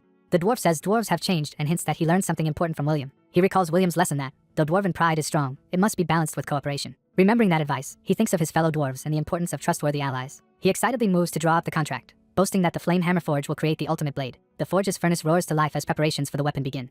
Dwarves in protective gear feverishly fuel the massive furnace and ask their leader for instructions. As ore begins melting, they worry the furnace cannot withstand the extreme melting solvent being used. The dwarf master orders them to use every ingredient regardless of the furnace's condition and to finish the job. Molten iron starts flowing out, and they carefully regulate the furnace temperature. They cool the metal as slowly as possible, knowing this stage determines Aphelion's hardness. The heated metal is pounded with tremendous force on the anvil. Multiple dwarves hammer together in rhythm, shaping the glowing metal. Another dwarf adds intricate horn decorations to the growing weapon. A younger dwarf painstakingly files and refines the detailed parts. The master hefts his hammer for the final, decisive blows. He repeatedly strikes with all his strength, determined to perfect the blade. Exhausted and sweating, the dwarf continues forging with fierce concentration. The ringing of hammers echoes from the forge through the day and night. At last he raises the finished, ornate great sword and proclaims its completion. He proudly tells his team they truly managed to finish the weapon within 3 days. When the Archduke arrives, the dwarf says he is just in time for the final step. The dwarf explains that although the sword's form is complete, the special Aphelion metal still requires a process called mana quenching. The Archduke, unfamiliar with the term, repeats it and notes he has never heard of such a process. Walking together, the dwarf clarifies that mana quenching means infusing mana directly into the sword. He instructs the Archduke to pour his mana into the great sword until the process is complete. The Archduke tests the weapon, finding it light, well-balanced, and unusually smooth yet strong. Channeling a little mana, he senses it being drawn smoothly into the blade as if the sword were drinking it. Surrounded by flames of mana, he tells the dwarves to step back and prepares to begin the quenching in earnest. He activates Arden's hidden ultimate technique, Fire Blade, flooding the sword with fiery power. The dwarf blacksmith is stunned by the overwhelming firepower and recognizes it as the Arden family's fire mana. As the heat exceeds expectations, the dwarves retreat behind a wall to avoid being burned. The Archduke feels the sword resonating strongly and determines that he can endure the strain. He decides to push his output to the maximum, pouring all his mana into the blade. The dwarf watches in shock as the aura around the Archduke surges violently. A blinding burst of fiery light explodes from the quenching. Flames swirl afterwards, marking the end of the intense process. The sword now glows with a fiery aura as the Archduke holds it triumphantly. He smiles in satisfaction, feeling the new weapon's power. Watching from hiding, the dwarves judge the result excellent and praise Populence for passing this test. The Archduke promises that once he reaches port he will send materials, personnel, and the formal contract. He officially welcomes the flame hammer forge into the Arden family's service. Later, by torchlight, someone reflects that they now understand more about the Baron's tolerance of undead in his lands. As they descend steps, the speaker admits surprise that the Baron allowed undead within his territory. One knight explains that the Archduke ordered an investigation into the dark mage commanding the undead, and they believe a certain prisoner may know something. They visit the dungeon, noting that while the Baron is absent, they can question his long-serving subordinate. Inside, they find the Baron's butler shackled and ready to be interrogated. The butler nervously responds when told there are questions he must answer. The knight asks him about Pelorin and whether he remembers the appeal from that town, which the butler confirms. The knight presses, why did the Baron ignore that appeal and conceal what happened, prompting a hesitant reply. The butler recalls that, while at the Baron's office, a black-robed figure would suddenly appear in the room without warning. Each time that person appeared, the butler was ordered out, and he suspects the Baron obediently followed all of the robed visitor's commands, including hiding Pelorin's appeal. He remembers returning afterward and cautiously calling out to the Baron. He once overheard the Baron muttering in confusion about how many mages his enemies possessed. Back in the present, the advisor deduces that since the door never opened, the visitor used some form of space travel magic rather than invisibility. The butler insists he knows little else, while the advisor reasons that it cannot be a shadow-based spell either, or the butler would have seen signs. Concluding the interrogation, the advisor tells the Knight Grandmaster he has a lead. He decides they must investigate the entire dukedom and calls for knights to aid the intelligence division. He sets the goal of finishing all investigations before the Archduke returns. Time passes and the scene shifts to a large fortified city under clear skies. A lookout atop the walls announces the Archduke's arrival and orders the gates opened. The Archduke rides through a ceremonial guard of soldiers, Aphelion strapped to his back. Lawrence greets him, asking about his trip, and the Archduke inquires if anything noteworthy occurred. Lawrence reports that things stayed peaceful and the collateral families felt relieved during the Archduke's absence. Walking together, the Archduke asks about the investigation he requested by letter, and Lawrence replies that it is complete. The Archduke agrees to review it immediately while Lawrence prepares the documents in his office. In the study, Lawrence reports while the Archduke sits at his desk reading through the compiled information. Reading aloud, the Archduke notes that the suspicious magic involves space travel. The report states there are roughly 50 mages in the dukedom able to use space travel, with detailed data attached, startling the Archduke. He confirms with Lawrence that this information has been personally verified. He judges the report logically sound yet is surprised by its implications. Reflecting, he recalls that teleportation magic is convenient but so mana-hungry that most mages avoid it. In major cities, nobles instead use costly mana stones to power teleport gates, which is normally teleportation's main application. He wonders how 50 people could wield such magic, then pauses as a new idea strikes him. He is reminded of the dark mage from the mine whose mana reserves were abnormally high. He connects this to the enemy's mana-breathing technique, which rapidly amplifies mana using wyvern skills. He reasons that if that technique is easy to spread, many mages could artificially increase their mana, making the report plausible. Recognizing this, he decides the real issue lies elsewhere. He concludes that among those 50 space travel mages, at least one must be tied to the dark cult. He exhales, mentally preparing for the challenge ahead. A knight admirer inspects Aphelion and comments on the Archduke's impressive new sword. The Archduke explains it is a dwarf masterpiece and that he recruited the blacksmiths into the Arden household. The knight praises the weapon's lightness and exquisite craftsmanship, acknowledging dwarven skill. The Archduke offers to have the dwarves craft a special blade for the knight as well. Flustered but delighted, the knight asks if he truly means it. The Archduke says the knight's efforts escorting his sister deserve such a reward. The knight modestly claims he has done little, remarking that times have been so peaceful he almost felt idle. The Archduke then asks how his sister is faring. The knight reports that the Grand Duchess has been handling administrative duties alongside Phyrexian with surprising competence. He adds that Phyrexian himself recognizes her as an exceptionally fast learner. The Archduke is pleased, feeling he entrusted his sister to the right people, and the knight thanks him for the praise. The knight then says he has something to give the Archduke. He presents a small box, explaining it is a gift from Marquis Bloten. Inside, the Archduke finds a glowing orb and guesses it is an elixir that explosively increases mana capacity. He concludes that, knowing his current lack of mana, the Marquis chose the most appropriate elixir for him. He reflects on Bloten's unerring insight, which seems unchanged in this life as well. Rising, the Archduke thinks back on his recent journey. He notes that he successfully replanted the essence of fire into the shattered mana nodes dispersed throughout his body. He reasons that if he consumes this elixir and boosts his mana, he will be ready to enter the third stage of the Breath of Black Flame. He swallows the elixir, preparing himself for the next stage of cultivation. Entering the stage called circulation, he begins assimilating the black flames into his mana while enduring intense strain. He anticipates unbearable pain but believes that with his current mana reserves he can overcome it. He first forces the essence of fire in his mana holes to their limit, heating his mana until it could seemingly melt steel. As the heat surges through him, he braces for his blood and organs to feel as though they are burning. He knows that once the agony twists his emotions and fuses them with the fire mana, the flames should darken. The doctrinal description states that at this point the fire will gradually turn black. He grimaces as his body crackles with energy, pushing through the process. Shrouded in blazing aura, he screams as the power explodes outward. The force blasts out across the room, rattling its very structure. When the light fades, he is shocked to realize he feels no pain at all. Inspecting his hand, he notes he should feel like he is burning and wonders if he failed the stage. A sudden voice tells him he did not fail, announcing another presence. A fiery being appears, greeting him warmly as the child of fire. Recognizing the entity as Rorosha, he stammers in disbelief and asks how it is here. Rorosha reassures Arden that not only did he not fail, he has actually grown stronger. The spirit explains that Arden produced extremely pure fire mana, which naturally drew it down to him. Unlike previous family heads, Arden's fire avoided corruption and spared him the twisted flames. Arden realizes the spirit is calling the breath of black flame itself corrupted. Rorosha clarifies that black flame, born from pain, is not fire's true nature and that such incomplete fire has limited potential. Arden is stunned to hear that his clan's vaunted technique is actually a flawed, limited skill. A narration recounts how Breath of Black Flame once elevated the Arden family to the strongest sword lineage on the continent. It notes that black flames define the family's identity and destructive reputation. Arden ponders the idea that his family's signature skill is incomplete, but admits the spirit's words fit his own past experiences. He remembers that in his previous life, when nearing transcendence, he hit an insurmountable wall. He now wonders if that barrier existed because of the constraints of Breath of Black Flame and questions how to proceed. Rorosha senses his turmoil and mentions another historical case where pure energy enabled a descent similar to his. The spirit reveals that the energy in that story belonged to the founder of the Arden family. A portrait identifies this ancestor as Jeroen Arden, an extraordinary master who devised secret techniques for many noble houses. The narration explains that all direct records of Jeroen vanished over time, leaving almost nothing. Legends say only that he surpassed transcendence. They also claim his flames shone white like light rather than black. Remembering this, Arden berates himself for only now recalling the legend of white flames. Rorosha remarks that Arden seems to have realized something important about his heritage. The spirit departs, saying it will wait for the day Arden's pure flames fully bloom and promising to see him again. Left alone, Arden feels the new energy faintly but believes he has gained a significant clue. He connects the founding head's white fire, the incompleteness of black flame, and the bottleneck of his former life. He notes that this time the flames did not turn black yet the circulation completed successfully, giving him hope. The story then shifts to Baron Lomentin's headquarters in the small town of Ultron. A messenger runs frantically through the corridors, panting. He bursts into the Baron's office announcing urgent intelligence from their spy in Kargas. The Baron is stunned to hear the Archduke is preparing to advance troops into their lands. Panicking, he protests that the Archduke was supposed to be focused on revenge against Chaimon, while an associate urges him to calm down. The newly promoted 5-star knight boasts that he is eager to face the Archduke and tells him to come anytime. A castle guard blows a horn to signal an approaching force. Cavalry hoofs pound the ground as riders advance. Ethan leads his knights on horseback through the forest toward Baron Lomentin's territory. Determined, Ethan orders his forces onward to the minor city of Ultron.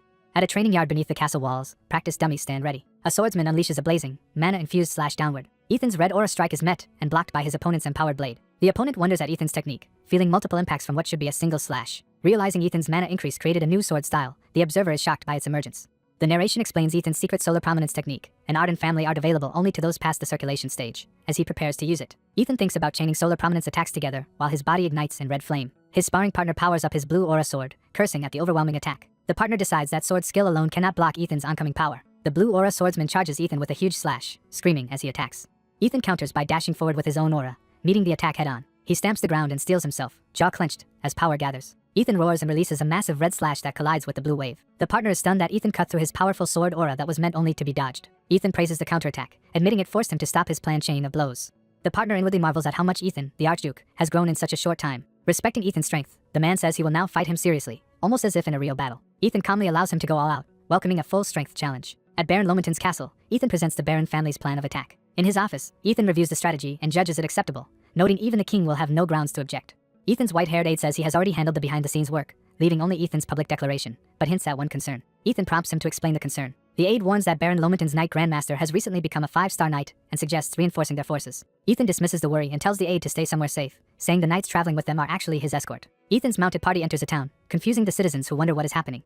Nervous townspeople suspect the mounted group is there to impose taxes again. Ethan, his aide, and a knight take position in the town square before the watching crowd. Observing the people, Ethan concludes that, like Kargas, this feudal lord is bleeding his citizens dry with taxes. He notes the ragged condition of the townspeople and children, seeing the area as completely mismanaged. The fearful, haggard expressions on families' faces confirm the hardship they suffer.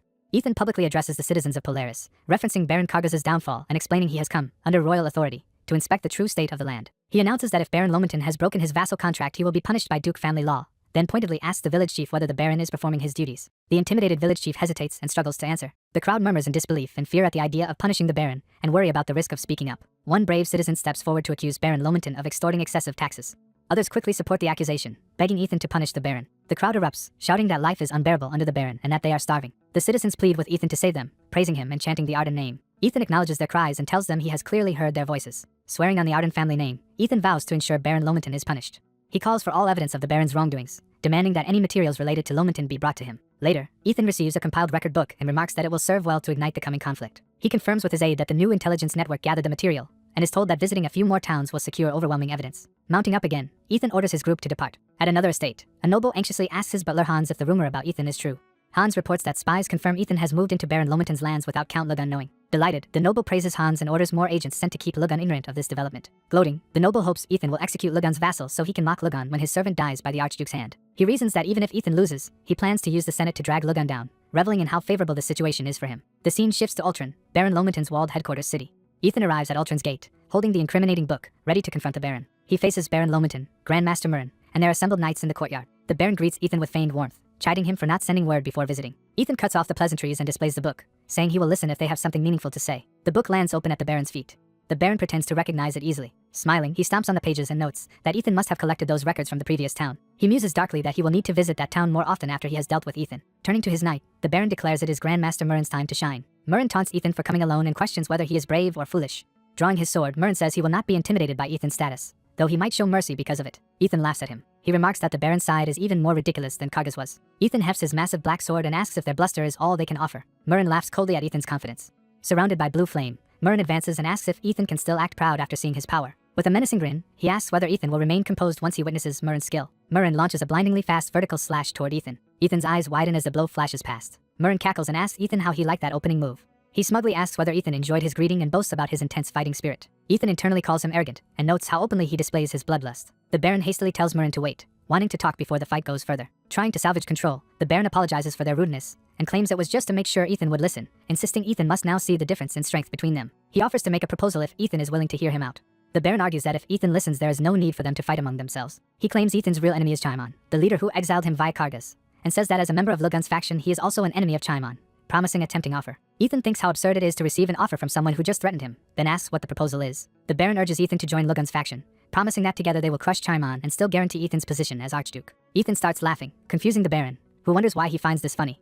Ethan coldly tells him he is shameless for making such a proposal and insults Lugan's faction. Slamming his weapon into the ground, Ethan roars Baron Zipron Lomenton's name. The Baron recoils in alarm. Ethan, sword blazing red, says a mere vassal dares to claim he can guarantee an Archduke's position and declares he wants nothing to do with their factional squabbles. He proclaims that every Senate member who betrayed their lord is his enemy, and vows they will all face Arden's judgment. The Baron yells in shock at Ethan's declaration. Enraged, he powers up with blue aura and prepares to fight himself. Murren rushes Ethan with a fierce aura slash, telling the Baron there is nothing left for him to see. Ethan meets the blow with his own weapon, blocking the attack. Murren shouts that he knows Ethan's victory over Kargas came from bribing Manhattan to betray Helmut, and claims Ethan must have a similar scheme this time.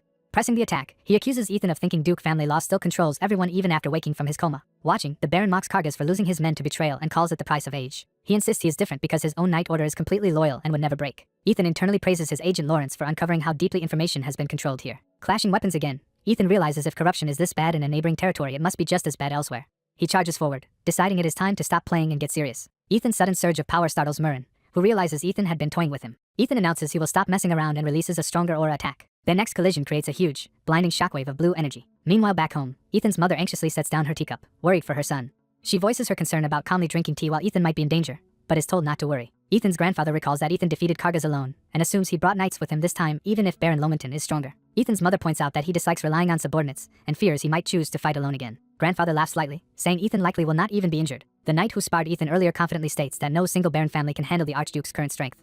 Back at Ultron, Murren reels in confusion, unable to understand what just happened in the latest exchange. He finds himself slammed into a cratered wall, stunned because he thought he had grabbed Ethan from behind. Ethan stands unharmed with his burning sword as Lomenton's men cry out in panic for their grandmaster. Humiliated in front of his subordinates, Murren fumes at the disgrace. The Baron frantically orders his knights to help Murren and do something. Murren forces himself up and commands everyone to back away, declaring he is fine. Empowering himself again, he warns the Baron that he might accidentally kill Ethan because his strength is too great to fully control. Nervous, the Baron pretends that would be an unfortunate complication. Murren roars and unleashes an enormous blue aura with his sword. He activates his trump card technique and charges Ethan, screaming for his death. The attack explodes across the courtyard in a huge blue blast. Watching the devastation, the Baron complains that Murren's enthusiasm will make garden repairs expensive and jokingly muses about raising taxes again. Murren clicks his tongue in frustration as he senses his strike missed and that Ethan dodged. Surrounded by smoke and red aura, he angrily demands to know where Ethan has hidden. Ethan suddenly appears from behind, catching Murren off guard. With a red flash, Ethan slices into Murren. The next instant, Ethan is standing on Murren's back, having completely overpowered him. Murren, pinned and enveloped in red energy, stammers in disbelief at what just occurred. Ethan tells him he will say only one thing as Murren marvels at his overwhelming strength. Immobilized by Ethan's power, Murren panics that he cannot move his body. Ethan calmly asks what Murren thinks happened to those who previously attacked him with murderous intent at Kargas. Terrified, Murren screams in anticipation of the same fate. Nearby, the Baron hears the massive impact and anxiously asks what just happened. He and his men shout for Murren to answer and ask if the Archduke has been defeated. Ethan's off-screen voice says he doubts Murren can respond in his current condition. Murren's body is hurled through the air and crashes down before the Baron. Lomenton and his knights recoil in horror at their grandmaster's ruined state. Seeing him broken on the ground, the Baron stammers Murren's name in disbelief. He begins to realize there is no way Murren lost so easily. Panicking, he yells at his vice commander and knights to hurry and do something. He points out that they have 30 knights and orders them to stop the Archduke at once. The vice commander rallies the frightened knights, telling them not to lose their composure. He commands them to form the combined attack formation they trained so hard for and to surround Ethan for the Grandmaster's revenge. Ethan regards their mustered ranks with amusement, thinking their levels are so low he will not even need solar prominence. The vice commander shouts to everyone to prepare. Ethan launches forward as the knights charge, initiating a full assault. Ethan decides he must heavily restrain his strength to avoid killing such weak opponents instantly. He nonetheless calls out his technique and begins to swing with serious intent. A massive fiery tornado of solar prominence erupts, engulfing the area. The charging knights are consumed by the blazing vortex, screaming as Ethan's attack overwhelms them. Knights are violently blasted away by Ethan's overwhelming attack. Ethan walks calmly and thinks there is no reason to punish the regular knights since none showed true killing intent. He concludes that the only person who genuinely tried to kill him was the female knight. In a flashback, the blonde knight nervously points a sword at Ethan while a steward watches in shock. The blonde knight panics, sweating as she realizes who she is facing. Back in the present, she stiffens in fear when Ethan appears beside her. Ethan coldly states that exploiting the people with unfair taxes and threatening him with a blade are serious crimes. Citing the Duke family's law, Ethan declares that Cypron Lomenton will have all titles and wealth confiscated. Cypron screams in terror at Ethan's judgment. Cypron frantically calls for his 200 soldiers to protect him. He yells at the assembled troops, demanding they attack Ethan and reminding them he pays their wages. Cypron insists he, not the Arden family, is their master and orders them to obey him. In response, the soldiers drop their swords to the ground. Their representative refuses to attack Ethan, saying they cannot raise weapons against the Arden family who once saved them. Ethan smiles as the soldier also points out that their own food and clothing come from unfair taxes on their families. Cypron realizes with horror that Ethan's earlier words about justice were aimed at persuading the soldiers, not him. Trembling, Cypron admits to himself that Ethan is terrifying, possessing authority, power, and masterful control over crowds. Shocked, he wonders how he knew so little about such a formidable man. Ethan announces Cypron's end and prepares a lethal, flaming spell. Ethan drives his blazing weapon through Cypron's body. Cypron lets out a dying scream. Ethan stands over the fallen Baron, sword still impaled, as onlookers stare. Addressing the soldiers, Ethan thanks them for lowering their swords for him and his family. He reminds them he traveled through many towns and promised to end the Baron's tyranny. Ethan declares that from this moment he, Ethan Arden, seizes all of the Baron's authority. He proclaims the barony part of the Duke family's territory and announces its liberation. The soldiers kneel in acknowledgement of his declaration. They pledge to follow his orders and loudly praise the Archduke Arden. The scene shifts to the Arden estate, symbolizing the family's power base. In an office, a strange slime-like relic called the Second Eight Ring is praised as good work, and someone asks if the Baron talked easily. A subordinate reports that with the King's seal and Helmut's precedent, extracting information was easy because the Baron bargained for mercy. Ethan says mercy will depend on how the Baron responds to a particular book. The white-haired aide asks in surprise about this book. Ethan explains he found it in Lomenton's office and that it is titled The Book of the Dragon Race. He orders a renewed interrogation of the Baron to learn how he obtained this book. The Book of the Dragon Race is revealed as a text that venerates the Dragon Lord. The book promises power and the Dragon Lord's protection to worshippers who endlessly recite 9 passages. Ethan concludes the tome is actually a skill book teaching a mana-breathing method. He compares it to the dark mage he met at the mine, judging the book inferior yet clearly of the same system. Ethan confirms that the breathing technique described matches the dark mage's style. He notes the method gathers mana at the heart instead of mana holes, creating severe side effects. While it could quickly raise a practitioner to around 4 stars, he explains the price is eventual fatal heart rupture. Ethan, closing the book, tells someone to enter. His aide returns and reports gathering information from both the Baron and local residents. The aide says the book is tied to the religious order Ethan mentioned, and that they use it as bait to recruit followers. Ethan reasons that power-hungry people, ignorant of the side effects and not hating wyverns, would eagerly accept such a book. He asks what commoners think of wyverns and whether such bait is really effective. The aide answers that war scarred commoners heavily, so despite a non-aggression pact, wyverns are still widely despised. He recounts that when the book first appeared, residents begged nobles to crush the cult, but the nobles ignored them and reporters vanished. With noble complicity, the cult's activities continued and residents became silent on the matter. Ethan reflects that fear and self-interest are intertwined and concludes Cypron likely collaborated with others, as in Helmut's case. During interrogation, Cypron insists to Lawrence that he is hostile to the cult and unrelated to them. Hysterical, Cypron shouts that the Neuraxis cult has nothing to do with him. Hearing the name, Ethan quietly repeats Neuraxis, deep in thought. The The aide confirms Zipron indeed mentioned Naraxis and asks if that is significant.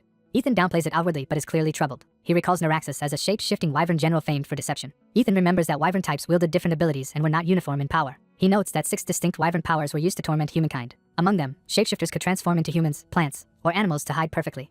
Ethan reflects that such shapeshifters are extremely troublesome and can only be detected by knights of at least 7 stars. He remembers needing a full year of cat and mouse to defeat Naraxis in his previous life. Now, after the non-aggression pact, he worries that many shapeshifters may be hidden in the dukedom and even among nobles. Ethan realizes this era may be even more dangerous than his past life. He tells Lawrence the situation is more urgent than expected and that the book's spread must be organized, not random.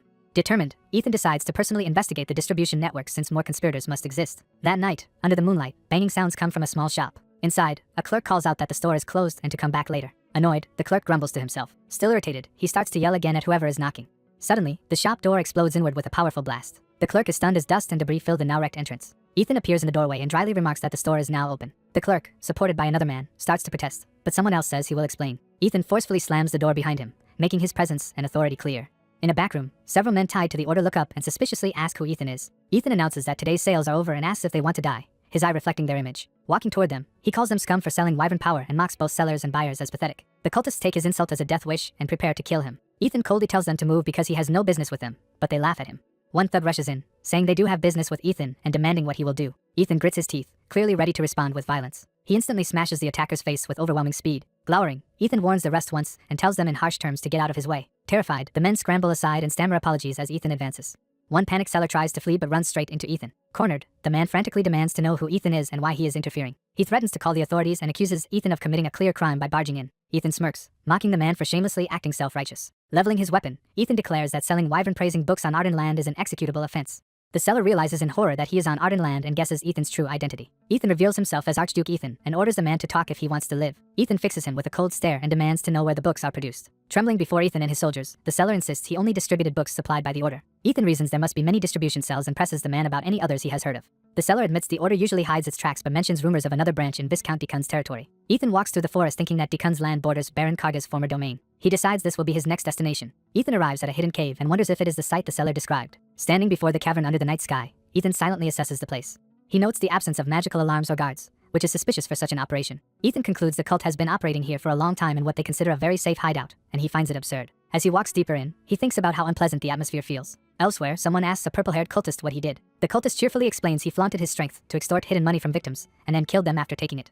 His companion scolds him, saying that even under the chief priest's protection he is overdoing such atrocities. The purple-haired man laughs that the order controls the world so no one will complain, only to be cut off by someone telling him to shut up. Ethan appears behind them, telling them their words are so disgusting he refuses to listen further. Startled, the two cultists shout and demand to know who he is. Ethan, approaching with glowing blue eyes and greatsword, says people about to die do not need that answer.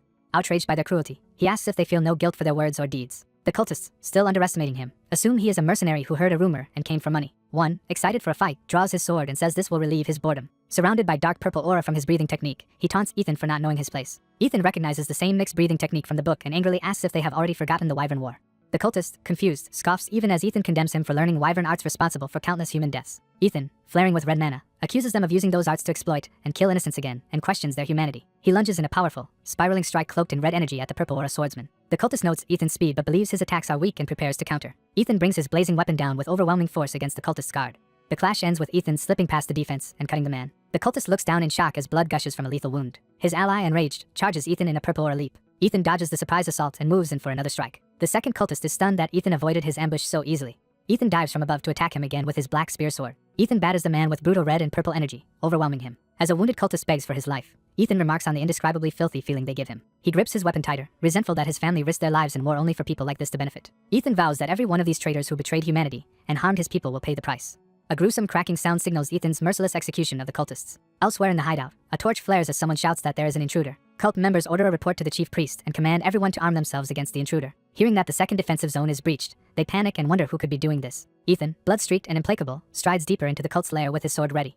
Armed cultists identify him and ready crossbows to fire. They encircle Ethan in a ritual area, warning him not to move or they will shoot. Ethan dryly comments on the grand welcome and that more enemies remain than he expected. The chief priest appears, mocking Ethan and promising mercy if he obediently answers questions. Ethan dismisses the notion of mercy as laughable. He asks if this man is the chief priest responsible for distributing the wyvern books and whether he knows whose territory he is in. Smiling coldly, Ethan scoffs at the priest's claim that this is their territory, calling it nonsense. Ethan unleashes blazing power, denouncing wyvern worshippers for daring to make such claims on Arden land. Filled with rage, he vows to annihilate every one of them to the last man. The chief priest orders his followers to fire on Ethan but to keep him alive so they can identify him.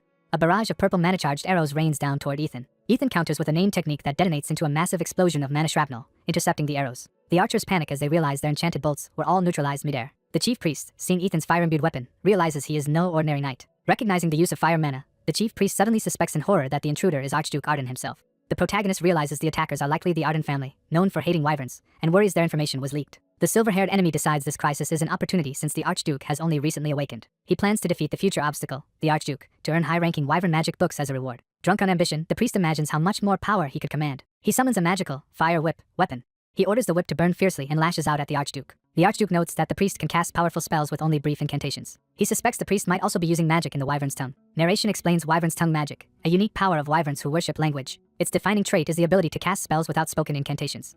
This is achieved by implanting a second mana hole in the brain, called language circulation. The Archduke deduces that if the priest has language circulation, he may be connected not only to Naraxis the shapeshifter but also other wyverns. The Archduke plants his foot, preparing to counter. He steadies his weapon and reacts to something surprising. Cultists claim the Archduke is cornered and unleash a volley of attacks, ordering open fire.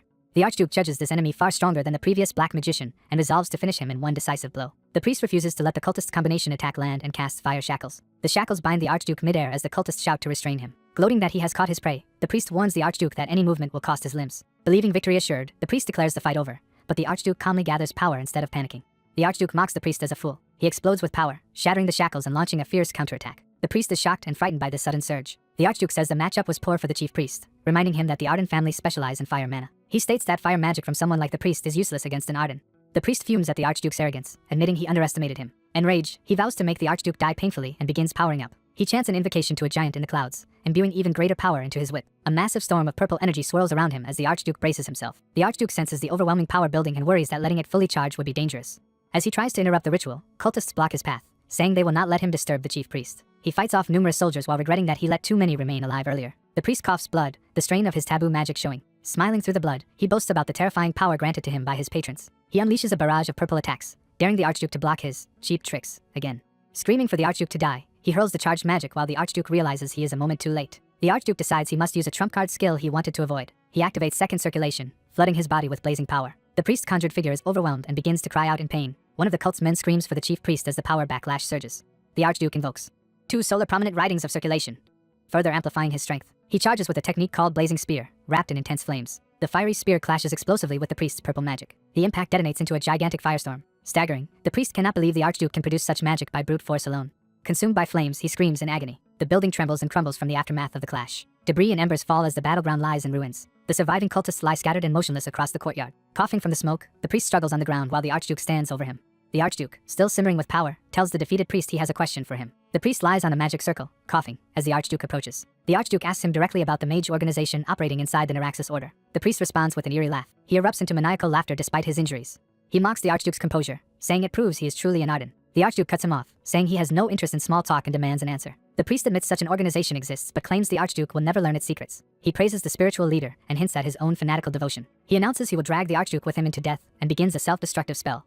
The Archduke seizes the priest's head, choking off the spell. The priest screams as the Archduke forcibly interferes with his magic. Holding the crackling blood magic core in his hand, the Archduke shocks the priest, who cannot understand how this is possible. Narration explains that the Archduke has seen others attempt such self-destruction before and expelled the blood magic before it could trigger. The priest, veins glowing, bitterly calls the Archduke a fiendish monster.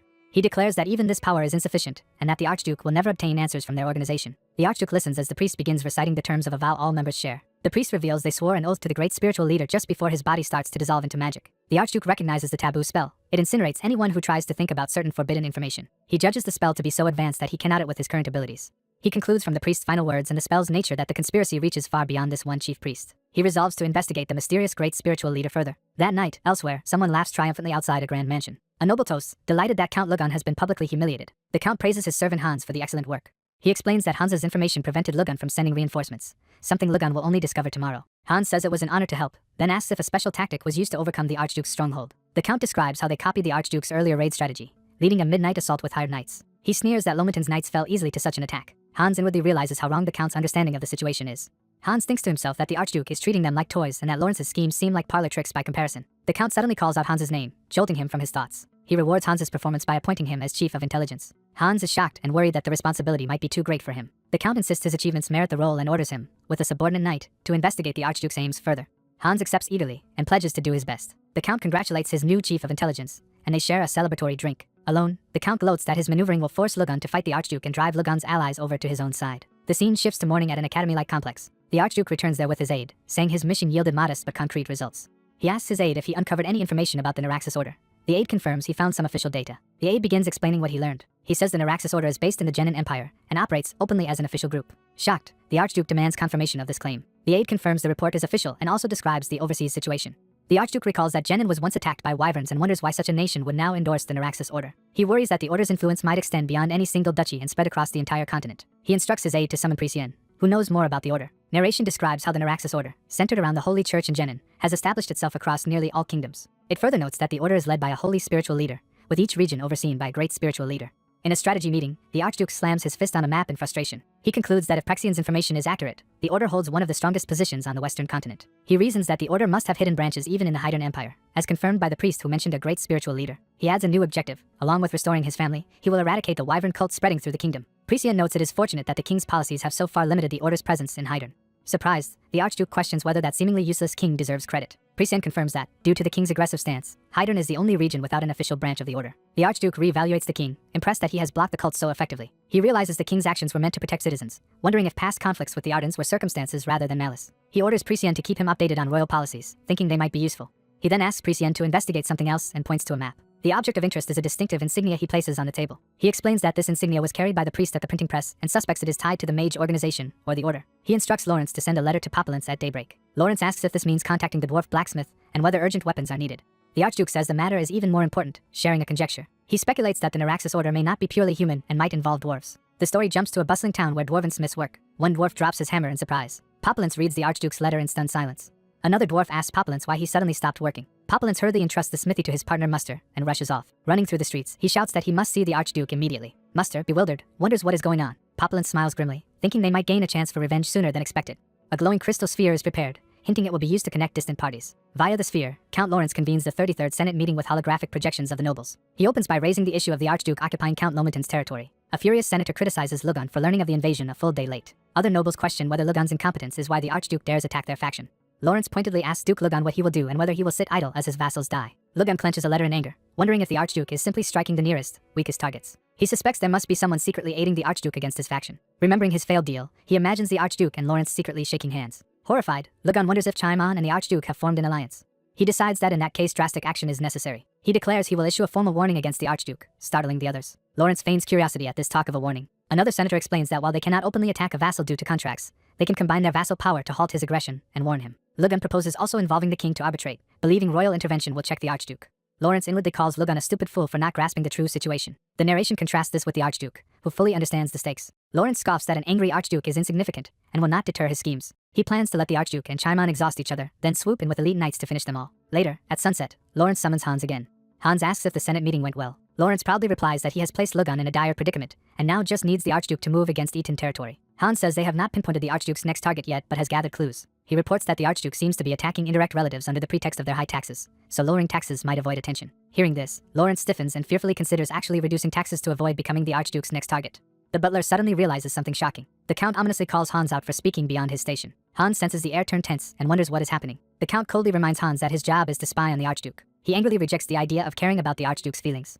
Terrified, Hans bows and hurriedly apologizes for his words. The Count warns Hans not to forget his place and threatens consequences for poor work. He implies terrible things will happen if Hans disobeys, then dismisses him. Panicking, Hans quickly excuses himself and leaves the room. Alone, the Count worries that Lugan has realized he has outside help. He decides the best way to deal with both the Archduke and Lugan is to invite the third prince to his house. A few days later, training resumes at Lomenton Castle's practice field. The Archduke reads a report while talking strategy with his aide. Smirking, he interprets the report as a warning from his enemies. He notes their harassment worked and that both factions now expect an attack from the south. The aide says Chaimon's faction will advance in response. The Archduke proposes using the king politically just as Lugan does, and his aide agrees the idea has merit. He confirms the aide has traced the distribution routes for Deacon's new wyvern books. They plan to justify an assault on the Senate, where wyvern worshippers gather, by citing the king's policies. The aide reports that Hans tried to get Chaimon to lower taxes but was ignored. Hearing this, the Archduke curses the Senate's greed for refusing to reform despite the threat. A mocking voice interrupts, calling the Archduke a thief who stole something. The Archduke instantly swings his greatsword in a powerful slash toward the intruder. His fiery blow erupts across the field in a massive explosion. The practice ground is engulfed in roaring flames. Amid the chaos, the aide wonders how an intruder slipped past the 3 sentries. A figure calmly stands in the flames, remarking that the heat is unpleasant but bearable. The same figure asks if this blazing attack is the Arden family flame from the rumors. The aide is stunned that the stranger shrugged off the Archduke's full power attack. Concluding the enemy is extremely skilled, the Archduke demands to know who he is. The intruder sneers that the Archduke is arrogant for a supposed thief. Revealing himself fully, he hints that he is actually the rightful owner of the stolen potion and asks if they recognize him. The Archduke repeats the accusation of theft in disbelief while facing him head-on. The Archduke rebukes the intruder for trespassing and again presses for his identity. Laughing, the stranger calls the Archduke a thief again and begins gathering magic. The Archduke is confused and wary at this repeated accusation. Brandishing a vial, the intruder demands if the Archduke will keep making excuses even after seeing this potion, which the Archduke recognizes from Jeroen's information. A brief explanation appears about the special potion called Resin of Vitality. More text explains items named Lightning Stone and Rapid Mana Charger. It states that 4 such powerful artifacts exist with extraordinary abilities. These artifacts allowed humans to keep fighting wyverns until the war's end. The narration adds that a single man created the recipes for all those potions. The stranger finally names herself as the creation sorcerer Ilya Peacecraft. She angrily crushes the vial containing her own potion. Ilya rants that the potion took 5 years of research and a decade of isolation, yet the Archduke reproduced it perfectly. She concludes there is no doubt he somehow stole her recipes. Enraged, she demands to know how Archduke Arden obtained her formula. The Archduke coolly says that if she is honest, he will only discipline her, while his aide wonders why this legendary creator appeared. Internally, the Archduke thinks it likely is truly Ilya but considers that history might have changed again. He resolves to investigate the situation more deeply. Out loud, he dismisses her accusations as nonsense and prepares to counter if she keeps insulting them. He then suggests she stop hiding and reveal her real form, shocking her. Drawing on knowledge from his previous life, he warns her not to underestimate the Ardens and claims he can see through her tricks. Ilya pauses, intrigued by his insight. Amused, she begins transforming, acknowledging that he is no ordinary opponent. The dazzling transformation forces the aide to shield his eyes. Ilya says it has been a long time since she showed anyone her true form. The Archduke and his aide watch, confirming that this must indeed be her real appearance. Now in a youthful body wreathed in flame, Ilya tells him to consider it an honor. She warns that he had better answer her questions because she will no longer hold back. The Archduke concludes that this truly is Ilya and notes that, unlike in his past life, he is now seeing her true form. Remembering that Ilya normally never reveals herself, he decides he cannot waste this rare chance. He inwardly resolves to try recruiting her to his side. Growing impatient, Ilya shouts at the Archduke for stalling. She starts to threaten him against lying as the narration describes a potion that grants monster abilities temporarily. The Archduke then lists several of her in-development magical inventions, such as ability-granting stones, weight-reducing beads, an invisibility cloak, and a far-seeing crystal ball. Hearing even more of her secret ideas, Ilya panics and demands he stop, baffled at how he knows them. She realizes he is naming projects she is currently researching and even only brainstorming, unable to comprehend how he could have stolen such knowledge. Shaken, she cries out asking how he can know these things, while he casually says it is nothing. He attributes his knowledge to the Arden family's vision, saying there is more he cannot reveal to an outsider. Ilya grits her teeth in frustration, saying she cannot listen to his claims any longer. She yells that his explanation makes no sense for a mere swordsman rather than a mage or alchemist. The Archduke calmly replies that she does not have to believe him. He points out that instead of punishing her for breaking in and calling him a thief, he is actually answering honestly, as onlookers gather. He adds that she should be grateful and that her belief is none of his concern. Furious and convinced he is lying, Ilya vows that what he is saying must be false. The Archduke tells her that since she has heard his answer, she should leave, saying he will not charge her for the damage to the field. Ilya seethes, calling him a bastard under her breath. Her magic suddenly surges, surrounding the field in ominous energy that startles the Archduke. She unleashes a full coverage region, transforming the entire area into her magical domain. From within the blazing storm, she screams at him for toying with her and prepares to attack in earnest. Consumed by rage, Ilya declares that mere discipline is no longer enough and that she will go much further. The aide runs toward the Archduke in alarm as the hostile magic intensifies. The Archduke recognizes that they have been trapped inside a caster's coverage region. A narration explains that a master sorcerer can alter the environment around them, creating a coverage region.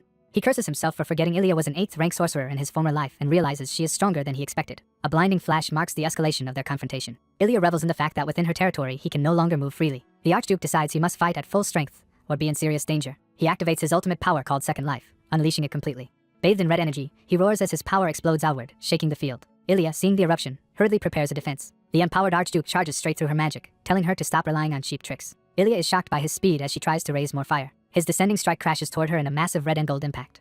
Ilya is sent tumbling as her coverage region shatters, and she wonders who this man really is. She hastily stacks multiple magical shields to block his relentless combined offense and defense. The Archduke smashes down on her layered barriers with his great sword. The clash sends Ilya flying upward and then slamming toward the ground in a blazing impact. The Archduke lands from the exchange with a grunt, bracing himself to continue the battle. Despite having taken heavy damage, the swordsman decides it is still not enough and prepares to push his power further. He channels an unfinished technique through his hand and weapon, unleashing a burst of fiery energy. The attack detonates with the man roaring as power erupts from his chest. The blonde sorceress senses his energy suddenly multiply and reacts in disbelief. Empowered, he activates a technique called Solar Prominence Fire Lance and hurls a massive flame attack. The fire lance explodes in a gigantic blast that engulfs the surroundings. Trainees brace themselves as the instructor warns everyone not to be swept away by the explosion. The explosion smoke and debris drift into the sky as the blast subsides. When the smoke clears, the swordsman appears above the blonde woman, weapon raised toward her. Pinning her down with his blade, he threatens to cut her if she moves and calls her a doppelganger.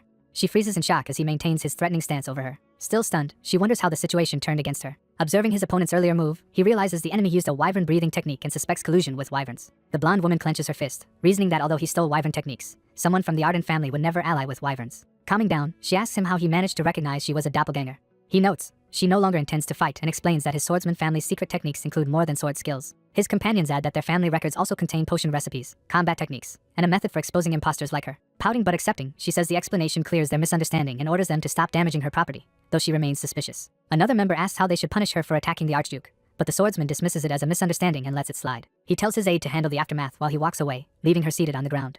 As he turns, he suddenly clutches his chest, feeling the strain from his earlier technique. Catching his breath, he acknowledges the mixed breathing pattern with wyvern techniques was risky. He reflects that without that technique he would have lost, but is relieved he completed it without side effects. As he and his aide try to leave, the blonde woman shouts for them to wait. She declares that he is in a family war and enthusiastically offers to assist him. When she demands to see his family secrets in return, he bluntly replies that they do not need her, shocking her. He repeats that he does not need her help because he already has enough strength to defeat his relatives. Outraged, she insists she is an 8th rank sorcerer and that he is only a 4-star knight, so he should value her power. He casually reminds her that he already defeated her moments ago, leaving her flustered. She grits her teeth in frustration, growling under her breath. Desperate to stay involved, she offers to create various powerful items using the secret techniques and equipment he mentioned. Growing confident, she boasts that he must consider her proposal since she is the best inventor in the world. Internally, she schemes to pretend to help him while actually learning all of the Arden family's secret techniques. Outwardly, she smiles and agrees that his condition sounds acceptable. The swordsman agrees to test whether her abilities are actually useful to him. He orders Lawrence to arrange a room for her, and she celebrates being accepted while Lawrence complies. Both she and the swordsman privately think that events are unfolding exactly according to their own plans. A servant opens a door and informs her that this is the room prepared for her. She inspects the room, deciding it is not her style but adequate for her purposes. Excited, she suddenly produces a subspace pouch and begins unpacking in a flash of light. She reveals fully stocked alchemical shelves, assuring Lawrence that everything she needs is now in the room. Watching her work, Lawrence remembers that although the Archduke defeated her easily, she is in fact extremely powerful. He acknowledges to himself that she truly is a grand sorcerer as he sees her preparations. Pulling on her gloves, she finishes setting up and declares her preparations complete. She proudly states that the room is now properly equipped for her to use. Astonished by the sudden appearance of so many tools and materials, Lawrence wonders where it all came from as she confirms his name. She then presses Lawrence, saying he must know much about the Archduke and that she has questions about him. Lawrence replies that he has not known the Archduke for long, but suggests she meet the Archduchess to learn more. She clarifies that he means the Archduke's older sister, and he confirms this. Delighted, she eagerly asks to be led to the Archduchess and even considers disguising herself again, while Lawrence hurriedly tells her to wait. Ethan asks Ilya, a doppelganger, if she normally walks around using the body of an old woman. Ilya boasts that she uses the old woman form to command respect but insists she deserves respect even in her youthful original appearance. Ethan explains they are in the middle of a family war and are hiding their identities to deceive enemies. He suggests Ilya keep her young guys since it will not arouse suspicion, and she agrees. Ilya then guesses Ethan also disguises himself as a man for similar reasons, and Ethan nervously admits it. Deciding on their disguises, Ilya enthusiastically says they should go meet the Archduchess right away. The Archduchess greets Ilya excitedly, calling her cute and marveling that someone so young is visiting on vacation. Overjoyed, the Archduchess hugs Ilya tightly, declaring she will take good care of her, while Ilya protests in pain. Struggling in the Archduchess's arms, Ilya yells about being mistaken for a child as Ethan asks the Archduchess to look after their guest. Once outside, Ethan wipes his brow in relief while Ilya screams that he tricked her and vows revenge. Elsewhere, a dwarf host sets out tea and welcomes a black-clad noble guest. The noble notes the dwarf arrived quickly, and the dwarf replies that he came at once because the Archduke summoned him. The dwarf says a certain crest on a document disturbed him so much he had to come and asks to see the related item. The noble hands him a blood-stained crossbow and asks if he can identify the blood on it. The dwarf inspects the weapon in silence, recognizing details as he turns it over. On discovering a familiar crest on the crossbow, he reacts sharply, clearly confirming a connection. He declares the mark matches another site he knows and says seeing it in person leaves him certain. He concludes the crossbow is the work of Williams, the royal blacksmith. Outraged, the dwarf condemns Williams for allying with the wyverns, calling it grave betrayal even by dwarf standards. A narration recalls how the wyvern war devastated the dwarves, whose scattered villages were easy prey. As the invasion spread, dwarf settlements were overrun and their people cut down despite resistance. Many dwarves died and numerous villages burned to ashes in the conflict. The dwarf says that if not for the Arden family's desperate all-or-nothing squad, the dwarves might have been wiped out. The noble begins to credit King Muradny with founding the dwarf country, then pauses in surprise. Populence asks what is wrong, wondering at the noble's sudden reaction. The noble reflects that dwarves forming a nation is surprising and realizes Muradny himself became their king. Images of villages in flames emphasize the destruction that led to dwarven unification. A grieving dwarf mother wails over her dead son while survivors cry out in despair amid the burning ruins. Someone covers a young dwarf's eyes, shielding him from the horrific sight. A bearded dwarf leader stands amid the chaos, ready to address the shaken survivors. He gathers the dwarves' attention, urging his brothers to listen to his words. He explains they barely survived the war thanks to the Arden family's aid. He warns that such danger could strike again at any time. He proclaims that they must overcome future threats together. Rousing the crowd, he calls on all dwarves to unite as one, leading to the founding of a unified dwarf kingdom. The narration states that for uniting the 12 great tribes, Muradny was made the new kingdom's first king. Back in the present, Populence finishes recounting this history to Ethan, saying it occurred while Ethan was unconscious. Ethan thinks it surprising that Muradny became king but is relieved to hear Muradny is ruling well. Populence explains that dwarves who do business in human lands now send part of their profits home to rebuild the kingdom. He says that even if others mock dwarves as merchants or hoarders, they will endure such insults for the sake of their people. Ethan notes that the Arden family once received help from Muradny long ago. He offers to return that favor by having House Arden assist the dwarves with reconstruction. Deeply moved, Populence tells Ethan to ask him for anything he might someday need. Wiping away tears, Populence says the dwarves owe an immense debt to the Ardens and thanks Ethan again. He then asks how Ethan plans to deal with Williams, the treacherous royal blacksmith. Ethan answers that Williams is committing crimes against both the dwarf kingdom and the Hydern Empire, and cannot be acting alone. Populence realizes Ethan suspects a hidden backer manipulating events from behind the scenes. Ethan agrees and says the group supporting Williams must be so powerful that even the king cannot easily move against them. He warns that accusing Williams without a solid plan would only bring trouble onto themselves. Populence sees at the thought that, while most dwarves fight for the kingdom, Williams has chosen to aid the enemy. Ethan remarks that he himself is furious about the betrayal. He then calls Populence's attention, preparing to propose something. Ethan asks what Populence thinks about stepping up to play in the big leagues. Populence is startled and presses him to explain what he means by that. Ethan tempts him by saying there is a way to gain revenge, restore lost glory, and devote himself to dwarfkind all at once. Ethan reveals the plan is to make Populence the new royal blacksmith in Williams's place. Populence is shocked and asks if that is truly possible. Ethan calmly states that this is precisely his intention going forward. He adds that this promotion will happen if Populence himself is willing to accept it. Populence admits he is grateful but cannot understand why Ethan places so much faith in him. Clenching his fist, he wonders why someone like Ethan would believe so strongly in a dwarf whom nobody else trusted. Ethan replies that it is natural to trust someone who shares his enemy. He tells Populence that he already considers him one of his own men. Ethan adds that he needs no further reason to believe in those who follow him. Realizing how needless his doubts were, Populence feels embarrassed by his earlier question. Overcome, he kneels and swears the strongest dwarf oath, pledging allegiance to Archduke Ethan with the pledge of the hammer. He vows to dedicate both his hammer and his loyalty entirely to Ethan. Ethan smiles and says he gladly accepts Populence's solemn pledge. Later, Ethan receives a magical communication and is greeted by Marquis Bloten. Speaking through a crystal sphere, Bloten cordially introduces himself and suggests they converse informally. Ethan agrees and addresses him simply as Marquis Bloten. Ethan thanks him for the previous elixir and says he is grateful to be receiving yet another valuable gift. Bloten brushes off the thanks, saying it was worthwhile if the elixir proved useful and urging Ethan not to feel burdened. Ethan suspects there is a more serious reason for the direct contact and asks what matter Bloten wishes to discuss. Ethan confirms there is indeed an important issue, even if it seems sudden. He informs Bloten that the Empire's royal blacksmith has been discovered collaborating with the Wyverns. Bloten's subordinate and Bloten himself react in shock as Ethan adds that Williams must have a powerful patron inside the royal household. Bloten concedes the problem is grave and asks whether Ethan has any plan to handle it. Ethan answers that he does, revealing he knows a dwarf more talented than the current royal blacksmith and proposes appointing him instead. At Ethan's call, Populence steps forward, ready to be introduced as that candidate.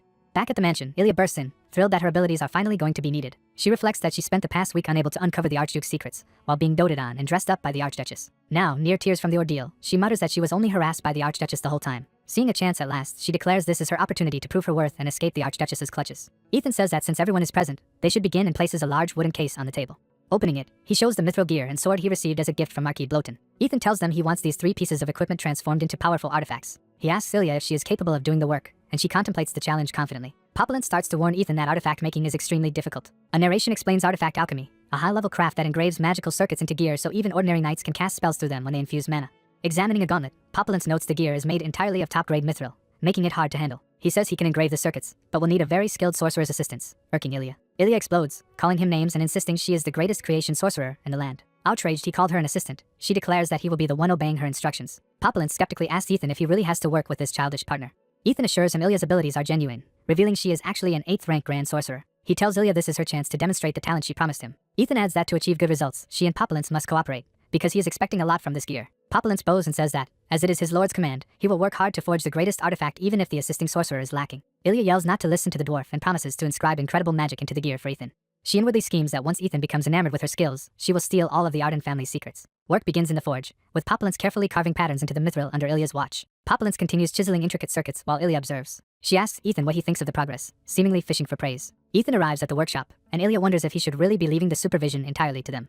After watching, Ethan concedes that Populence is more skilled than he looks, carving highly efficient circuits with no wasted motion. Ethan notes that Populence's concentration while working is remarkable. Populence finishes the circuit work and sets down his hammer with a final strike. He calls to Ilya, saying the circuits are done and that it is now her turn to act. Ilya smirks, ready to show off her magic. She tells Ethan to prepare himself because they are about to create something even greater than he imagined. Ilya activates the circuits, causing the sword to blaze with red runes and flame. Ethan tests the completed sword, lifting the glowing weapon with one gauntlet hand. Ilya and Populence watch proudly as the empowered blade hums with fiery energy. Ethan focuses intensely, gauging the sword's performance.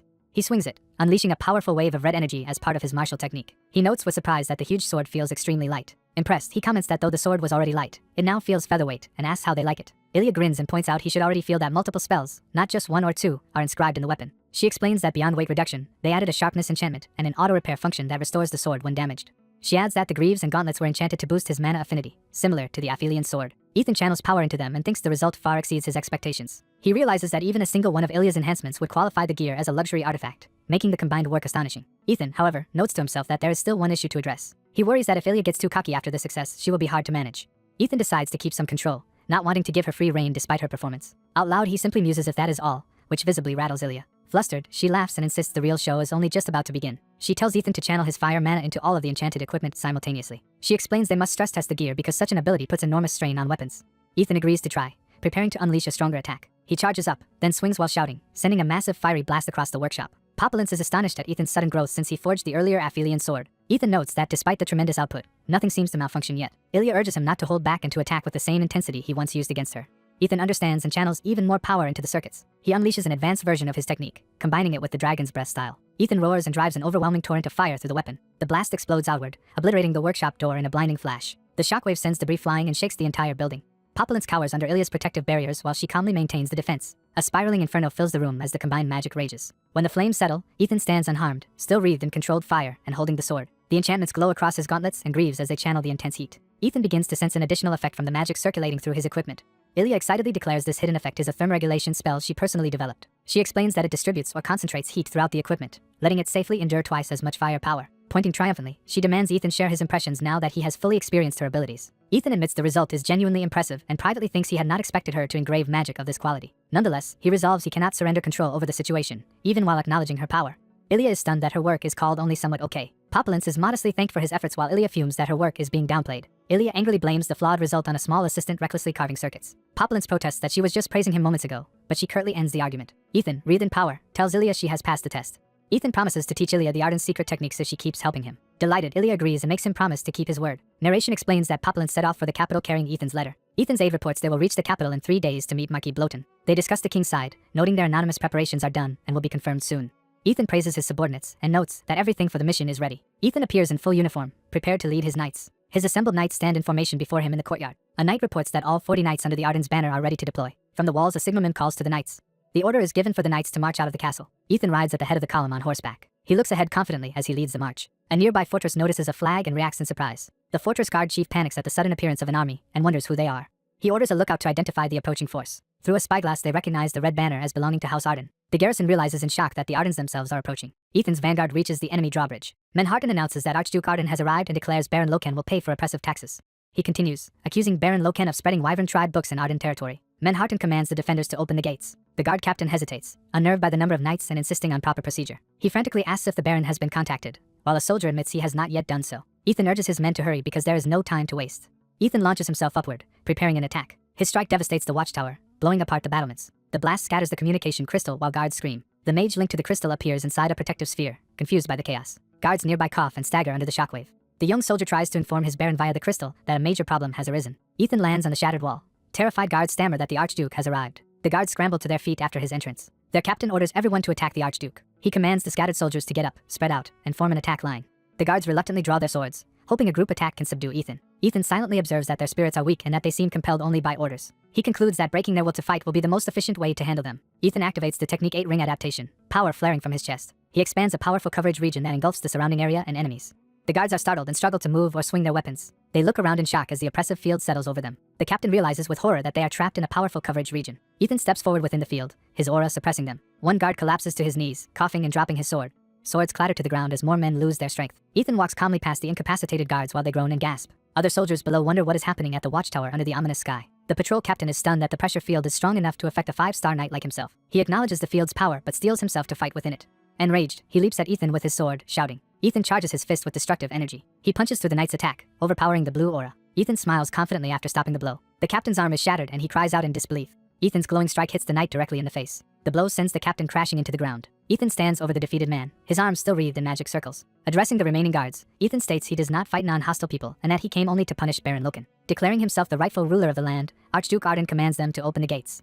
A green banner of another noble house flies elsewhere, signaling shifting power. In a distant study, Viscount Loken reacts in shock to a report. Through a crystal ball, his mage urgently repeats that the Archduke is marching toward them. The mage shouts that despite earlier claims Ethan was only a 2- or 3-star knight, their 5-star patrol captain has already been defeated. Loken demands a detailed explanation of the battle. The mage recounts seeing Ethan perform an aerial leap from behind the patrol's crystal and then losing contact with the outer castle. Loken angrily questions how a supposed 2-star knight could use aerial leap. He falls silent, shaken and thinking. Forcing himself to stay calm, Loken notes Ethan's low mana but asks under what pretext the Archduke is invading. The mage explains it is over taxes and the distribution of Wyvern tribe books. Loken orders the mage to hold the inner castle as long as possible, while he sends support knights. The mage begs him to hurry, uncertain how long they can last. Alone, Loken reflects that the Archduke's true power does not match their intelligence. He admits that their information seems wrong and senses something inexplicable is going on. Loken wonders if common sense itself has changed or if something unfathomable is happening. He decides he needs time and plans to divert Ethan's attention toward Logan using the issues of taxes and books. He resolves to sacrifice a chess piece in this political game if necessary. Loken summons Knight Commander Lowenson to his office. He tells Lowenson that the Archduke has attacked Baron Loken's lands and orders reinforcements to be sent. Lowenson agrees but hesitates, wanting clarification. Loken instructs him to move slowly so they avoid direct contact with the Archduke. Lowenson smiles darkly and accepts the order. A purple Arden banner flies over another city, marking new control. Ethan thanks Manhattan for his work as prisoners are secured. Ethan's priestly companion marvels at how quickly Ethan resolved the situation. Ethan downplays it, saying he only opened the outer gates. Manhattan notes that the stronger enemy forces are likely holed up with the Viscount inside the inner castle. Ethan confirms their plan is proceeding and tells his ally he can begin moving. Ethan orders Manhattan to leave a small guard and reorganize the force to follow him. Mounted again, Ethan announces that they are heading in. In the city square, someone gathers townsfolk to share urgent news. A speaker proclaims that Archduke Arden has come to end Viscount Loken's tyranny. Another citizen shouts that the hero's bloodline has finally drawn its sword to protect them. The crowd agrees, yelling that they can no longer endure starvation. A villager urges everyone to go appeal directly to the Archduke. The people raise their fists and shout their assent. Their rallying cries swell into a huge roar across the city. The crowd surges toward Ethan, chanting to go to the Archduke. Ethan and his companion observe how quickly the angry citizens have gathered, noting they only needed a spark. Manhattan remarks that word of Ethan's good rule had already spread and that people compared his lands to the prosperous old days. The crowd's leader spots Ethan approaching with his retinue. He excitedly announces to everyone that the Archduke has arrived. The townspeople shout a warm welcome as Ethan enters the square. People murmur in awe, confirming that the young man before them is truly the Archduke. Ethan begins a public address, reminding Demorian citizens that their city once felt like paradise. He explains that after the war, corrupt vassals ignored their lord's intentions, leaving the people to suffer. Ethan declares he will punish Viscount Loken for these abuses. He further vows to personally rule the city from now on. He rallies his knights, ordering them to draw their swords. The crowd erupts in cheers for Arden. Voices across the city shout praises specifically for Archduke Ethan. Another fortress raises the Arden flag as guards discuss the news of Ethan seizing the outer castle. The guards note that Ethan has already taken 2 territories, explaining their current high alert. One marvels that he achieved this right after awakening from a coma. They hear a strange noise outside and look to investigate. A guard peers over the wall and is shocked by what he sees approaching. They recognize that the approaching mob is made up of the city's own citizens. A knight officer yells at his troops not to panic and to hold their positions. He orders messengers to inform the Viscount immediately as flames rise against the castle walls. The mage, watching through the crystal, is horrified that the Archduke is attacking together with the citizens.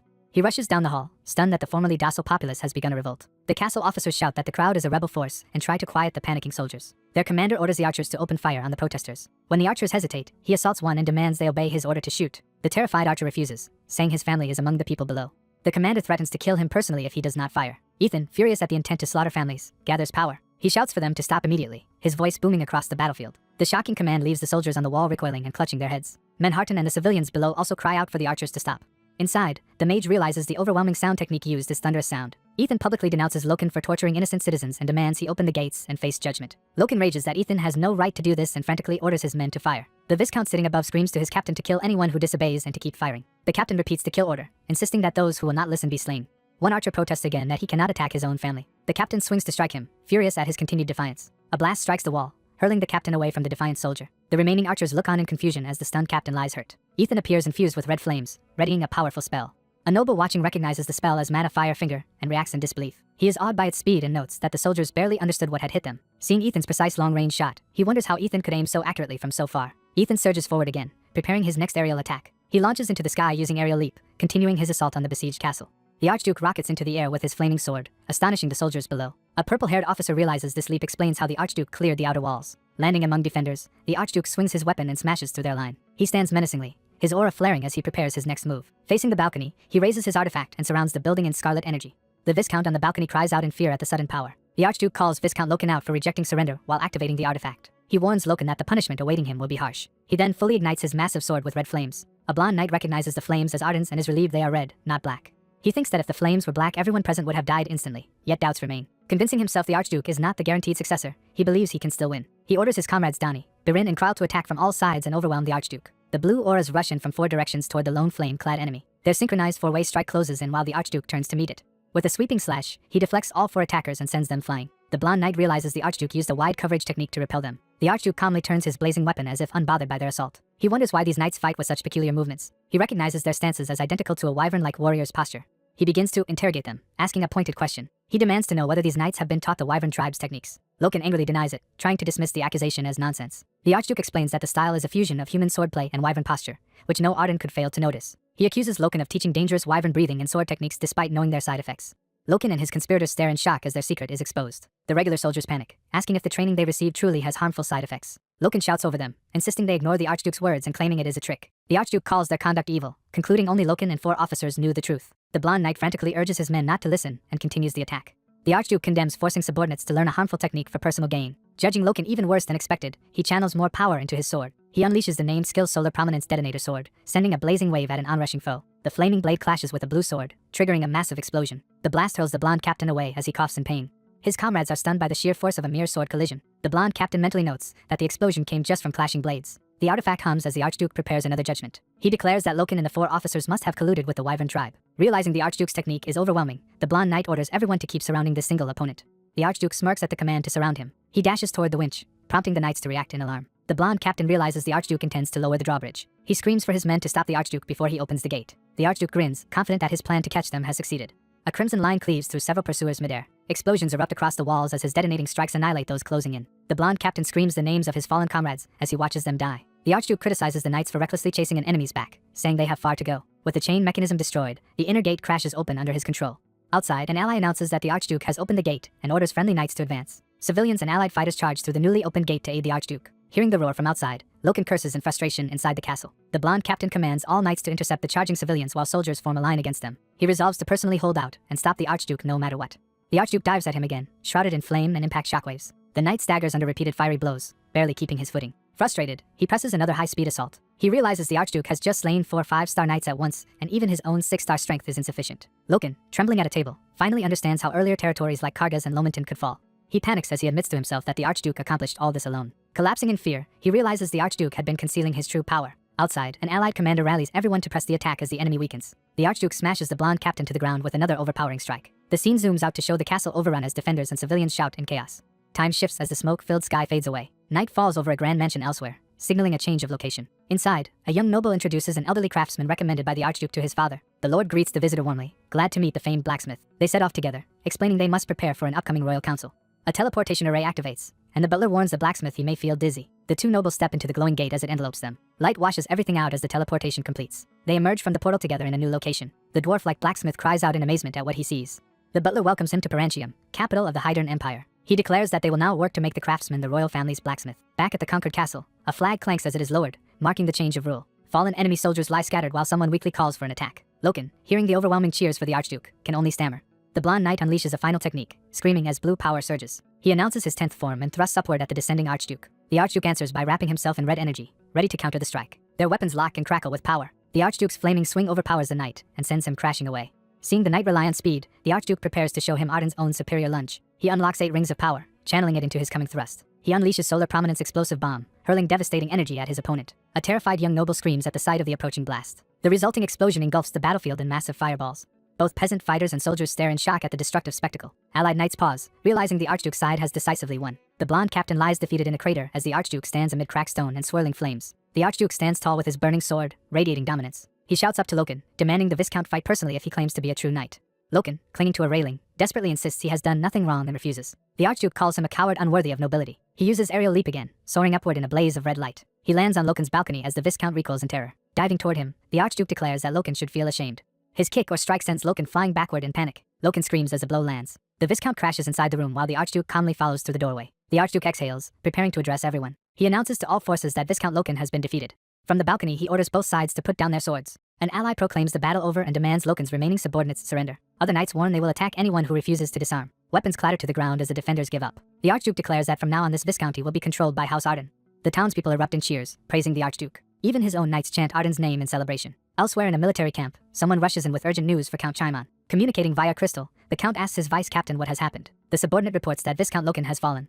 Chimon reacts in shock at this unexpected defeat. He wonders how the castle could fall in just 2 days and if Loken surrendered. The messenger explains that fleeing soldiers revealed the Archduke opened the inner gates and won with citizen support. The Count acknowledges the message and postpones hearing a full report. In silence, he digests how serious this development is. He notes that Loken had a 6-star captain and 4 5-star knights, yet the Archduke still breached the castle. Concluding from this that the Archduke himself must be nearly 6-star level, he grows wary. He finds it hard to believe someone who woke from a coma less than 6 months ago has grown this strong. He asks his own captain whether their elite 1st Division could defeat the Archduke. The narrative introduces the 1st Division as the 10 most elite knights under the Count.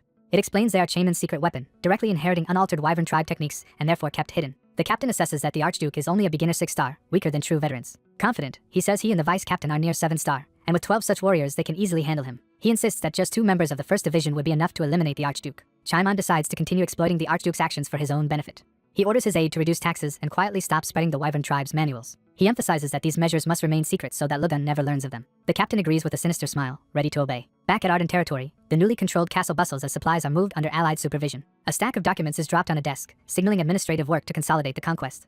The Archduke praises his aide's increasing precision and asks if he needs anything. The aide reports that manpower and supplies are sufficient thanks to their expanded lands. He notes that the Archduke now controls most of the dukedom's southern region and needs only one more fief. Pointing at a map, he explains this will allow the plan to divide the dukedom into 3 competing powers and predicts Chaimon will soon contact them. He adds that once contact is made, they can use Chaimon as a shield against Lugan's allied viscount.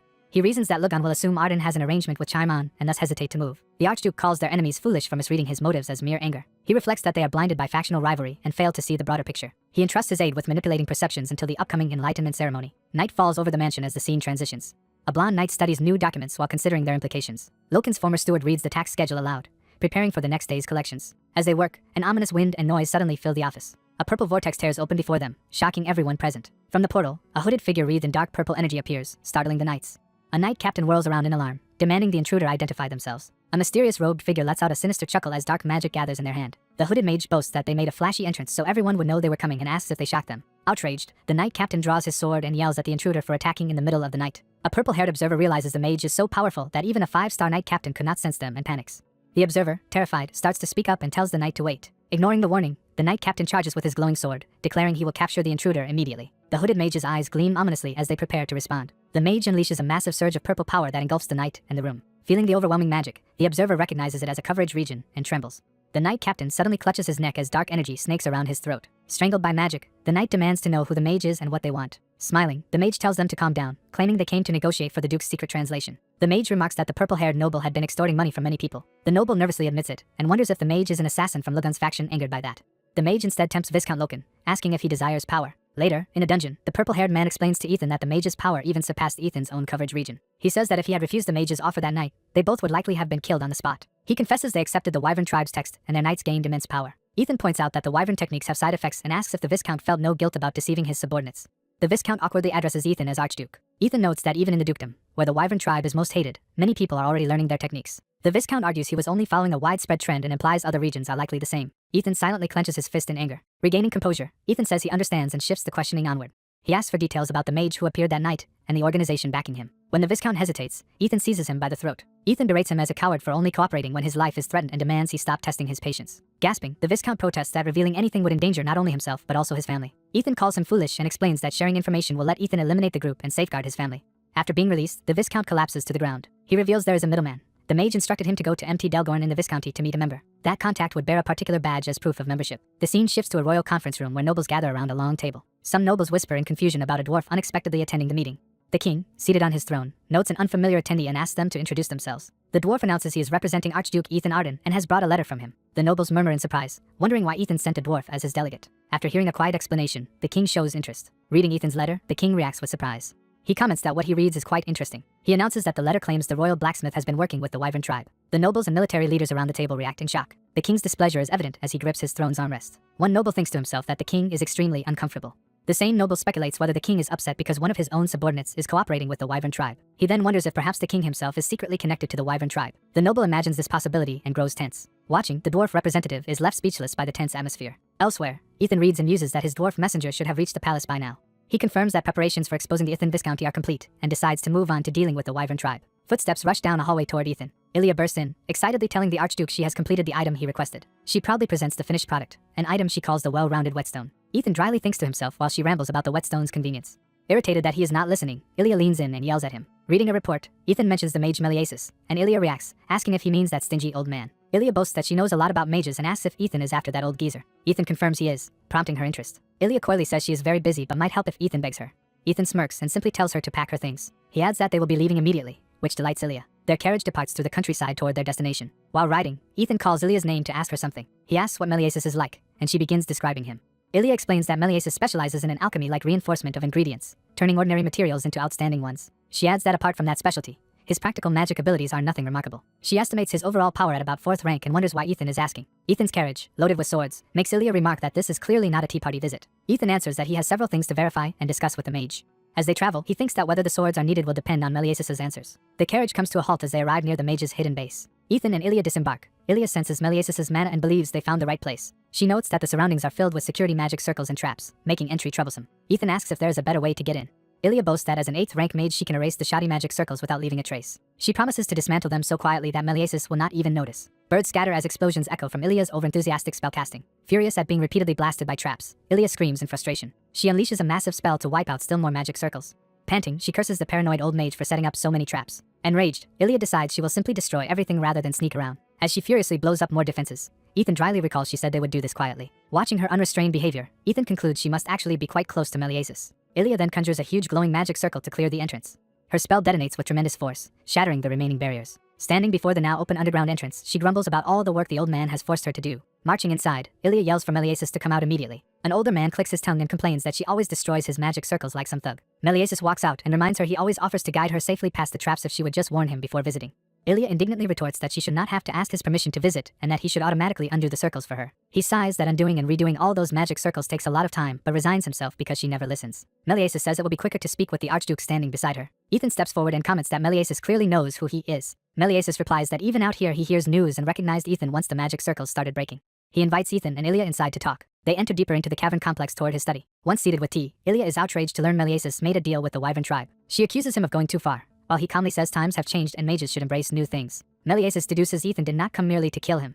Ethan answers that he is not just a killer and wants to hear Meliasis' explanation first. Meliasis explains that during Ethan's coma, the Wyvern tribe's technology spread widely through foreign nations and became mainstream. Ethan responds that from his experiments, humans without dragon hearts who imitate the wyvern breathing technique have their lifespans shortened and asks if people learn it despite that. Meliasis chuckles and says mages crave knowledge but are not foolish. He claims researchers have dissected the techniques, keeping the benefits while eliminating the side effects, including for himself. Ethan admits that viewpoint seems reasonable, noting he is doing similar analysis. Pleased, Meliasis says that thanks to wyvern techniques, a new scale of power levels has appeared. He explains that where 10-star knights and 10th rank mages once marked the human limit, that ceiling has now been broken. There are now warriors and mages who have reached 11 and even 12-star strength. Ilya leaps up in shock at the existence of 11-star individuals. Ethan muses aloud about people rising beyond 10-star. He infers that such people must have amassed mana beyond the transcendent level by using wyvern breathing and neglecting normal study. Ethan then tells Meliasis he has an important question and demands an honest answer. Meliasis listens as Ethan says he has tracked the Neuraxis Brotherhood, which venerates the wyvern tribe, to this very place. Darkening, Ethan orders Meliasis to give him a reason not to kill him here and now.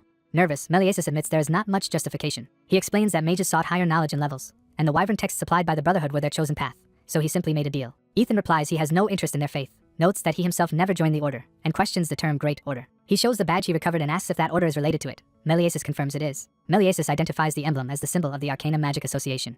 Ilya says she has never heard of such a group. Meliasis describes it as a secret organization of elite mages appointed by the Hydran Empire, acting as representatives for all mages. He starts bragging that he himself once received an invitation. Ilya bursts into mocking laughter, calling that claim the funniest joke he has ever made. Offended, Meliasis yells that she constantly underestimates him. He snaps back that he is far superior to a cave-dwelling monster's doppelganger, infuriating Ilya. While they argue, Ethan reviews what he has learned about wyvern techniques empowering mages and the elite order behind them. As their bickering escalates into a potential magic duel, Ethan cuts in and tells them to stop. Ethan reasons that if the new higher levels exist, then the palace's top mages are likely tied to the Brotherhood. Meliasis agrees, stating that those palace mages are either core members or collaborators like himself. Ethan concludes that the mages are already lost and that even the palace's blacksmith was probably linked to a wyvern allied kingdom. He grimly thinks that at this pace the entire royal palace will fall under wyvern influence. He then suspects the corruption may have already taken over the palace entirely. Ethan notes that one of the magic circles he broke outside was beyond Meliasis' power, meaning someone else said it. He deduces that whoever crafted that circle now knows they are here. A separate scene shows a hooded mage stating that Meliasis was destined either to die by Ethan's hand or be eliminated by the Great Order. Ilya suggests Ethan could instead take Meliasis in as a subordinate, since he would be useful. Ethan agrees there is no reason not to, noting Meliasis is neither in the Great Order nor a wyvern worshipper. Delighted, Ilya vows to work Meliasis like a dog until he dies, while Ethan wryly thinks death might be kinder. Resigned, Meliasis accepts becoming Ethan's subordinate, reasoning it will protect him and his work will not change much. Ilya then reacts to a sudden magical alert. She passes Ethan a communication crystal, saying Lawrence needs to contact him. Ethan activates it and asks Lawrence what is going on, hearing that Count Chimon sent an urgent message. Lawrence reports that events are unfolding exactly as Ethan predicted, prompting Ethan to order him to take Manhattan and the knights to attack Ethan Viscounty. Ethan says he will leave Meliasis' hideout immediately, and Lawrence acknowledges the order. Ethan tells Ilya and Meliasis they will depart together at once. The story shifts to Pleston district in Ethan Viscounty, where explosions and flames ravage the town. Panicked townsfolk, some armed, shout as they try to defend themselves amidst the chaos. A glowing sword cleaves through with a resonant strike, signaling the arrival of powerful fighters. A pink-haired officer, wreathed in blue mana, orders his troops to hold their positions and remarks tensely that the enemy is very strong. Viscounty Knight Captain Nerian Portico warns his men not to underestimate the lone enemy. Menharton curses that a single Viscounty messenger is blocking them. Nerian leaps toward the Viscounty troops, cloaked in blue mana. Menharton orders an attack while trying in vain to keep his panicking knights in formation. Nerian cleaves through the charging knights with overwhelming sword strikes. Menharton, sweating, draws his sword and swears in frustration. Nerian criticizes the Duke's knight order as disorganized while pressing his assault. Standing over Menharton, Nerian calmly prepares to finish him off. As Nerian advances to kill Menharton, a sudden red aura surges toward them. Nerian turns, shocked, as the red mana barrier rises behind him. A massive red slash tears across the courtyard, narrowly missing Menharton. Ethan appears and praises Nerian for reacting to his sudden attack. From the ground the battered knights groan while Ethan questions Nerian's habit of sparing enemies. Nerian answers that he avoids killing because he believes he can overpower foes without it. Ethan apologizes to Manhattan for arriving late, assigns him the Viscount, and takes Nerian for himself. Nerian introduces himself as the Viscount's knight captain and apologizes for raising his blade against the Arden Archduke. Ethan reacts seriously, focusing on Nerian as their duel is about to begin. Nerian dives in with a mana-charged slash, and Ethan meets him head-on. Nerian is stunned by Ethan's speed and realizes Ethan had been hiding his true strength, comparable to a high-star knight. Ethan judges Nerian to be closer to a 7-star and notes the heavy, refined weight of his sword compared to mana-boosted opponents. Nerian roars and unleashes a full power, mana-flooded overhead strike. Ethan answers with a crushing blue blow that shakes the ground. Ethan sees that Nerian has sound fundamentals but a sword filled with hesitation and worry. Nerian, analyzing back, finds it strange that the Archduke's mana feels only like a 4 stars. Even so, Nerian cannot find a gap in Ethan's flawless defenses.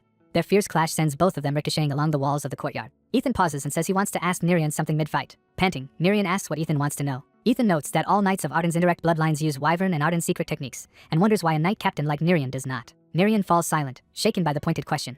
Nerian answers that a true knight's foundation is right mindset and body, and he refuses to destroy his body for power. Ethan smiles faintly at this principled reply. Ethan praises the answer, then activates his terrifying 8-ring power, erupting in red aura. Nerian stares in alarm at the sudden surge of energy. Ethan vows to fight with his true power like a proper knight, and invokes his solar prominence technique.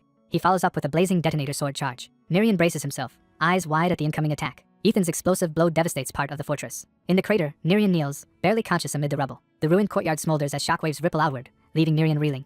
Stepping through the dust, Ethan reminds Nerian he should already know something important. Ethan explains what it means for him and his knights to fight beside civilians and tells Nerian he still has time to correct his actions. Ethan says that if Nerian is a proper knight, he must remember what and whom he fights for. As the crowd beyond the walls cheers, Ethan stands over the defeated Nerian. Nerian grips his sword and hesitantly begins to speak. He asks whether someone like him, who had denied the truth, still has a chance. Ethan answers that Nerian's future depends on his deeds from now on, and promises to cut the chains binding him. Walking away, Ethan says he will be waiting as Nerian struggles to his knees amid the rubble. The Arden banner flies proudly under a clear sky. In the royal capital, courtiers discuss how many indirect families have already fallen.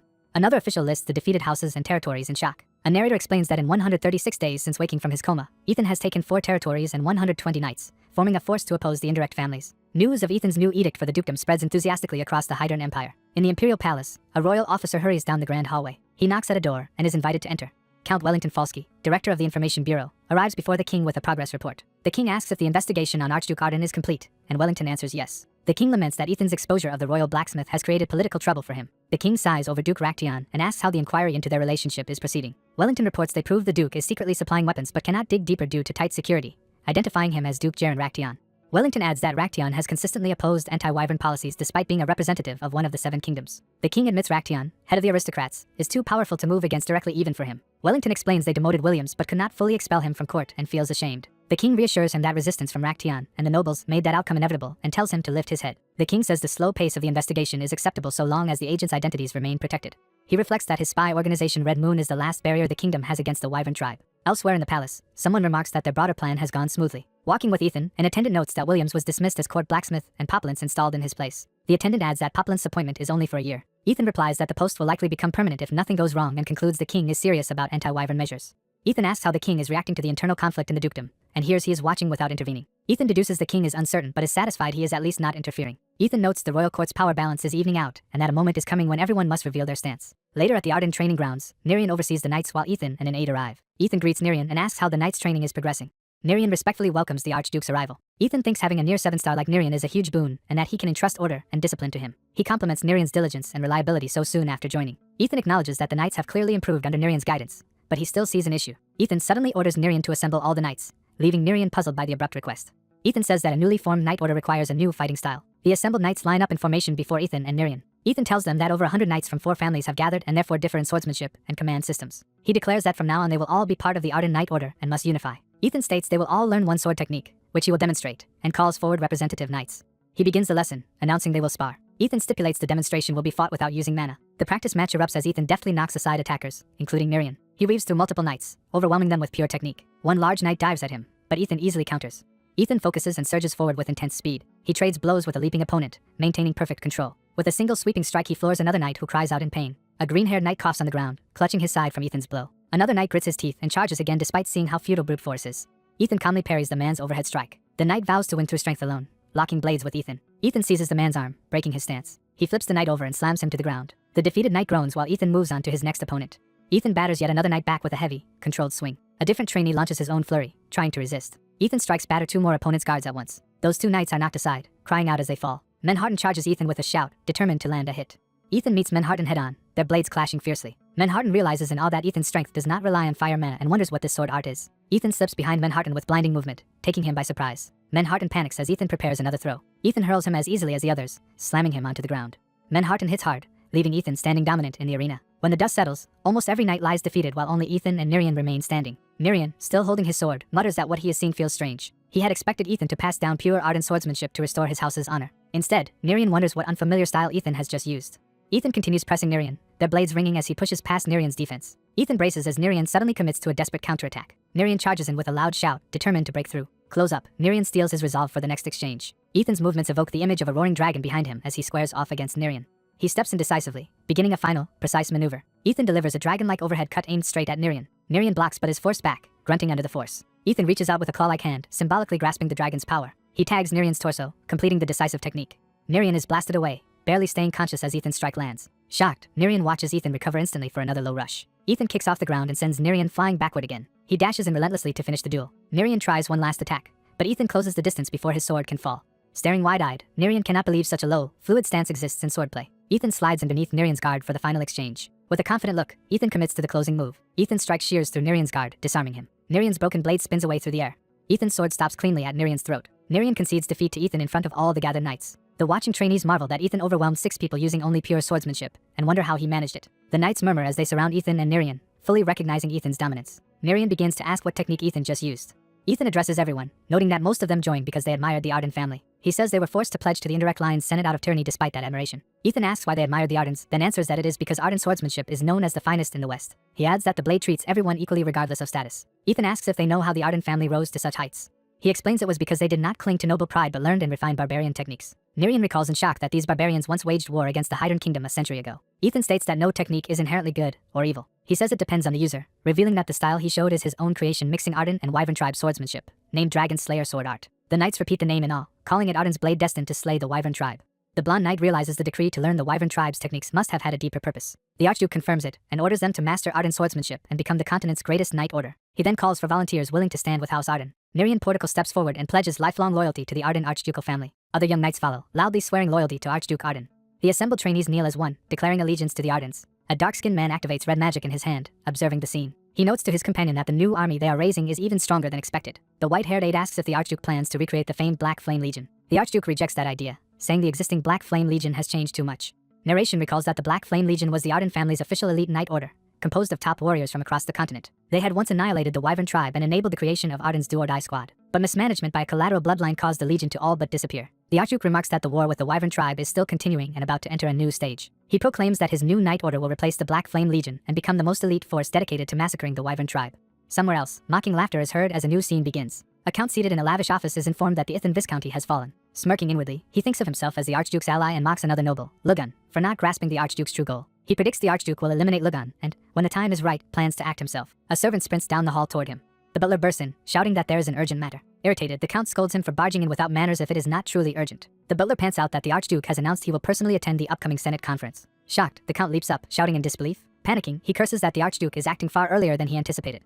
He clenches his fist, worrying that the Archduke's move will bring disaster not only to Lugan but to himself as well. He orders an emergency Senate conference and tells his servants to notify all the other elders immediately. Looking out the window, he grimly concludes that he has no choice. He decides he must accelerate his own secret plans, empowering a soldier with ominous red energy. The new Arden banner flutters under a bright sky.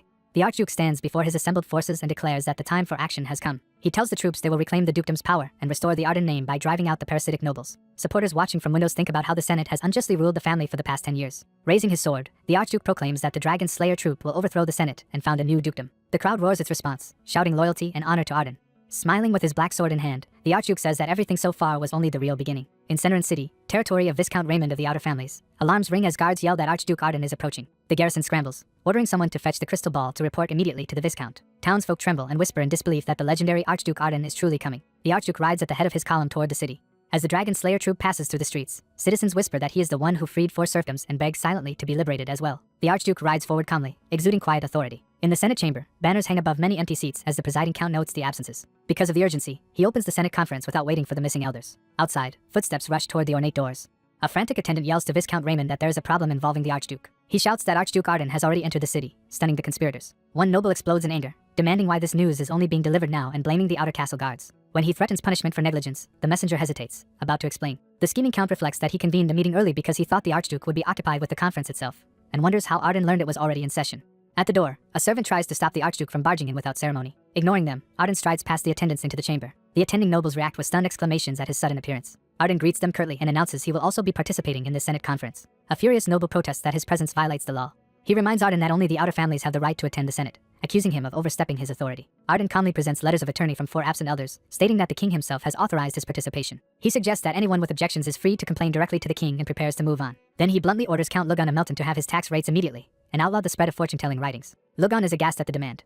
Arden warns that if Lugan refuses to comply, he will treat it as cause for war. The count trembles with rage, sputtering that Arden dares behave so rudely toward him. Lugan, still defiant, calls on his 7-star knight, Captain Zareth, to prove whether Arden has the strength to threaten him. Zareth, wreathed in blue aura, steps forward with a confident smile. His unleashed aura floods the conference room, pressing down on everyone present. The nobles groan from the crushing pressure of Zareth's power. The scheming count recognizes the aura as that of a 7-star knight, and thinks that Zareth is the reason he dared to oppose the Archduke despite Lugan's fear. He clenches his fist, blaming everything on Zareth's presence. Narration introduces Zareth Clemen, captain of the Amelton family's Red Lion Knight Order and a 7-star knight. Arden, chest glowing with power, quietly repeats the challenge about whether he is qualified to threaten Lugan. He erupts with overwhelming red energy that fills the chamber. The nobles recoil in terror as the aura surges around Arden. Lugan and Zareth leap back, barely withstanding the force. Lugan grits his teeth, preparing to shout again. He rages at Zareth, demanding to know what he thinks he is doing. Arden coldly asks if using an area-wide aura technique inside the Senate Hall means Lugan wants to add treason to his list of crimes. Zareth is astonished that his coverage region was so easily overwhelmed. He remembers that less than a year has passed since Arden awoke from his coma and marvels at the Archduke's rapid growth. Arden, radiating killing intent, demands Lugan's final answer. Cornered, Lugan points at another count, Chaman, and complains that Arden is not pressuring him instead. Arden says he has no need to do so. Chaman smirks inwardly, having already agreed privately to the Archduke's reforms. Lugan, realizing Chaman betrayed him, explodes with furious insults. Outside, preparations for departure by the Dragon Slayer troop continue uneasily. At the city gate, Zareth greets former Captain Nirian with mocking familiarity. Founce Ledival, vice captain of the Red Lion Knights, apologizes for his late greeting and introduces himself. Nirian curtly responds, but Founce dismisses the conversation while muttering skeptically about the Dragon Slayer troops. Nirian thinks it ironic that a group using wyvern techniques calls itself Dragon Slayers. He adds that it is amusing for knights who once trampled the wyvern tribe to now chase those same skills for themselves. Offended, Founce demands to know if Nirian is insulting the Red Lion Knight Order. Nirian retorts that if someone of Founce's caliber is vice captain, then the order has clearly declined. Founce snarls that Nirian has a lot of nerve for a supposed traitor. In his mind, he insults the Archduke for appointing Nirian as a knight captain. Nirian's hand goes to his sword. He draws his blade and warns Founce that if he wants to fight, he should stop talking and properly unsheath his weapon. Founce smiles inwardly, pleased that Nirian has taken the bait, while Nirian promises they will not use killing techniques so as not to trouble the Archduke. Nirian declares he will not stain the Archduke's name by killing someone like Founce. Founce laughs and says Nirian need not worry about his death. Surrounded by blue aura, Founce vows to cripple Nirian for 10 years just like his former master. Nirian, aura blazing in response, swears to make Founce spend his whole life groveling to the wyvern tribe. The two clash, Nirian shouting for him to shut up as they exchange powerful blows. Their swords collide repeatedly in a storm of blue energy. Founce realizes with shock that Nirian is fighting using wyvern tribe swordsmanship. Onlookers recall that Nirian once swore never to use those techniques and accuse him of hypocrisy. Founce, who already knows those techniques, confidently presses the attack. Nirian unleashes a massive dragon-shaped slash that roars toward Founce. Founce is badly shaken, blocking the strike. As they fight, Founce notices that Nirian's last attack felt different from the wyvern skills he knows. Nirian suddenly raises his glowing hand. Using that power, he seizes Founce's arm in mid-charge, shocking him. Founce struggles and yells to be released, but Nirian's aura binds him in place. Nirian charges forward, promising that Founce will pay dearly for his insults. Founce feels Nirian's killing intent and panics, trying to call for a halt. Nirian's aura-enhanced fist cocks back. He smashes Founce in the chest with a devastating blow, sending him flying and disarming him. Back in the Senate, a shadowed observer senses that the Archduke's aura has reached 6-star level and notes that there is no trace of the black flame energy. The scheming count sits with a dark-clothed subordinate behind him, absorbing this information. He smirks quietly to himself. Realizing Arden cannot yet use black flame despite his strength, the count begins doubting the Archduke's qualifications. Arden, watching him, wonders if the man was using some kind of mana chant to probe his power. The robed subordinate studies Arden and judges that his energy feels weaker than a full 7 stars. Arden sees from their faces that they think they currently hold the advantage. He inwardly tells them to savor that illusion of superiority while they still can. Out loud, he returns to business, asking Count Lugan again whether he will obey the orders. Lugan stalls, claiming he needs a week to discuss the matter. Arden snaps that 10 years of exploitation is more than enough, and he will not grant another week. He offers instead to begin the war immediately, his aura flaring in open threat. The nobles recoil at the mention of war starting here and now. The scheming Count is startled by the genuine bloodlust and realizes Arden might truly follow through. Lugan panics, thinking Arden is acting solely according to his own will and that even winning a war would not allow him to kill the Archduke. He fears that if he does comply, his own faction will collapse. The allied nobles visualize that collapse and dread the consequences. Grinding his teeth, Lugan is pushed to the brink. At last he bows his head in, to everyone's shock, accepts Arden's orders. Other nobles murmur in disbelief that he yielded so easily, worrying that their own profits will be halved. Arden orders the tax cuts implemented immediately and states that his business here is finished. He leaves the hall while the other nobles remain stunned and subdued. The presiding count formally closes the Senate conference, since there is nothing more to discuss. Shaken nobles excuse themselves while Lugan slumps in defeat. Once outside, Lugan vents his fury, cursing the Archduke's arrogance and his legal immunity. He orders Zareth to prepare for a military charge against Arden. Back at the training grounds, Lugan is startled by a scene near the gate. He sees Founce humbled on the ground before Nirian, who stands over him with sword drawn. Lugan shouts at them, demanding to know what they are doing. He rages at Founts to stand up while Zareth tries to calm him and assess the situation. Zareth asks what happened and assumes they were ambushed, ready to mobilize the knights. Founts hangs his head and admits instead that he simply lost a duel to Nerion. Zareth is stunned that his vice-captain was defeated so easily. Rumors spread among Nerion's comrades that the prestigious Dragon Slayer troops, once dismissed as vagrants, have just bested the Red Leon vice-captain. Hearing this, Lugan clenches his fist in wordless frustration. A knight orders everyone to stand up and return to the main castle. A man mocks the count's knight order as pathetic. The red-cloaked man derides the Red Lion name as undeserved while walking away. The insulted man trembles with barely contained rage. Time shifts to a peaceful day as a door opens to the sunny outside. Ethan tells his white-haired aide the meeting ended smoothly. As the carriage departs, Ethan thinks he only needs to observe how Lugan reacts now. Ethan instructs his subordinate to increase spies in the territory and prepare a trap. Lugan slams his fist down and curses in frustration. Failing to reach Keston through the crystal, Lugan rages over being betrayed. Lugan demands to know how the people are reacting after the tax reduction. The butler nervously reports that ominous rumors are spreading. He explains that people say taxes were lowered because Lugan lost to the Archduke. Lugan throws the vase at the butler. Furious, he did not bring the rumormongers. Threatening to hang him if he fails again, Lugan sends the terrified butler to find them. Alone at his desk, Lugan pants, trying to calm his anger. A sinister voice comments that Lugan seems to be in serious trouble. Startled, Lugan demands to know who is speaking. A hooded man appears, saying he belongs to the Arcana Magic Association and is the Brotherhood's 8th spiritual leader. Lugan falls back in fright, screaming. Recognizing the Naraxis Brotherhood, Lugan is shocked. The hooded man notes Lugan's conflict with the Archduke and offers help. Lugan anxiously asks why the Brotherhood would assist him. The hooded man says they also hate the Archduke and plan to remove him. He produces a kingdom badge, saying it will keep suspicion off them. Lugan realizes the badge belongs to the neighboring Rimdell kingdom, often in conflict with them. Thinking the badge useful, Lugan becomes eager. Lugan agrees to cooperate and promises to send his knight captain, vice captain, and 10 elites. The hooded man feigns admiration at the offer. He opens a dark magical portal, saying they will contact Lugan again when ready.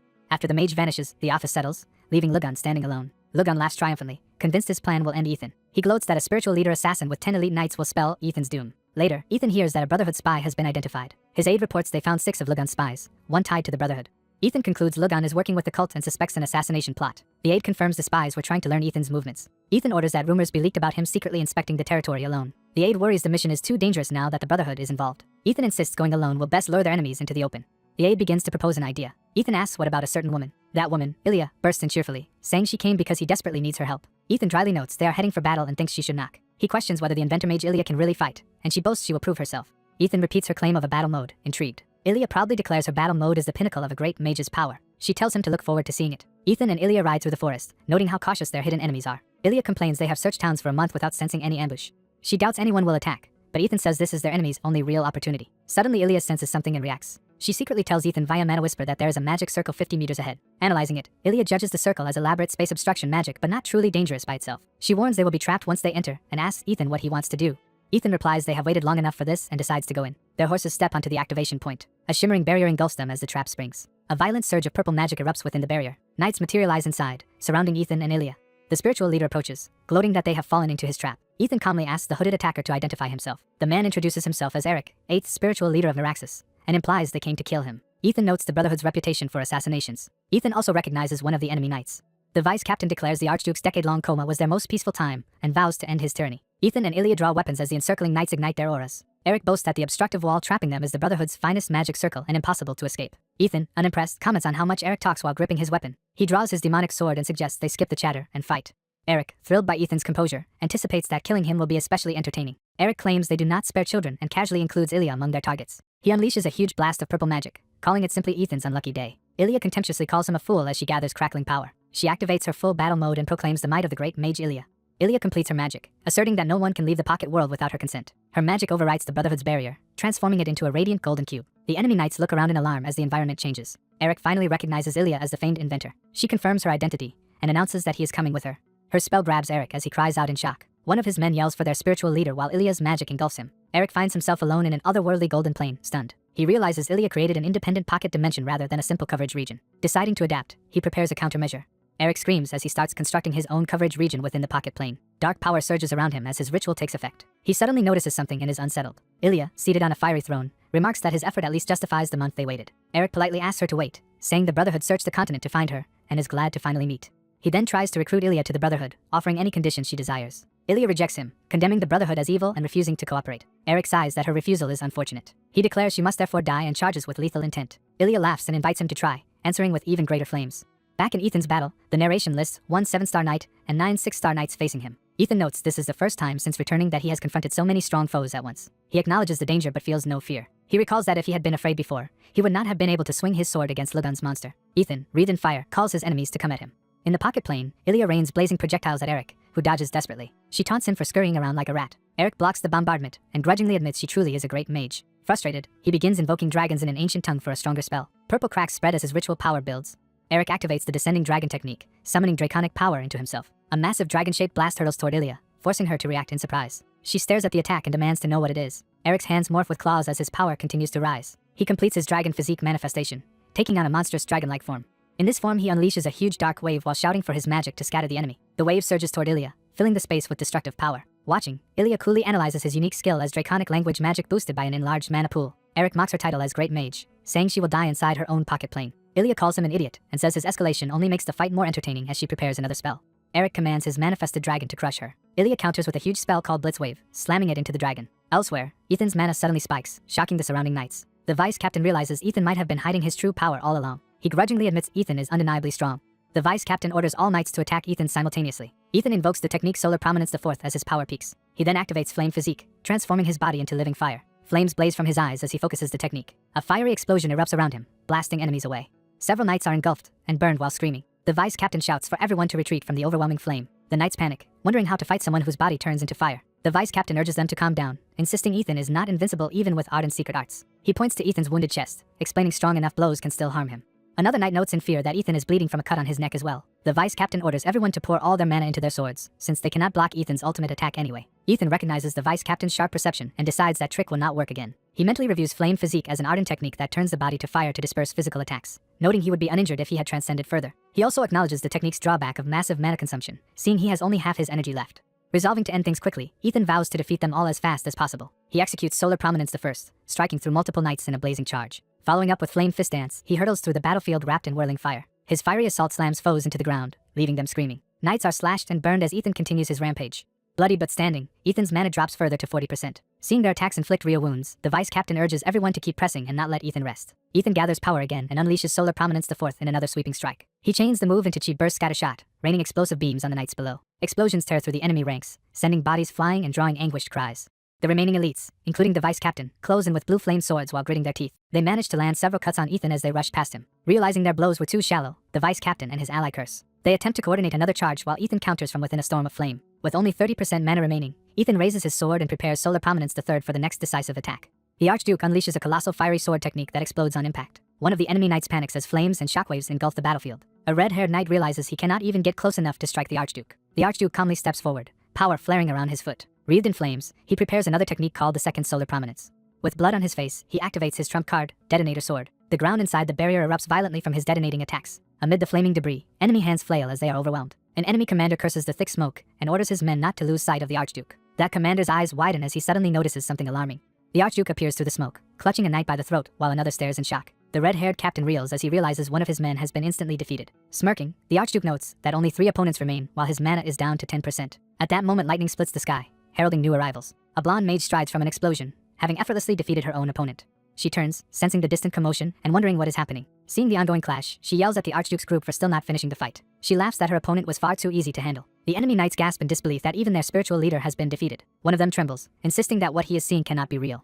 Driven by rage, he charges the blonde mage, screaming for her death. Amused, she points at him and begins to gather blazing magical power. Her finger flick unleashes a massive explosion that detonates high above the knights. 2 remaining captains look up in horror at the aftermath of her spell. From behind them, the Archduke asks how long they intend to keep a lady waiting.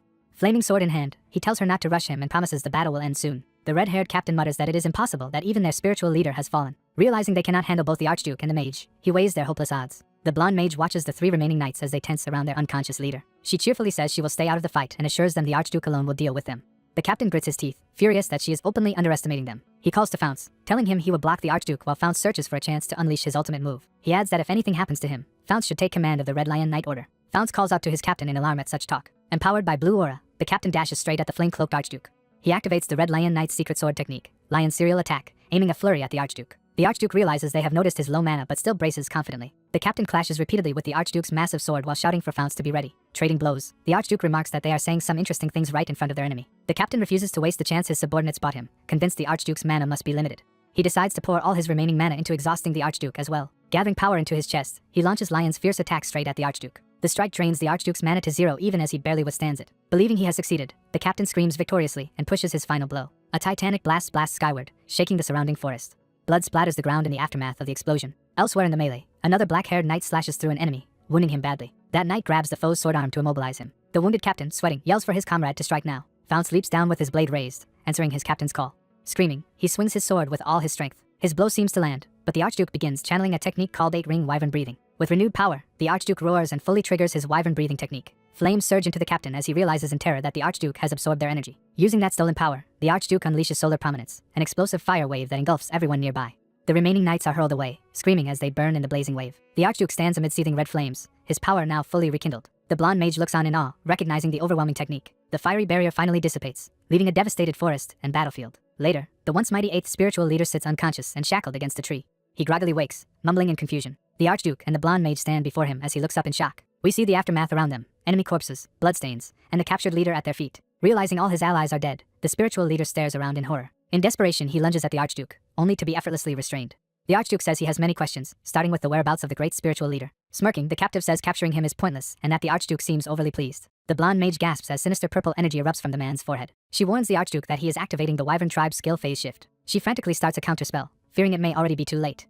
Wrapped in crackling purple lightning, the man laughs that their efforts are useless. The Archduke realizes this trump card must have been reserved for emergencies. He suddenly grabs the man again as dark flames erupt, shocking the enemy. The man screams in agony as the Archduke burns away his mind. When the flames fade, the Archduke calmly holds a wisp of purple energy he has extracted.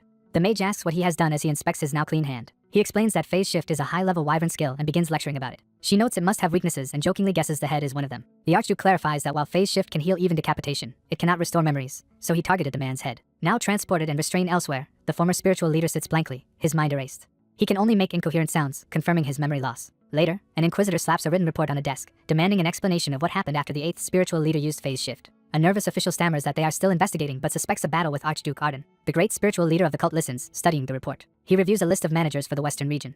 The dossier recounts how Dark Mage Priest Gerson, who controlled the mines, was killed by Archduke Ethan Arden, shutting the mines. It also records Head Priest Burston of the printing press being killed by the Archduke, closing that operation. Another entry describes the Wyvern tribe's divination writings being banned within Arden territory. The great spiritual leader deduces that recent conflicts in the 8th leader's region may stem from the Archduke's actions. The subordinate explains that the Archduke had been ambushed while scouting with a woman, facing the 8th leader and Count Melton's top assassins. He notes that Eric, one of their enemies, even knows a powerful technique called Descending Dragon. The great spiritual leader wonders if King Delphrian is secretly behind these events. The aide says the suspicious Shadow Knight order makes the government suspect the king as well. The leader confirms that the Shadow Knights were Delphrian's subordinates. Enraged, he orders elite members to monitor both the Shadow Knight order and Archduke Arden, vowing revenge for his disciple. The scene shifts to the city of Toledo, ruled by Count Lugan. In a tavern, a bald man holding a note says the planned time has finally come. Hearing a signal, he realizes their important guest has arrived. He bolts the door to secure the meeting place. A hooded pink-haired man enters, invited to come inside.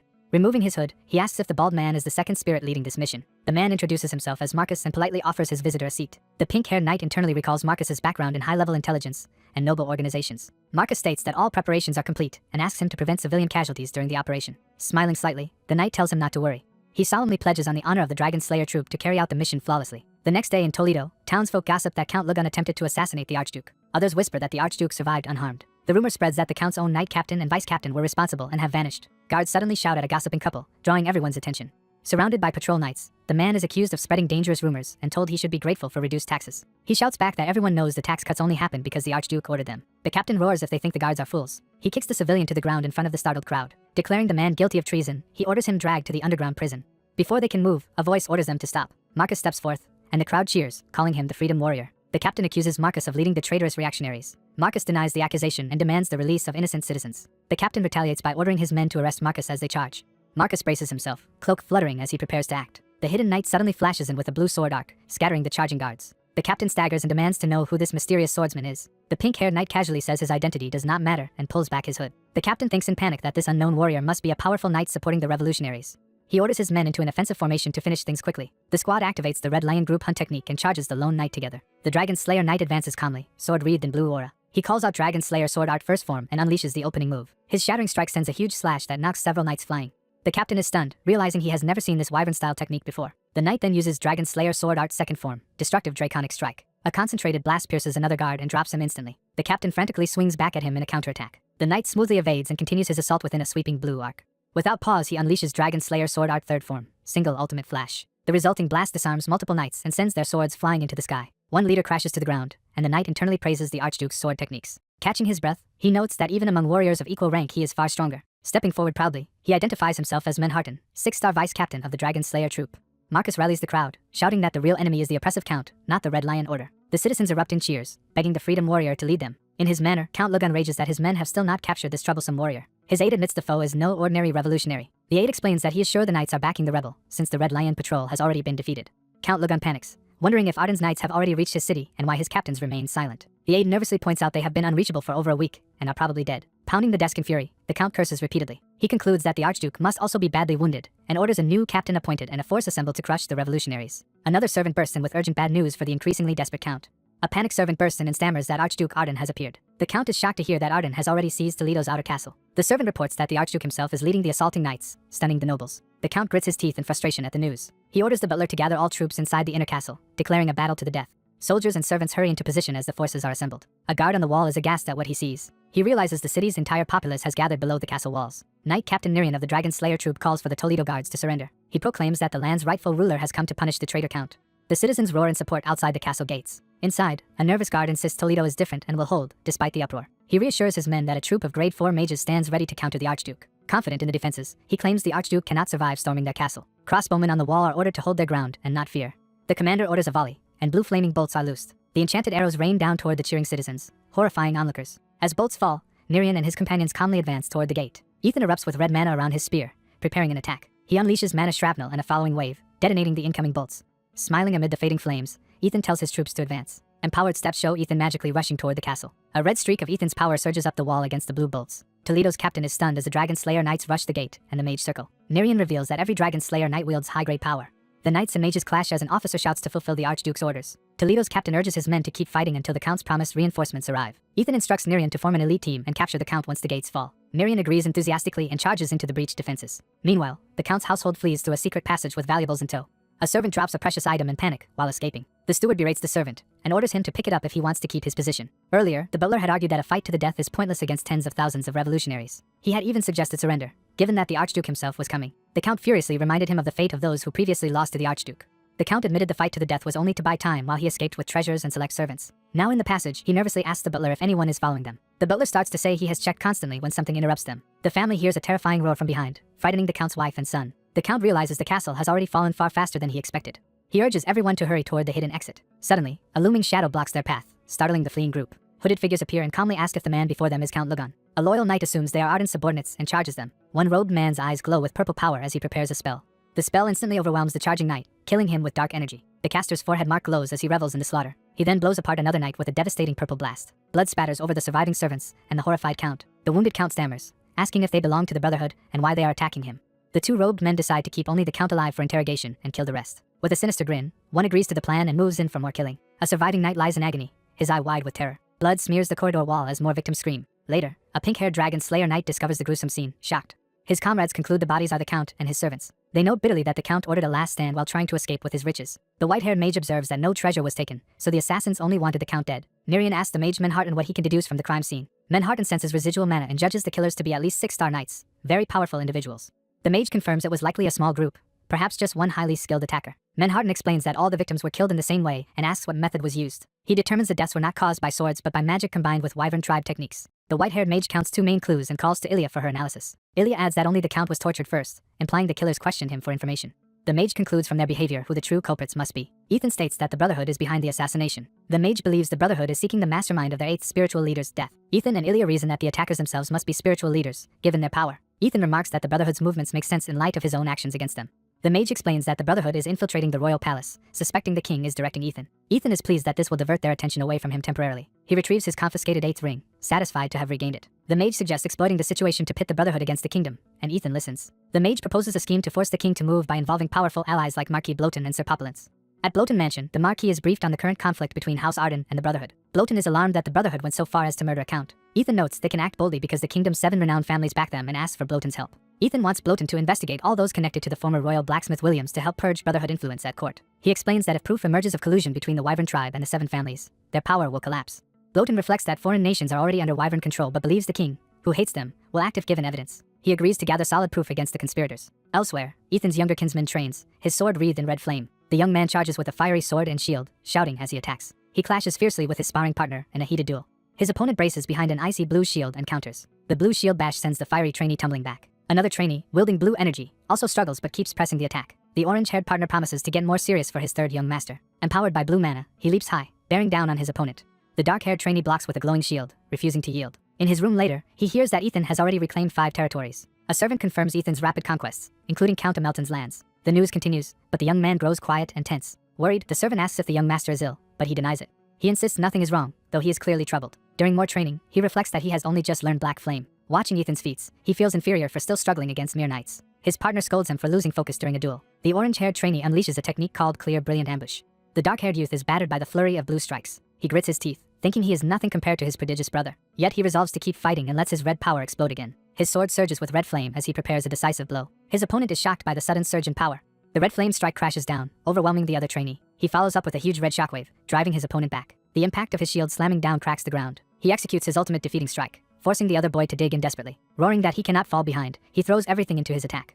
His eyes blaze with crimson power as his determination peaks. The orange-haired trainee panics and tries to call for a pause. The explosion from their clash sends blood and debris spraying into the air. Afterward, both youths stand exhausted but alive, their swords still crossed. Polite applause begins from an elegantly dressed man observing the match.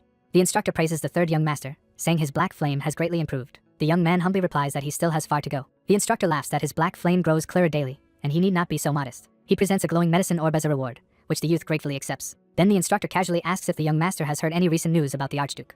The boy reports he has heard Count Logun was defeated by Ethan. The instructor says his sources claim Ethan could not use black flame even then. Startled, the young man wonders what that means for Count Shaman. The instructor reveals plans to hold the traditional flame opening ritual to choose the Arden family patriarch. The youth questions whether Ethan would permit such a ritual when supposedly unable to use black flame. With a sly smile, the instructor assures him he will handle that obstacle. Later, through a crystal call, Ethan accuses the Senate of ignoring the late king's will. Ethan reminds Bloten that the will forbade the ritual until he turned 20, which he has not yet done. Bloten replies that Ethan will reach that age soon and sees no reason to change the Senate's schedule. He smugly claims nothing significant can change in such a short time. Bloten ends the call by saying he will meet Ethan in the Archduchy's capital Rundinium in a month. He adds that Ethan's absence would be taken as his surrender. Back in Ethan's salon, his allies react to the conversation's implications. Ethan's sister anxiously asks if he will be alright, since the ritual requires black flame. She apologizes for doubting him but admits no one has yet seen him use black flame. Ethan asks Lawrence whether he shares their concerns. Lawrence hesitates, unsure how to respond. Ethan smiles faintly and says he has worked toward the flame opening ritual as his ultimate goal. He reassures everyone that their efforts will soon end the tyranny of the collateral branch of the family. His sister repeats the name Rundinium, realizing they must return there. Ethan agrees, saying it is time for them to go back home. Preparations for the journey begin as servants and knights busily load luggage. Outside, Lawrence helps coordinate tasks while Ethan assigns responsibilities. Lawrence guides workers carefully, noticing something odd about his own movements. Later, Ethan sits Lawrence down and asks if he is truly feeling alright. He mentions hearing that Lawrence drinks heavily just to sleep each night. Ethan also knows Lawrence has been neglecting food and warns that such overwork will kill him. Lawrence clenches his hands and insists softly that he does not want to die. Ethan tells him that caring for himself is part of his duty now that they have more help, because Ethan wants him to serve for a long time. Ethan hands Lawrence a small box, insisting he take it, as their conversation about support and recovery continues. Lawrence is handed a small box and told it is a handmade gift from his sister. Ethan explains that the gift is a fatigue-relieving artifact and urges Lawrence to wear it and rely on others when tired. Lawrence, holding the open box with the artifact inside, is ordered to follow Ethan's advice. Later, Lawrence smiles contentedly while wearing the bracelet artifact. A castle worker hurriedly orders people to move goods before sunrise but is suddenly distracted. The worker panics upon noticing that the usually cold Sir Lawrence is actually smiling. The worker nervously imagines that Lawrence's unusual mood may lead to horrible screams from the underground prison. Ethan stands alone in a hall as ominous red energy begins to rise around him. He exhales a small flame, beginning a meditation or training with fire. Ethan asks himself what pure fire is while his chest radiates intense red light. A fiery spirit explains that black flames are tainted by pain, making them unstable and limited, so Ethan should seek fire free from negative emotions. Ethan resolves to embody only the pure breathing of fire in his power. Ethan is interrupted, looking toward the source of a new voice. His fiancée Erica arrives, saying preparations for their departure are complete, and she came personally to fetch him. Ethan joins her at the doorway as they prepare to leave together. Smiling, Ethan says he is ready and suggests they go. Erica happily declares that they are finally going back home. On the day of the flame opening ritual, the Arden family's procession travels by carriage and horseback toward the capital. The carriages enter Rundinium, the capital of the Arden Duchy. Townsfolk realize the passing procession carries their young lord.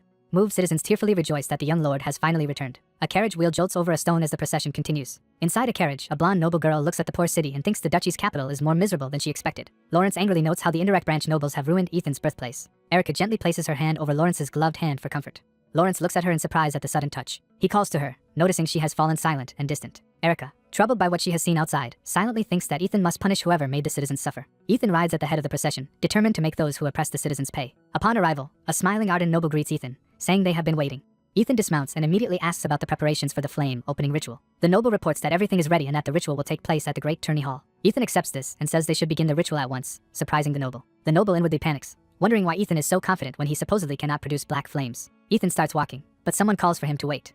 The noble tries to mention a prepared banquet, but Ethan curtly orders it cancelled. Ethan declares he will not stand by while traitors have turned his territory into a mess. The noble clenches his fist in shock at Ethan's defiant stance. He sees that Ethan can talk all he wants for now, confident that the traps he prepared will crush Ethan's confidence. A great ceremonial flame burns atop a decorated brazier in the tourney hall. Ethan leads his group, including Erica and Lawrence, into the arena as onlookers watch. They emerge before a packed audience that fills the entire coliseum. Ethan's yellow-haired ally senses something odd and hums thoughtfully. She secretly warns Ethan that magic seals have been placed at the center of the hall, and Ethan notes he never expected a fair contest anyway. Ethan walks on, thinking there is no need to worry. The crowd erupts in cheers at Ethan's appearance, saying now is not the time for banquets. Spectators excitedly speculate about the outcome of the ritual. Attention turns as another group enters. The scheming noble and his allies escort the third young lord, Myers. Myers walks forward to face Ethan in the center of the arena. Ethan smiles slightly as he sizes up his brother. Ethan notes that Myers has grown significantly stronger. The noble sees that everyone required is present and readies to start the ritual. Ethan suddenly asks where the other candidate, Taryn, is, reminding everyone there are 3 heirs. The noble claims he contacted Taryn but received no reply. Ethan thinks grimly that Taryn has even skipped this crucial ritual. The noble asks Ethan's leave to proceed, and Ethan silently agrees. The noble formally announces the beginning of the Arden family's 18th flame opening ritual. The crowd roars with excitement. Ethan and Myers face each other as the arena buzzes with energy. The brothers exchange confident smiles before the duel. The audience falls into a tense hush watching them. Myers readies his sword, vowing to show Ethan how much he has improved. A red-haired participant channels power with a fierce shout, preparing a powerful strike. The scheming noble gives the signal to activate the hidden magic. Hooded mages around the arena invoke dark purple power to trigger the seals.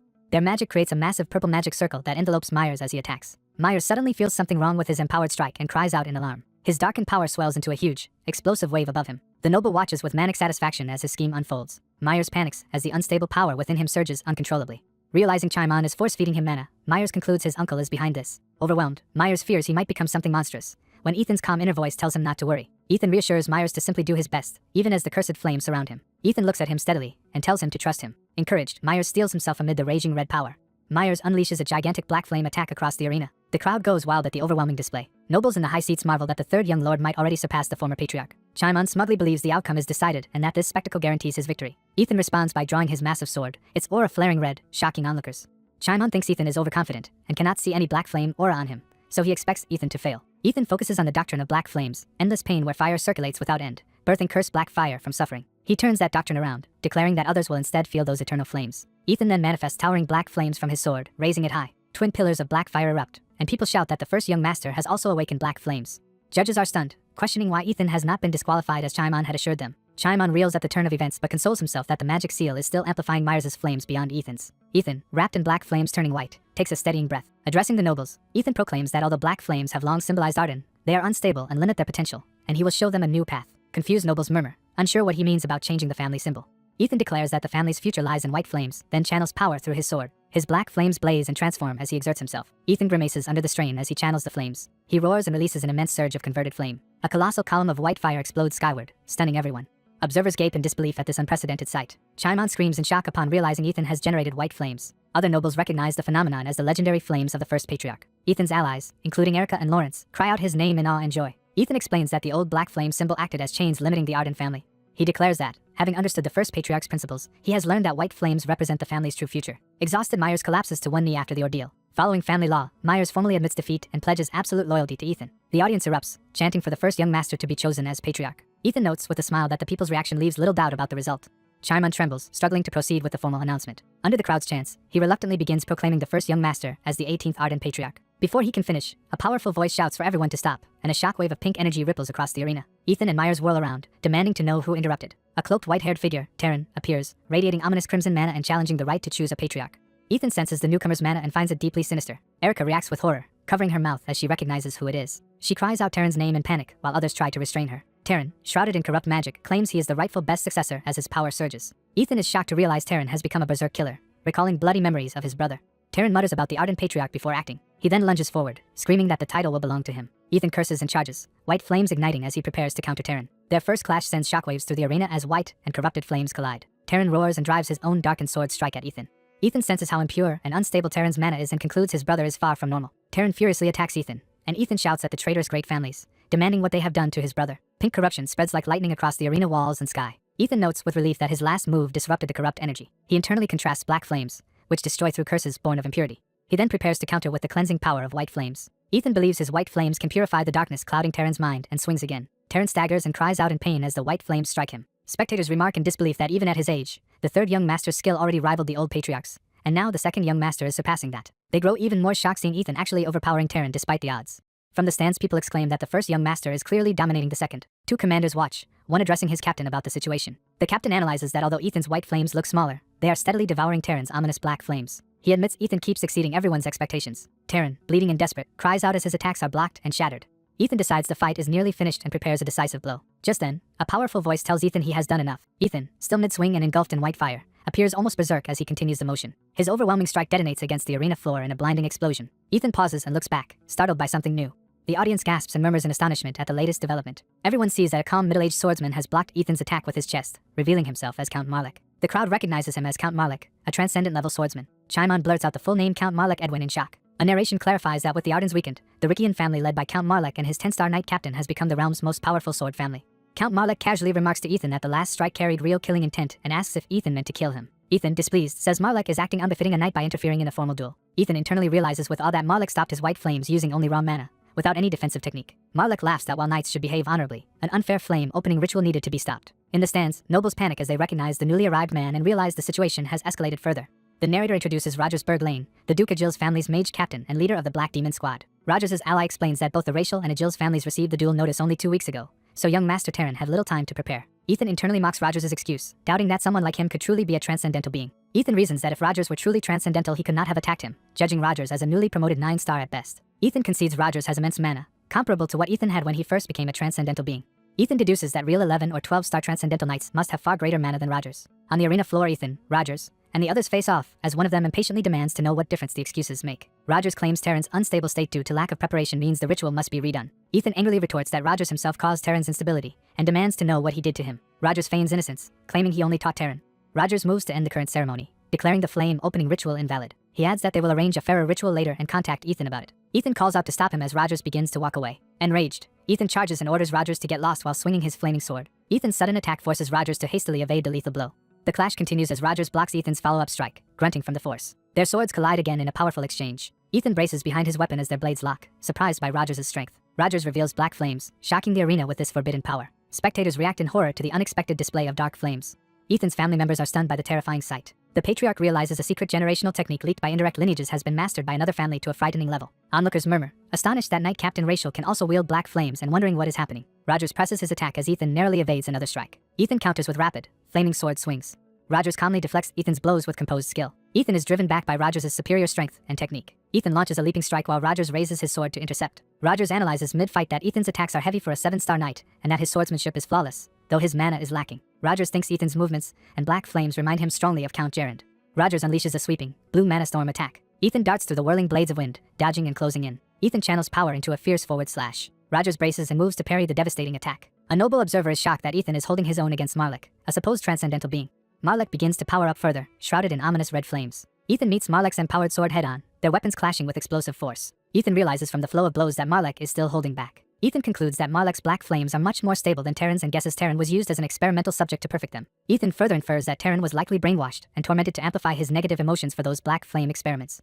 Ethan reasons that only such extreme abuse could make an 18-year-old emit that level of darkness, and that the experimenters did not care if Taran's mind broke. Remembering Taran's rage, Ethan recalls him vowing to kill everyone responsible. The memory shifts to a battlefield engulfed in explosions and flames. Taran, in the past, leads a charge against dragon forces, shouting as he attacks. He cleaves a dragon-like foe, which screams in pain. Another ally fights desperately, breathing heavily amid blood and chaos. That ally urges everyone to endure a bit longer, proclaiming that the Dragon King is approaching. The ally suddenly senses something alarming overhead. A powerful blast strikes the ground near them, throwing up a huge plume of debris. Taran is knocked down and shielded by his armored brother. Taran's brother asks if he is alright while calling out to him. A massive dragon roars and descends before them. The brother tells Taran to prepare because this dragon is the last enemy commander. Taran instead tells his brother to go on ahead without him. With a resolute smile, Taran vows to handle things here as if his life depends on it. Facing the looming dragon, Taran begs his brother to defeat the Dragon King and save the continent. The flashback ends, returning to Taran and Rogers standing together in the present, Rogers smirking while Taran looks dejected. Back in the arena present, Ethan continues trading rapid blows with Marlik. Ethan notes that the angrier he gets, the calmer and more focused his mind becomes. Marlik charges up a blood-red aura for another attack, declaring this is why he fights. Ethan burns with renewed determination, vowing to show Taran that their Archduke family's resolve cannot be broken. Ethan activates his white flame physique, his body igniting in white-red fire, as he rushes Marlik. Marlik is surprised that Ethan did not dodge, saying he even slowed his attack for him. Marlik's blade pierces Ethan's burning chest, sparks and flames erupting from the wound. Blood sprays as Ethan impales himself further on the sword to get closer to Marlik. Ethan continues to push forward on the blade, intensifying the damage but refusing to back down. Watching from afar, Ethan's brother realizes Ethan lacks enough mana to sustain this reckless move. A close-up shows Ethan's crazed, determined eyes as he endures the pain. Blood splatters across the arena, emphasizing the severity of Ethan's self-inflicted wound. Ethan roars while driving his flaming power through Marlik's sword into his body. Ethan's family members stand and scream his name in panic. Ethan grits his teeth and channels more energy through the sword despite the agony. Their weapons remain locked as Ethan pours all his remaining power into the clash. Marlek suddenly senses something wrong in the escalating energy. Ethan detonates the gathered flames in a massive close-range explosion engulfing Marlek. Ethan's sword drops to the sand, dripping blood in the aftermath. Marlek stands wounded and stunned, blood running down his head and neck. The crowd erupts into cheers at Ethan's incredible feat. Observers remark in disbelief that Ethan not only faced the transcendental count, but even managed to wound him. Marlek seethes internally, astounded by Ethan's audacity. He rages that he had planned to go easy on Ethan for acting like a mad dog, but Ethan dared to challenge him without knowing who he truly is. Ethan steadies himself, still surrounded by surging flames and ready to continue. Marlek, now fully enraged, warns Ethan to prepare himself as he charges in again. He vows to teach Ethan a lesson so harsh he will never act arrogantly again as their flames and swords clash once more. Their collision triggers another massive red explosion that rocks the arena. As they prepare to continue, a new figure grabs Ethan's shoulder and intervenes, startling Marlek. The newcomer steps between them, commands them to stop, and halts the duel. He announces in the king's name that the pointless duel must cease, declaring he brings his majesty's message. Ethan assesses the newcomer's power, wondering if this man is also a 9-star and noting that many transcendental beings are present. Marlek clicks his tongue in frustration but withdraws, bleeding and glaring. The royal messenger calls for everyone's attention and prepares to read out the king's proclamation. At his words, even Marlek drops to one knee in formal obedience. The other nobles also kneel on the arena floor to hear the royal decree. The messenger is surprised to see Ethan still standing before him instead of kneeling. He thinks Ethan must indeed possess personal immunity to dare stand during the reading of the king's letter. Ethan recognizes the man as Count Wellington, likely from a family directly affiliated with the king who would report any information Ethan leaks. Wellington clears his throat to begin the official announcement. The decree first confirms that Ethan, the first young master, has proven himself through the flame opening ritual. It then states that the ritual was rushed, a point even the kingdom's 7 great families acknowledge. Therefore, the king orders that Ethan be temporarily appointed as patriarch of his family. Ethan is told that the current arrangement will last for a year. Officials announce that the flame opening ritual will be redone in a year to formally choose the archduke. Ethan protests the king meddling in family matters but is asked to wait by a royal messenger. The messenger tells Ethan the king supports him, acknowledges his brother's tragedy, and promises a reward if Ethan backs down for now. Ethan wonders what reward they intend to offer him. The messenger explains they will fund reconstruction of Ethan's territory in exchange for repeating the ritual in a year. Ethan listens silently, withholding his response. The messenger suggests they negotiate details later and thanks Ethan for accepting the arrangement. Ethan resolves that since he cannot revive Terran immediately, he must grow stronger and someday bring him back. The king publicly declares that, until the next ritual, Ethan Arden will be the 18th patriarch of House Arden. Elsewhere, a girl excitedly throws herself into Ethan's arms, loudly calling his name and embarrassing a nearby elder. Back at the arena, the crowd erupts in cheers for first young master Ethan. Myers and his supporters sit in shock, unable to accept Ethan's sudden elevation. Count Chimon is horrified as he realizes the implications of Ethan being acknowledged. The panicked count rushes down the corridor, muttering that this outcome is unacceptable. He orders the knight captain to withdraw soldiers while the captain promises to escort him and then rally the knights. The count further commands that guards and a communication crystal be brought and that the rest of the forces prepare to march, which the captain accepts. A carriage speeds away from the city, beginning the count's retreat. In the carriage, the furious count curses the situation. He despairs that even the king has recognized Ethan and screams that everything is ruined. That night, events shift to Count Chayman's castle. The assembled knights there whisper that Ethan, not Myers, has become head of the Arden family despite Myers' abilities. One anxious knight wonders what will become of them now. Their commander calls the Blue Eagle Knights to attention. The knights answer his call in unison.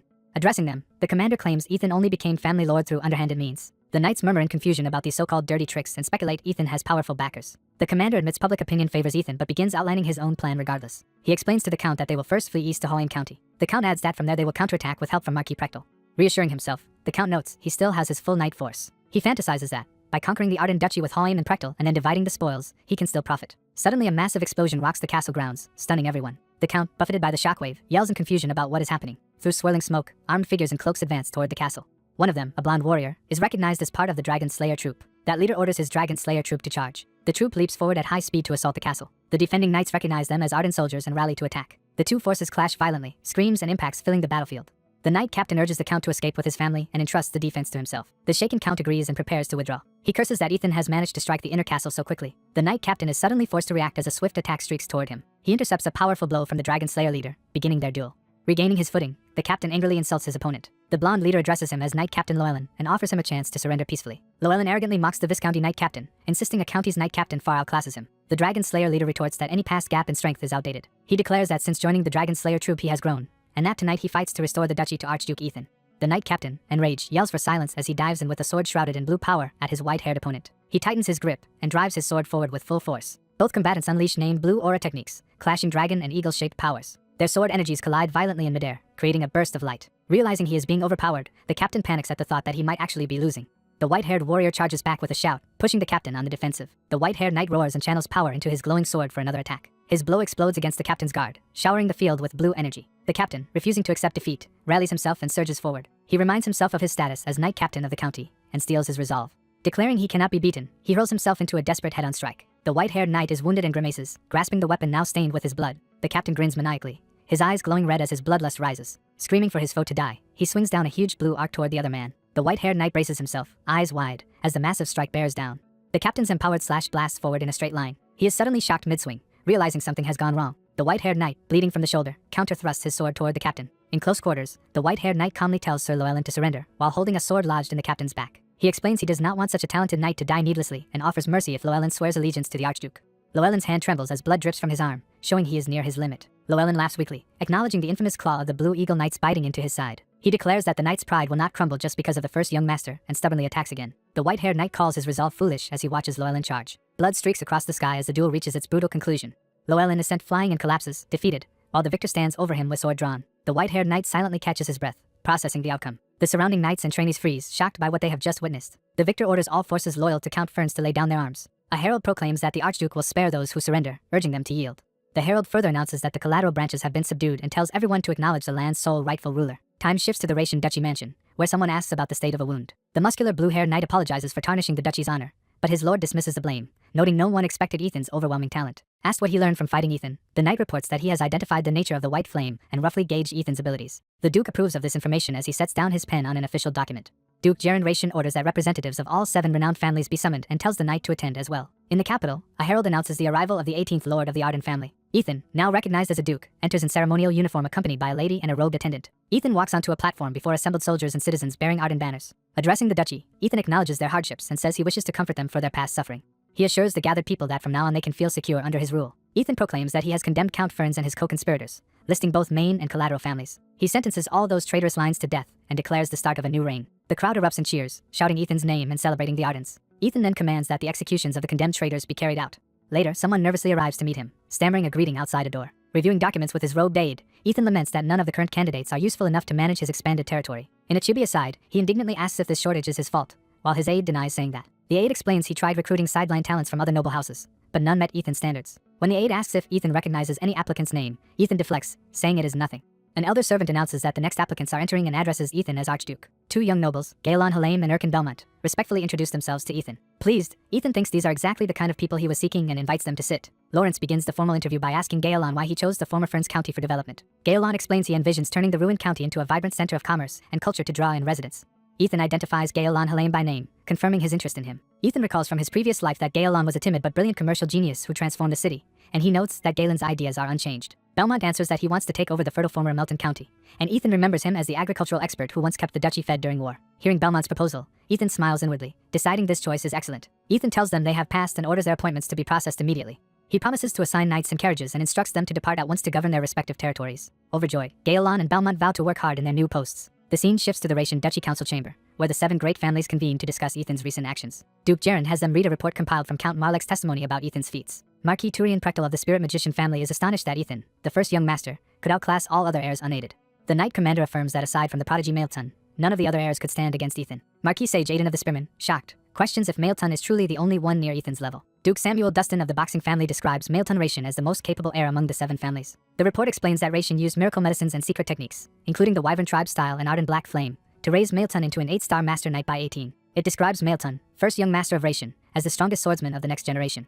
The knight commander then admits that in a present-day fight between Ethan and Maelton, the outcome is uncertain. He states bluntly that even Maelton might not be able to beat Ethan right now. The gathered nobles react in disbelief that Ethan could rival the kingdom's strongest sword. Several lords scoff or protest that such a claim is impossible. Turian notes puzzling details in the report. Ethan fought as if he already knew the Wyvern tribe's swordsmanship. He adds that Ethan's sword skill is too polished and seasoned for a mere 20-year-old. The knight commander insists his assessment stands and swears on his life that it is accurate. Other nobles still struggle to comprehend how such growth is possible. One lord admits they cannot explain how a long crippled Ethan advanced to 7 stars in only 8 months. Duke Gerard hints that Count Marlek has a theory about that rapid progress.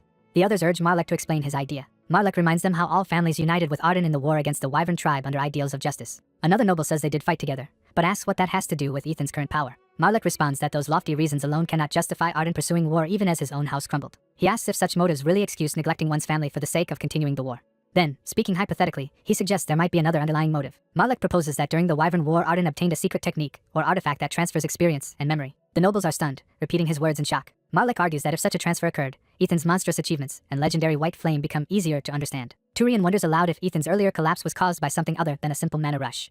Marlek says they are investigating whether Arden left behind a magic circle, artifact, or secret document capable of passing on experiences. A voice interjects that this theory makes no sense, drawing everyone's attention. An austere elder enters, claiming that with all his knowledge he has never heard of such a technique. Marlek is startled to recognize him as the great spiritual leader of the Naraxis Brotherhood, and wonders how long he has been listening. Duke Gerard asks the spiritual leader for his opinion of the situation.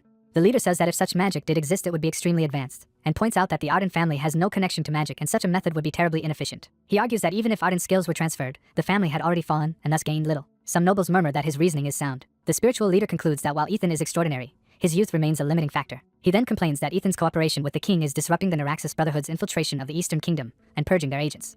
Because of this, he insists they must win the upcoming flame ritual even if it means driving young Master Terran insane. He warns the nobles not to forget the favors Naraxis has granted their houses and pressures them with dark energy. Duke Gerend agrees to cooperate but is told by the leader that merely corrupting emotions will not suffice. The leader explains a cruel plan to utterly shatter Terran's mind and alter his body while secretly transferring the dangerous descending dragon technique. He assures them that within a year this method will allow Terran to surpass Ethan. The Knight Commander privately finds the scheme revolting, knowing it will leave Terran mad and doomed to die from side effects within 5 years. Gerend, unfazed, orders that preparations for this plan begin immediately. The story cuts to a prison where someone screams in torment. A shackled prisoner writhes under painful experimentation. Close up, his jaw clenches as Jewel falls, showing how far he is losing control. The young man, Terran, shrieks as sinister tendrils burrow into his body and his eyes turn crazed. Elsewhere, a trembling noble begs Ethan to believe that the Senate never dared to lay hands on the sacred god blade. He cries that, as Ethan already knows, the god blade itself ended up shattered. A massive treasury door creaks open, light spilling from within. Ethan steps through the doorway, ready to see the treasury's current state. He surveys the nearly empty vault that once housed the Arden's riches. Seeing the stripped room, he notes aloud that nearly everything of value has been taken. As he walks, a rat scurries by and he remarks there is still one item left. He reaches toward a pedestal, saying this single thing must be what Kargas mentioned. Holding a broken hilt, Ethan recalls a narration that this family heirloom stayed in his hand even as he died in his previous life. A narration box identifies the relic as the god blade Draenian, forged and blessed by legendary means for the first Arden Patriarch. The Patriarch's words describe Draenian's construction from world tree wood, divine metal, sacred flames, and blessings. He names the completed weapon Draenian, a sword made to safely contain his white flames. Ethan reflects that only Draenian can properly channel white flames, even though the sword is now broken. As he grips the remaining hilt, red energy flares, showing that the handle still responds to his power. Ethan walks away with the glowing hilt, wondering what truly occurred in his past battle with the Dragon King. He resolves that preparing Draenian will require much work and admits he is about to become very busy again. Time moves to a training yard where many recruits spar with wooden swords inside marked circles. Among them, a blonde trainee lunges aggressively at his instructor with a wooden blade. The blue-haired knight captain Nirian meets his charge head-on in a practice duel. Nirian thinks back on being chosen as future vice-captain of the Blue Eagle Knights and secretly feels humbled by how far superior Ethan is. The blonde trainee's leap sends Nirian flying back, momentarily surprised by the force. Blocking another strike, Nirian realizes the student's swordsmanship has grown much more precise. He marvels that they use the same wyvern style, yet Ethan's disciple is somehow much better, believing Ethan personally devised this training. Nirian is struck again and cries out, taking another hard blow. Frustrated and bloodied, he curses under his breath but prepares to continue. The blonde trainee shouts and drives another powerful swing with his wooden sword. His attack slams into Nirian's guard, sending the knight captain crashing down. Nirian, gasping, demands to know how his student liked that exchange. The blonde calmly sheathes his practice sword and declares their duel over. Nirian looks down in shock at the damage on his wooden blade. He explodes in outrage, lamenting that across 30 bouts he failed to land even a decent hit. Onlookers whisper in awe about the trainee's black flame and remark how exceptional an Arden truly is. Another trainee, wielding a shield, charges yelling and cloaks his sword in red flame. A different young man swings his own crimson-flamed wooden sword in a wide arc. That youth, radiating confidence, whips his red aura blade around gracefully. The shield bearer braces, startled, as the flaming strike comes at him. The blow smashes into his guard, knocking him violently backward in a burst of red energy. Reeling, he stares at his blazing training sword just before it overwhelms him. The red flame trainee follows through with another powerful slash, launching his opponent into the air as their duel is decisively settled. Ethan channels blazing power into his sword, beginning intense training. The swords clash violently, sending sparks and flames flying. Myers strains and yells as he swings his flaming sword with all his might. Ethan orders Myers to focus and generate more black flames during their spar. Myers thinks the purification training is far harsher than he expected while pushing through the pain.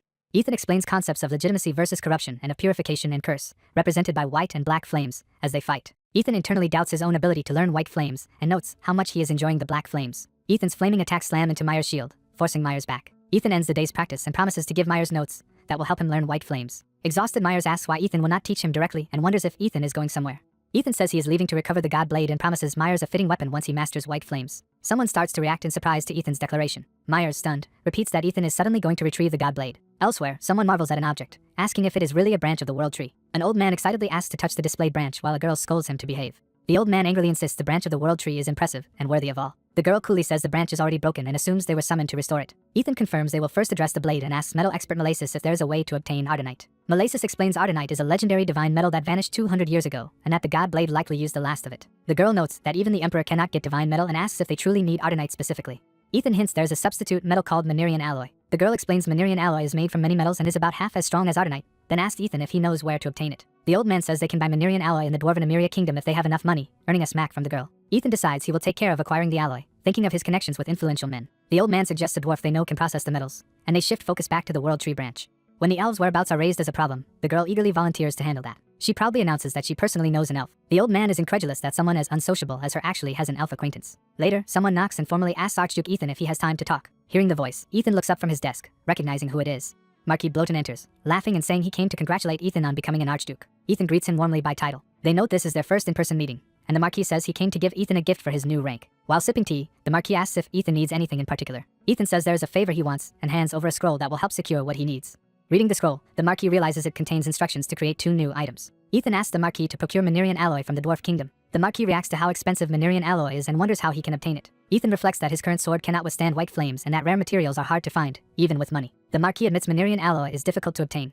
Accepting their mutual dependence, the Marquis vows to devote his family's resources to acquiring the alloy. Time passes as Ethan's carriage travels, bearing his house flag. Inside, Ethan discusses creating a force to protect his informant network, Red Moon, similar to the King's Shadow Knight Order. He concludes that a growing informant organization will also need its own protective force, considering a particular subordinate for that role. While riding, he thinks it would take too long to train guards and asks about a group called the Black Society, learning of them by rumor. Ethan instructs Carmen to investigate the lawless city and report back. Carmen agrees and plans to stop there on the return trip to negotiate with the group. Ethan prepares to resume meditating in the carriage when someone urgently stops him. The girl complains that Ethan is ignoring her and declares she is bored, while he finds her annoying. She lectures him that basic manners require talking to the person sitting across from you. She then offers to tell Ethan the story of how she became close with the elves. Ethan resignedly listens while thinking he had intended to read instead. She begins her tale, saying that long ago she saved a high elf. Ethan repeats in surprise that she actually helped a high elf. A narration explains that elves live around the world tree, that those closest to it gain the most vitality and strength, and that high elves are the select guardians of the tree. Ethan reasons that since the world tree is fundamentally still a tree, taking a branch for his purposes should not be a big problem. As their carriage moves through the forest, Ethan thinks retrieving the sword handle from the world tree should be relatively easy. Suddenly arrows rain down toward their path in an ambush. Ethan leaps out and slices, deflecting the incoming arrows in a sweeping arc. Elven archers on a bridge shout that he blocked their volley and ready to fire again. Dodging with the girl, Ethan reminds her she claimed to be on good terms with the elves while she panics that this attack cannot be happening. The elven leader orders his unit not to waste the opportunity and to unleash all their arrows. The girl desperately yells that there must be a misunderstanding and starts to identify herself as she tries to stop the arrows. Ethan decides it will be faster to charge in himself and dashes forward wreathed in flames. The elven commander shifts strategy, calling for his warriors to focus on taking down Ethan first. The elves release another massive volley at Ethan. Ethan's ally, using the god blade, cuts through the arrows while surrounded by fiery energy. He unleashes a technique that scatters explosive mana shrapnel among the elves, wounding them. A powerful voice suddenly orders all fighting to stop. A high elf appears, radiating green magic, and declares she will punish them for attempting to harm the divine world tree and its people. Ethan calmly tells his companions not to worry. He points out that he only destroyed the elves' weapons rather than harming them, to their shock. The high elf senses Ethan's flames and is stunned, recognizing the mana as something extraordinary. The girl excitedly rushes toward the high elf, waving a handkerchief and announcing she is Irina's old friend, returning the keepsake given as a sign of friendship. After talks begin, the high elf realizes the girl is the ardent successor and explains harsh security is due to humans having previously drained a region's life veins despite the world tree's protection. She adds that even they do not fully understand what is happening and asks them to forgive the elves for fiercely guarding the tree. Ethan asks what kind of humans attacked and whether that is why they assumed his group was hostile. She answers that about half a year ago a mysterious faction built a fortress nearby emanating a strong evil aura that has been steadily expanding. She explains that the fortress lies outside the world tree's protective range and that the corrupt aura saps elven power while the enemy mages are highly skilled. Ethan apologizes in advance and steps toward a corrupted root of the tree with his weapon. He drives his sword into the root, causing a huge reaction that shocks the nearby elves. Alarmed, they shout at him for attacking the root, but he tells them to look closely. The girl cries out in shock at what is revealed. They all see disgusting dark growths and sludge around the root that clearly do not belong to the tree. Irina is horrified and says the corruption is due to something called the Draconic Tree. She explains that the Draconic Tree is like the Wyvern tribe's world tree, except it drains life force instead of nurturing it. Ethan notes that wherever these Draconic trees have been planted, the world tree is already near death. Irina despairs, asking what they should do now that the world tree is dying. Ethan asks her to describe the humans who built the fortress in more detail. She says they do not know much, only that all of them wear purple robes and appeared suddenly.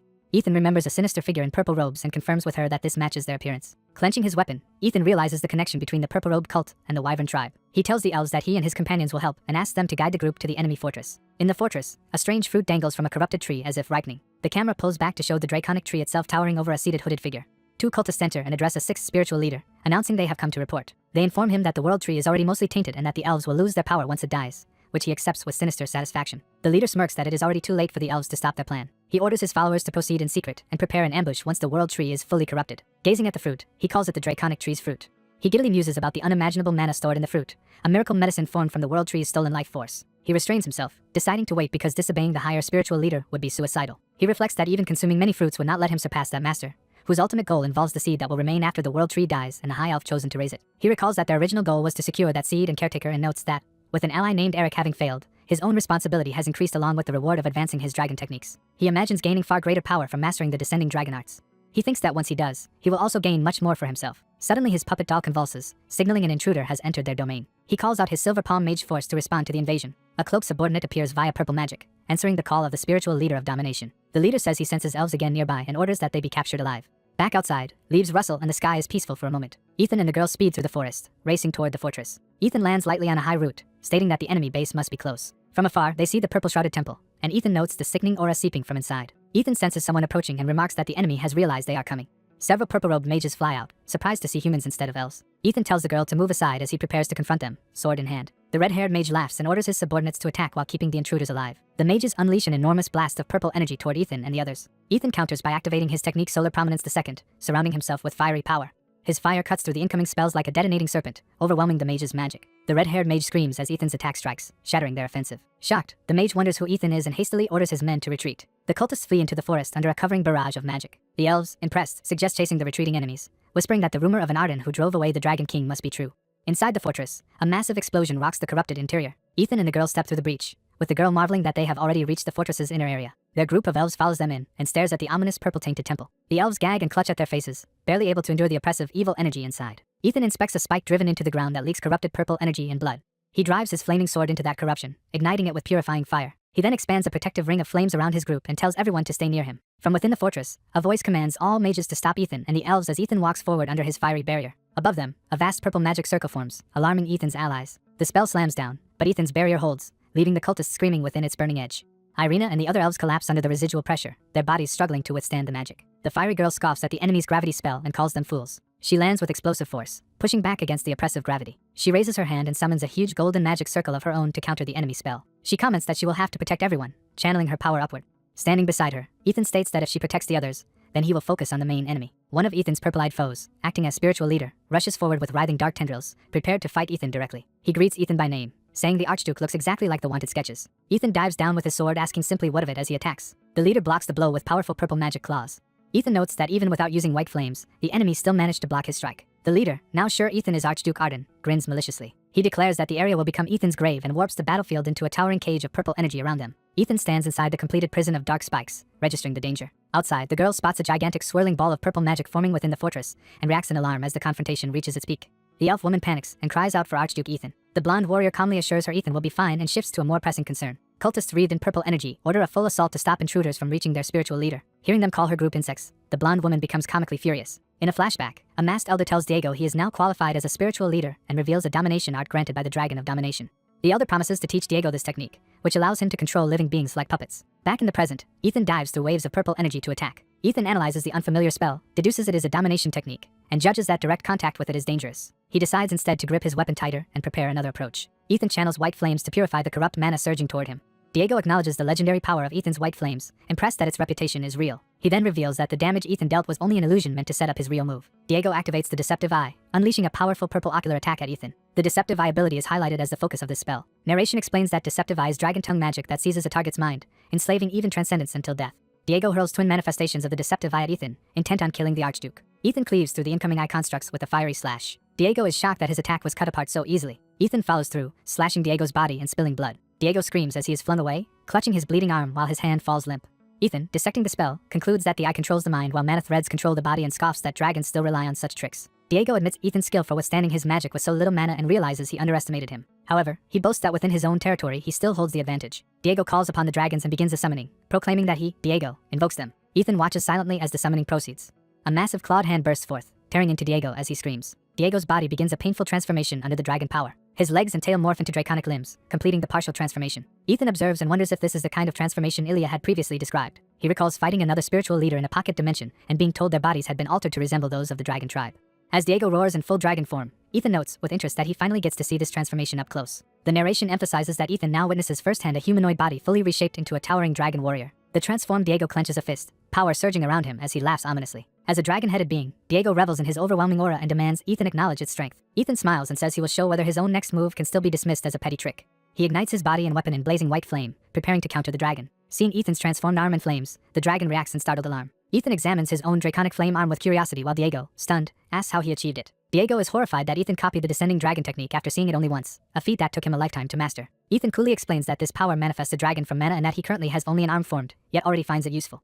The dragon realizes Ethan has achieved something even the great spiritual leader cannot. Enraged, Diego charges Ethan, shouting profanity and refusing to accept it. While attacking, he blames a traitor named Eric for leaking the secret technique. Diego roars and slams down in a massive assault against Ethan. The impact creates a huge explosion of purple energy that momentarily engulfs Ethan. Diego taunts Ethan, believing the Archduke is overwhelmed by his overpowering might. He unleashes another furious dive attack, screaming as he crashes down. The area erupts again in blinding energy and shockwaves. Ethan emerges from the blast, slightly scuffed but still standing, flames intact. Diego laughs, thinking Ethan's copy technique will be unsustainable because he lacks a dragon's body. He declares Ethan's stunt the real petty trick and activates a combined descending dragon deceptive eye barrier technique. Purple eye constructs close in to imprison Ethan inside a powerful barrier. Ethan suddenly feels the ground beneath his foot liquefy into sinister purple ooze. Tentacle-like energy whips lash out from the ooze, trying to bind him. Towering above Ethan, the dragon mocks him for being forced to his knees, calling it an undignified sight for an archduke.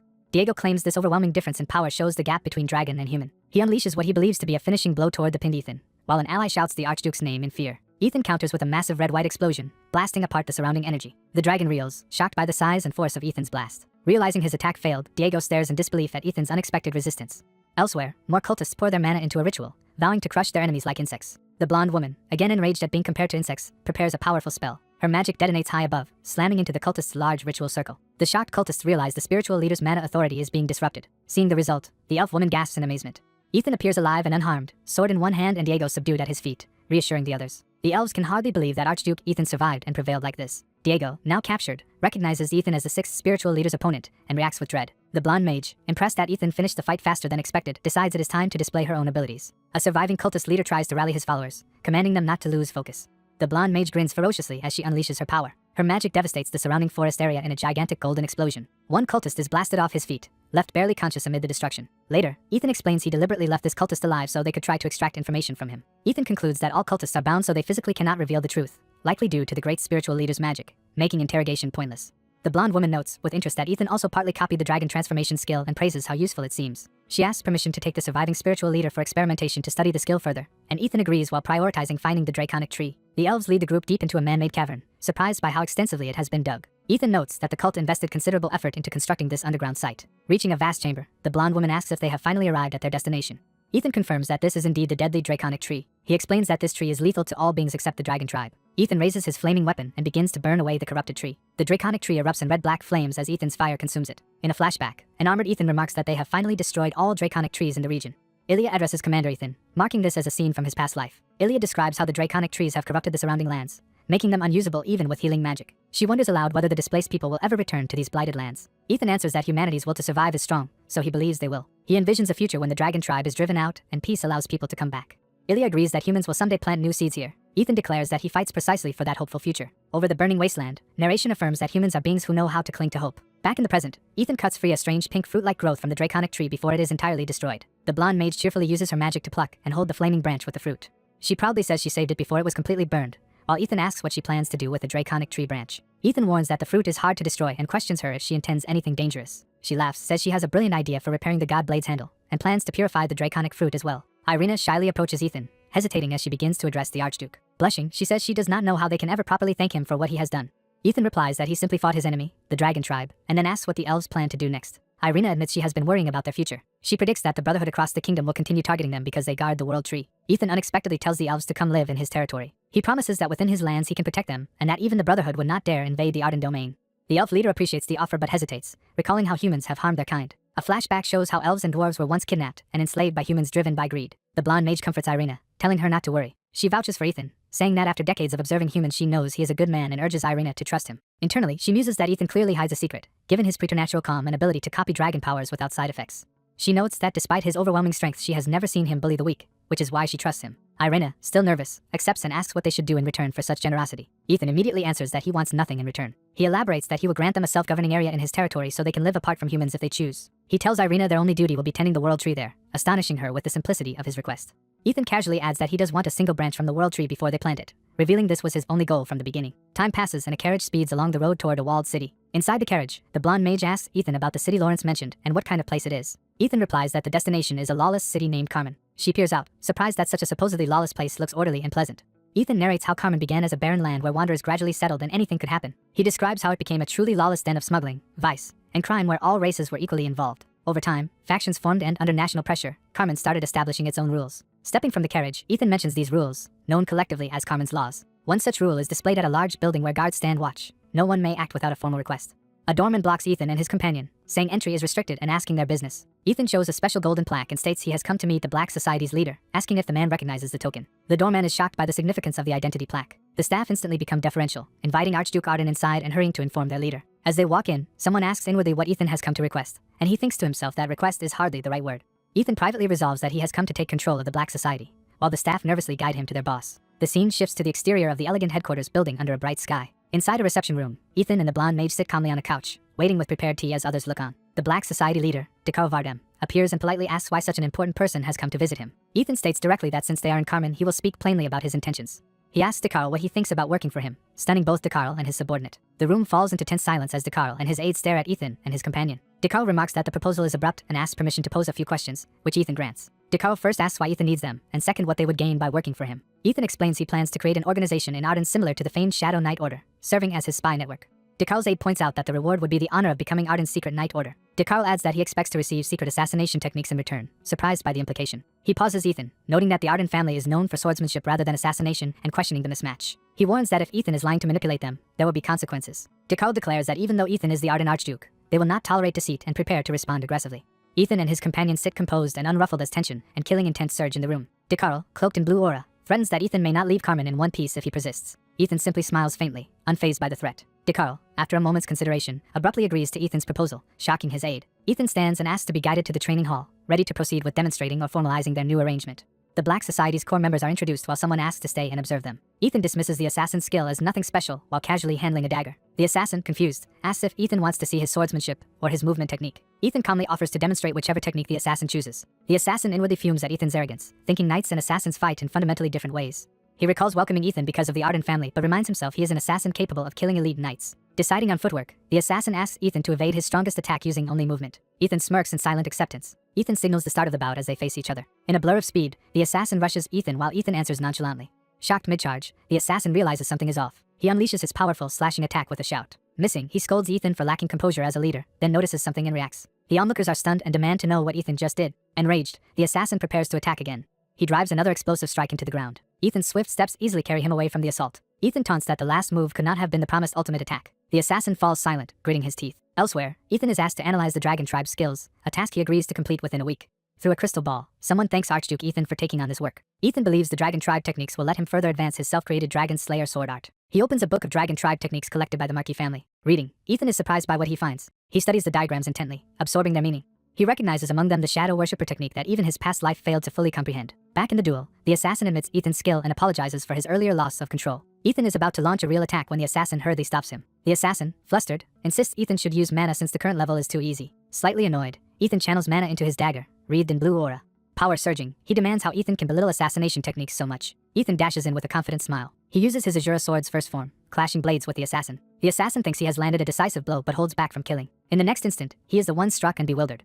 Ethan emerges unscathed from the smoke, having slipped through the attack. Standing behind his opponent with a blade at his back, Ethan declares he has already killed him once in this spar. The assassin reels, stunned by Ethan's impossible positioning. He demands to know what kind of footwork Ethan is using, saying he has never seen its like. Ethan casually replies that he invented the technique himself. The assassin, shaken, wonders how a swordsman family could have such movement arts. Ethan grants him one final chance, telling him to attack with full killing intent and his strongest skill. The assassin nervously agrees to go all out. Spectators shout as they recognize that he is about to use the Black Society's secret technique. The assassin creates 3 mana clones of himself.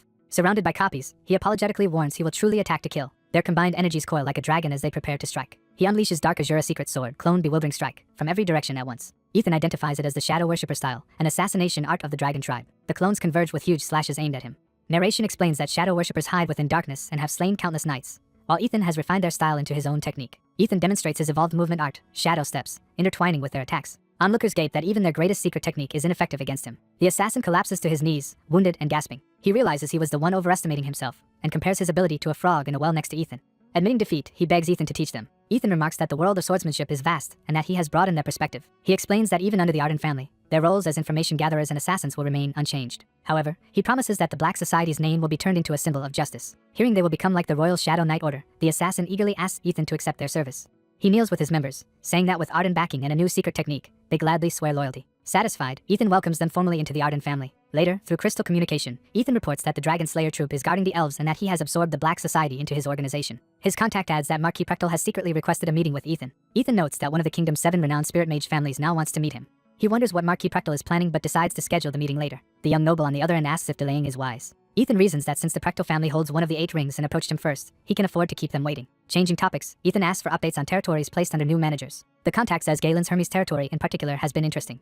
Smiling, he suggests Ethan should come see Hermes for himself because its manager is an intriguing person. Ethan agrees to stop by on his way back just as a boisterous Ilya bursts into the room. In chibi form, she proudly announces her success while Ethan dryly wishes she would knock first. Ilya triumphantly shows that she has completely purified the dangerous draconic fruit. Examining the transformed fruit, Ethan notes that its aura is now pure and even stronger than before. Ilya demands gratitude, saying she used up all her precious alchemical ingredients for the refinement. Ethan sincerely thanks her, which catches her off guard. Startled, she asks him to repeat what he just said. He reiterates his thanks, adding that she turned something he intended to discard into a valuable item, and that he will repay any favor she asks. Flustered, Ilya claims it was nothing and will think later about what favor to request. Ethan tells her to take her time deciding. He immediately eats the purified fruit. Later, a carriage drives through town carrying Ethan and Ilya. Inside, Ilya naps soundly. Opposite her, Ethan meditates, engulfed in fiery energy from the fruit. He finishes absorbing all of the fruit's aura. He reflects that 7 months after his rebirth he is already stronger than he was at this age in his previous life. He notes that his mana has increased and that the white flames have now been seeded throughout his body. As his carriage approaches a city gate, he thinks internal problems are mostly resolved and only the 7 families, the 8 rings, and Terran remain as major challenges. At the gate, guards coordinate positions for the Archduke's arrival. The city lines up to salute Ethan as Archduke when he arrives with Ilya. Gaelon welcomes him and offers to report on the city's business, culture, and development. He then leads Ethan and Ilya through the bustling streets. Ilya remarks that the city feels far livelier than before. A herald calls everyone's attention, announcing a performance about Archduke Arden, the former invalid. Ethan wants to leave, but Ilya excitedly insists on watching the play. Ethan objects to watching a dramatization of his own deeds, but Ilya reminds him he promised to do anything for her. Gaelon laughs and says the show will be entertaining and a good way to experience the city's culture. Sitting among townsfolk, Ilya eagerly awaits the play's start. The play's narrator describes how Baron Kargaz's village suffered extortion from a gang called Red Scorpion. Actors playing the Red Scorpion members boast about extorting the villagers. The narrator then has a stage Ethan appear, shaking the world with his heroic entrance. Spectators whisper that the real Ethan was once a comatose heir whose mana hole was destroyed. The actor Ethan dramatically vows to stop the villain's evil deeds, wielding flaming mana. The crowd, including Ilya, passionately cheers for the staged battle. On stage, the fake Ethan defeats the bandits, while the villains shout that his powers must be an illusion. Afterward, townspeople praise the Archduke as a miracle-working hero sent by God. Ilya teasingly notes how impressive it is that Ethan supposedly used fire mana right after waking from a coma. Gaelon explains such plays run several times a day and are very popular, while Ethan mutters that they distort the truth. Gaelon proudly calls this propaganda success the power of culture and asks Ethan's opinion.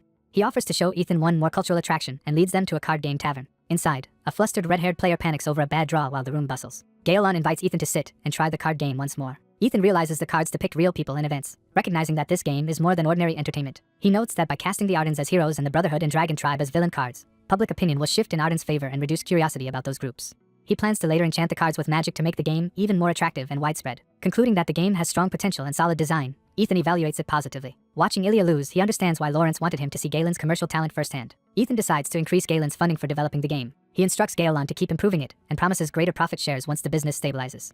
Gaelon gratefully thanks Ethan for the support. Leaving Hermes satisfied, Ethan says his work there is done and decides to visit the agricultural city later after the elves arrive. He orders the coachman to head for Rondinium instead. In the carriage, Ilya suddenly complains that the card game has a serious flaw. She argues that even a genius mage like her can lose if she draws bad cards and fumes over her defeat. She then loudly declares that such a luck-based gambling game should be abolished. Ethan calmly mentions that Gaelon intended to give them special cards, hinting he will refuse hers if she dislikes the game. Panicking, she backpedals while Ethan slyly asks if she actually wants the card. He tells her to just admit she likes the game and stop blaming luck, leaving her flustered and calling him mean. She retorts that with his attitude he will be unpopular with women, which stings Ethan. When Ethan goes quiet and sulky, Ilya peers at him curiously. She starts to wonder if her jab about his love life might actually be true. Ethan grumbles that he is too busy to court anyone while Ilya mocks him playfully. As they approach Arden territory, guards announce the Patriarch's return and open the gates. The carriage rolls inside while Ilya continues laughing about Ethan supposedly being a loser with women. Inside the estate, an attendant urgently orders everyone to hurry because a crucial delivery has arrived. Ethan and Ilya enter, observing the bustling preparations. The attendant informs Ethan that all preparations have just been completed. Ethan confirms Ilya acquired the World Tree branch, and she adds that she also secured a branch from a draconic tree. Brandishing the branches, Ilya tells Ethan he already knows what alchemical project she will use them for.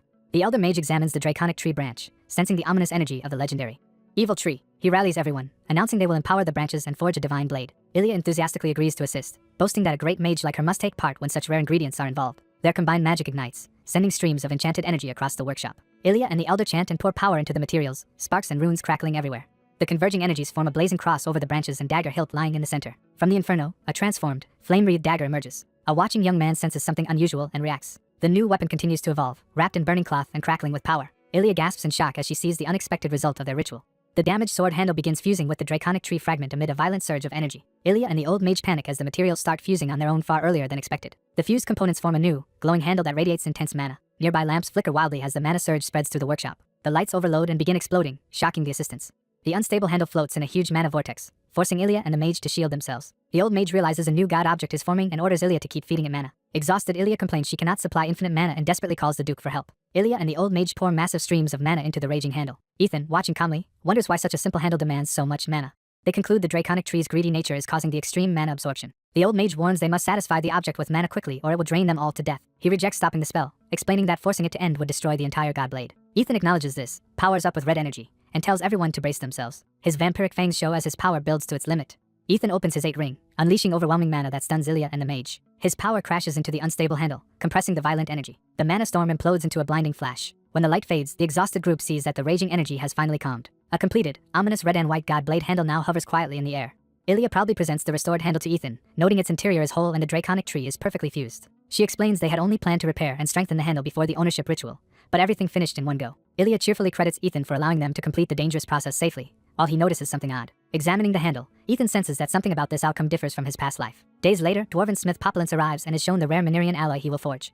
Ethan tells him the god blade's handle is already recovered and now they must craft the blade. Populence is puzzled that such top-grade alloy left the dwarf kingdom and demands to know how Ethan obtained it. Ilya boasts that acquiring and preparing the alloy was all thanks to her. She explains she strengthened a lower-grade alloy the dwarves normally export, astonishing Populence. Ilya casually adds that her exhausted subordinate helped a bit, though she insists she did most of the work. Populence assembles top-grade solvents and vows to do his best with this unprecedentedly pure Manerian alloy. The forge is lit as the smelting operation for the god blade's metal begins. Workers in protective suits carry heavy solvent containers up to the blazing furnace while Ethan and Ilya watch below. Populence, suited up, notes with satisfaction that the furnace temperature is steadily rising. The workers pour the luminous solvent into the roaring fire.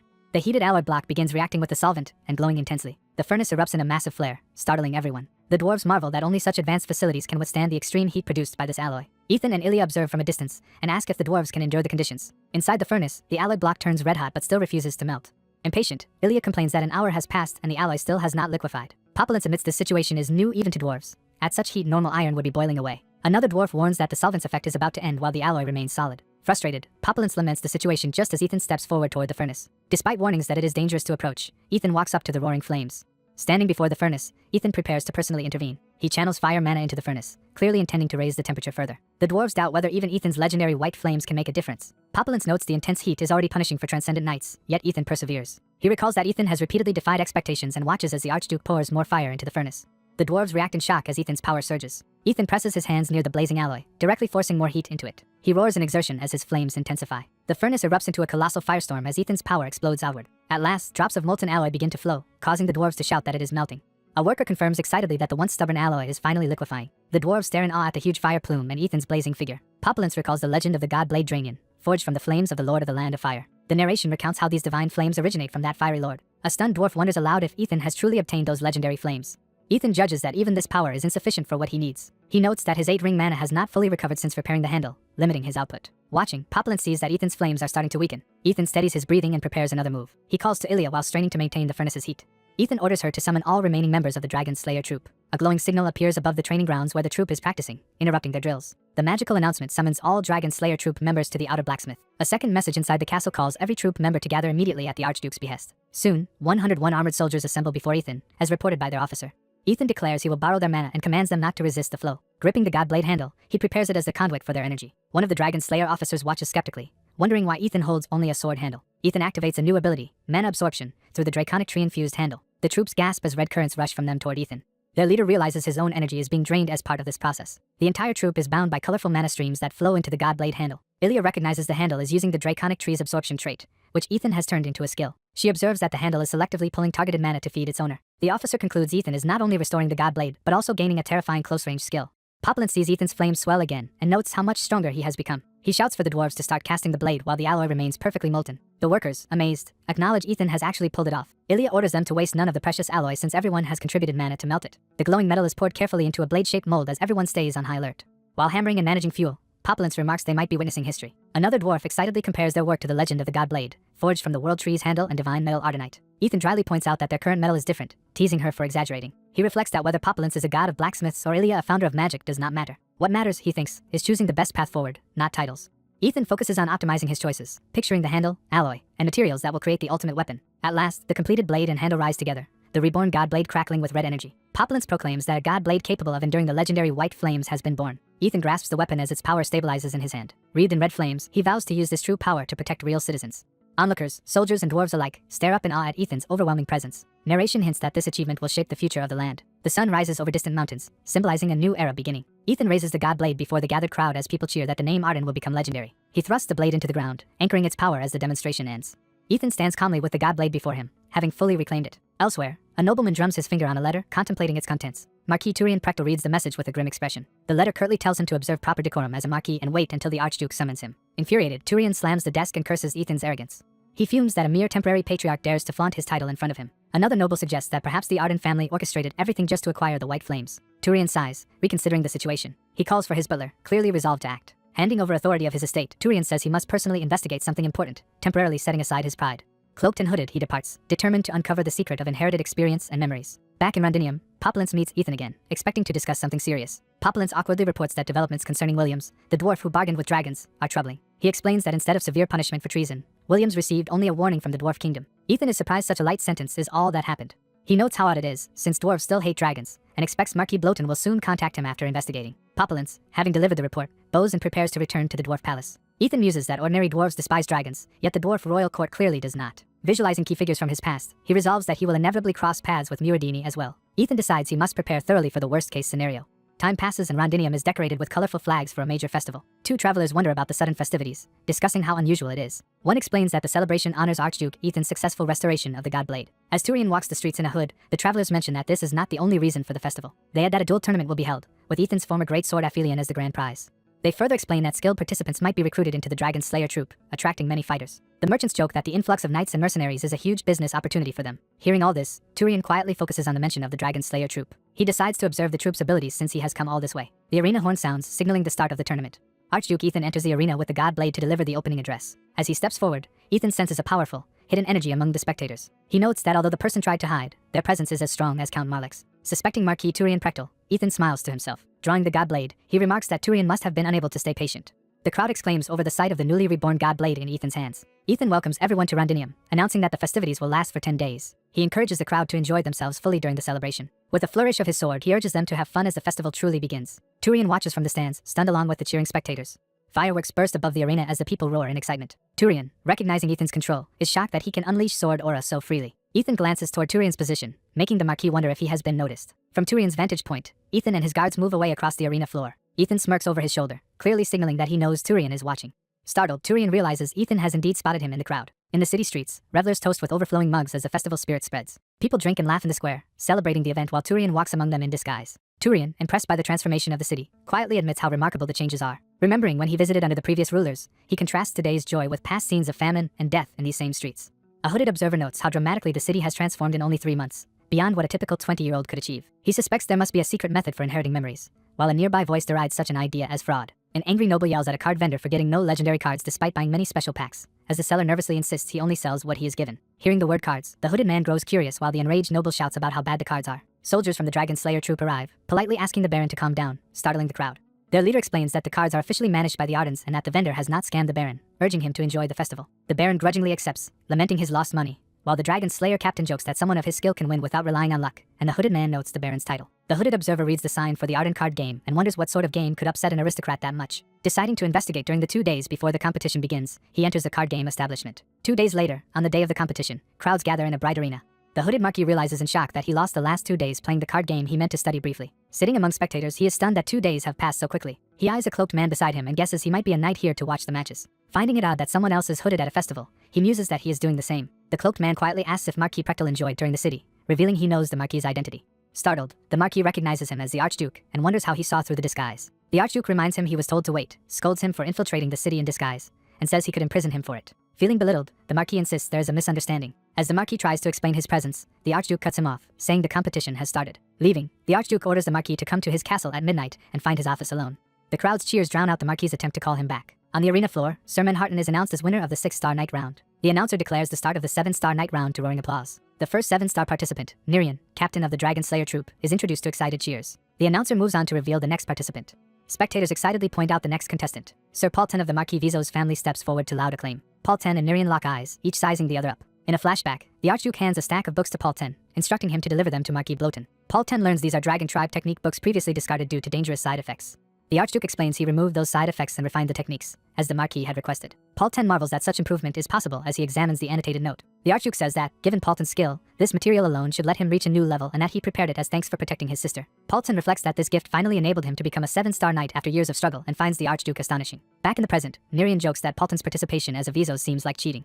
Paulton replies that he owes the Archduke an unrepayable favor and wants to help the Dragon Slayer troop in return. He further promises to forfeit any prize even if he wins, surprising Nerian. Paulton acknowledges Nerian's importance as a guardian of the Archduke's sister while powering up his sword with energy. The announcer officially starts the match. Nerian launches himself forward in a blazing charge, declaring he will teach Paulton some manners. Paulton counters with his own powerful, aura-coded charge. Their swords clash violently, releasing a storm of blue energy that shakes the arena. Watching, the Marquis can only murmur in awe. He realizes he is witnessing a duel between the Archduke's two strongest subordinates. Analyzing their abilities, he notes the Knights' mana reserves are still modest due to their recent formation, but their swordsmanship is extraordinarily precise. He concludes that, at equal levels, these knights could defeat even those from other top families and will likely become the kingdom's strongest in time. When Nerian receives the ornate tournament prize sword, the Marquis wonders what training forged such power. He judges Archduke Ethan to be a terrifyingly capable man. That night, the castle stands under a full moon in preparation for the midnight meeting. The Marquis calls upon the Spirit of Wind to assist him.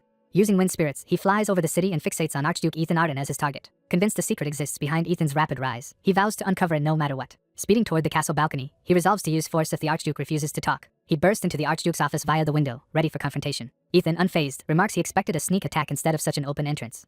Closing in, the Marquis realizes how overwhelming Ethan's presence feels up close. He recalls how Count Marlek had lied to protect Duke Raken's image by claiming Raken's best swordsman might match Ethan. In reality, he now believes Ethan would win most bouts against that swordsman, and is shocked the Archduke reached such strength only 9 months after waking from his coma. To the Marquis, this incredible growth is further proof of a hidden inheritance method. Ethan says he came out of curiosity, prompting the Marquis to press him about the nature of his power. The Marquis bluntly asks whether there exists in Arden a technique that passes memories or experience down. Ethan reacts with mild surprise at the direct question. Seeing that reaction as confirmation, the Marquis declares Ethan cannot fool him. Claiming he already knows everything, the Marquis proposes making a deal. Ethan inwardly wonders what the man is talking about but decides to play along. He understands the Marquis came because he believes in some inheritance technique. Ethan deduces the noble believes the Ardens possess a secret art for transmitting memories and that the 7 renowned families must assume this since he regressed. The Marquis reasons that, since Ethan is offering a deal instead of force, he must think he cannot overpower Ethan alone. The Marquis further assumes Ethan met him secretly to secure the supposed secret first and gain advantage over the other great families. Ethan decides he can use the Marquis' ambition to stir conflict among those 7 families and plans to concoct a plausible story. The Marquis offers to pay generously if Ethan reveals the secret. Ethan replies that he does not need money and will simply teach him. The Marquis is taken aback, suspecting some hidden agenda. Ethan fabricates an explanation, saying it is merely a bloodline power that awakens in the Arden's eldest child. He adds that, being bound to Arden blood, the technique cannot be copied even if described, leading the Marquis to skeptically demand proof. Ethan tells him to investigate the Arden Sword Tower, where eldest children unable to manifest black flames were made managers after losing succession rights. He explains that these tower managers still mastered Arden swordsmanship by exploiting their inherited memory ability despite being disqualified as heirs. The Marquis paraphrases that Ethan's exceptional skill comes from inheriting memories and fire mana. Ethan asks if that answer satisfies his curiosity and dismisses him. As Ethan assumes the conversation is over, the Marquis hesitates and calls out again. The Marquis suggests that the Ardens alone cannot contend with the other 6 great families and invites Ethan to join his side. Ethan flatly refuses. Later, running through his estate, the Marquis urgently demands to know where his daughter Isra is. Learning she is in a secret training hall, he sprints there, shouting for her. Inside, a young woman's hand ignites with flame. Isra stands engulfed in towering fire as she trains. She unleashes a powerful technique called Wave of Flames. The blazing attack tears through rows of wooden training dummies. Flames surge wildly across the room as she continues. The Marquis rushes in mid-call and is stunned by the inferno before him. Watching her improved control and power, he fears he will soon be unable to restrain her. With a flick of her finger, Isra casually snuffs out the massive flames. Only scorched training dummies remain in the smoky aftermath. She strides out, asking why he came when he was the one who confined her to stop her going out so much. Complaining that he did not bring her a souvenir from his trip, she angrily hurls a blast of fire that forces him to block and dodge. He protests that she misunderstood him. He abruptly tells her he has decided whom she will marry. Isra reacts with disbelief. A caption introduces her as Marquis Turian Prechtel's only daughter, Isra Prechtel. The Marquis reasons that if Ethan's bloodline story is true, marrying into the Prechtel line would give the Ardens great power. He decides that, whether or not Ethan lied about the method, forming ties with such a capable man will benefit his family. He recalls that Isra has received many marriage proposals, with Duke Raken especially pushing for a union to seize their house. But he refuses to hand his daughter to a man who brainwashes others and prefers to bet on Ethan's potential instead. Ethan again answers the Marquis with a firm refusal. The Marquis, stunned, demands to know why Ethan would reject such a match. He boasts that his daughter is considered the most beautiful woman of the age and asks if Ethan has heard the rumors. Ethan retorts that he does not care about that and would never ally with a family that tried to steal Arden's secrets and brainwashed his brother. The Marquis apologizes for the schemes but insists Raken and Agils were the true culprits behind harming the second young master. Ethan clarifies that he revealed this secret, not to ally with Prechtel but because the 7 families already assume such a technique exists, so he intends to spread the tale. Horrified, the Marquis imagines all the families pursuing the same breeding strategy he did. He pictures the families marrying into Arden to produce powerful offspring. He realizes this would drag dukes and other power-hungry nobles, already seeking alliances with Ethan, into a chaotic struggle. He also foresees some ruthless houses even killing those who refuse their alliance offers. He reflects that, although the 7 renowned families share a name, each would gladly destroy the others if given the chance. The Marquis finally understands Ethan's plan to deliberately foster conflict among them. He concludes Ethan is truly frightening, noting such a scheme could even get the Archduke killed. Ethan merely smiles faintly, unconcerned. Accepting that Ethan knows his intentions, the Marquis offers to negotiate terms in light of the rapidly changing situation. Ethan instead offers him the right to choose when the false secret will be publicly revealed, giving him time to prepare. In return, Ethan demands the mysterious black liquid taken from his family's treasure. The Marquis recalls the unknown liquid allegedly drawn from the former Archduke's corpse, which Duke Agilles had unsuccessfully tested on Ethan's comatose brother Terran. He infers that the substance must be tied specifically to Ethan's bloodline as eldest son, since Ethan wants it back. The Marquis agrees to return it, saying he will send someone with it within a week, then departs. Flying away on the wind spirits, he rejoices that controlling the timing of the revelation gives him a huge opportunity, and starts plotting immediately. A narration recounts that Isra Prectel, only child of the Prectel family, is famed as the best bride candidate on the Western continent, and reached the 7th order, while still young. It adds that none can match her beauty, yet hints there is more to her than that.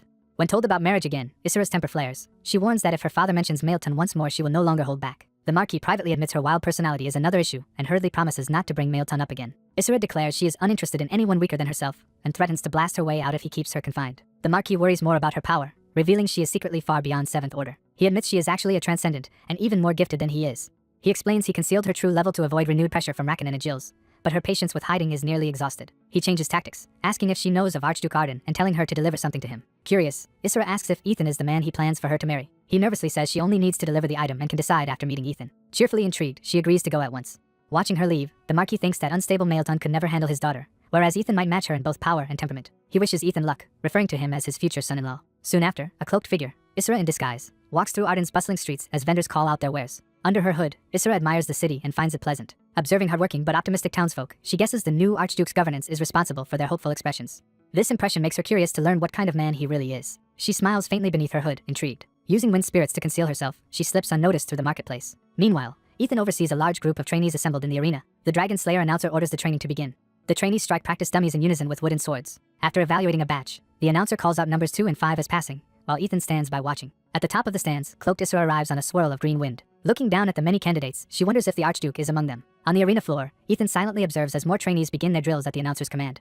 In a training arena, a hooded girl watches recruits being evaluated and wonders if this is a selection for knight trainees. She spots a handsome young man and realizes he might be Archduke Ethan. Observing his mana and reputation, she notes, he seems only 7th star but is said to be very talented as he begins leading drills. Satisfied by what she sees, she decides to temporarily approve of him. With days left before a promised meeting, she considers checking out something in town.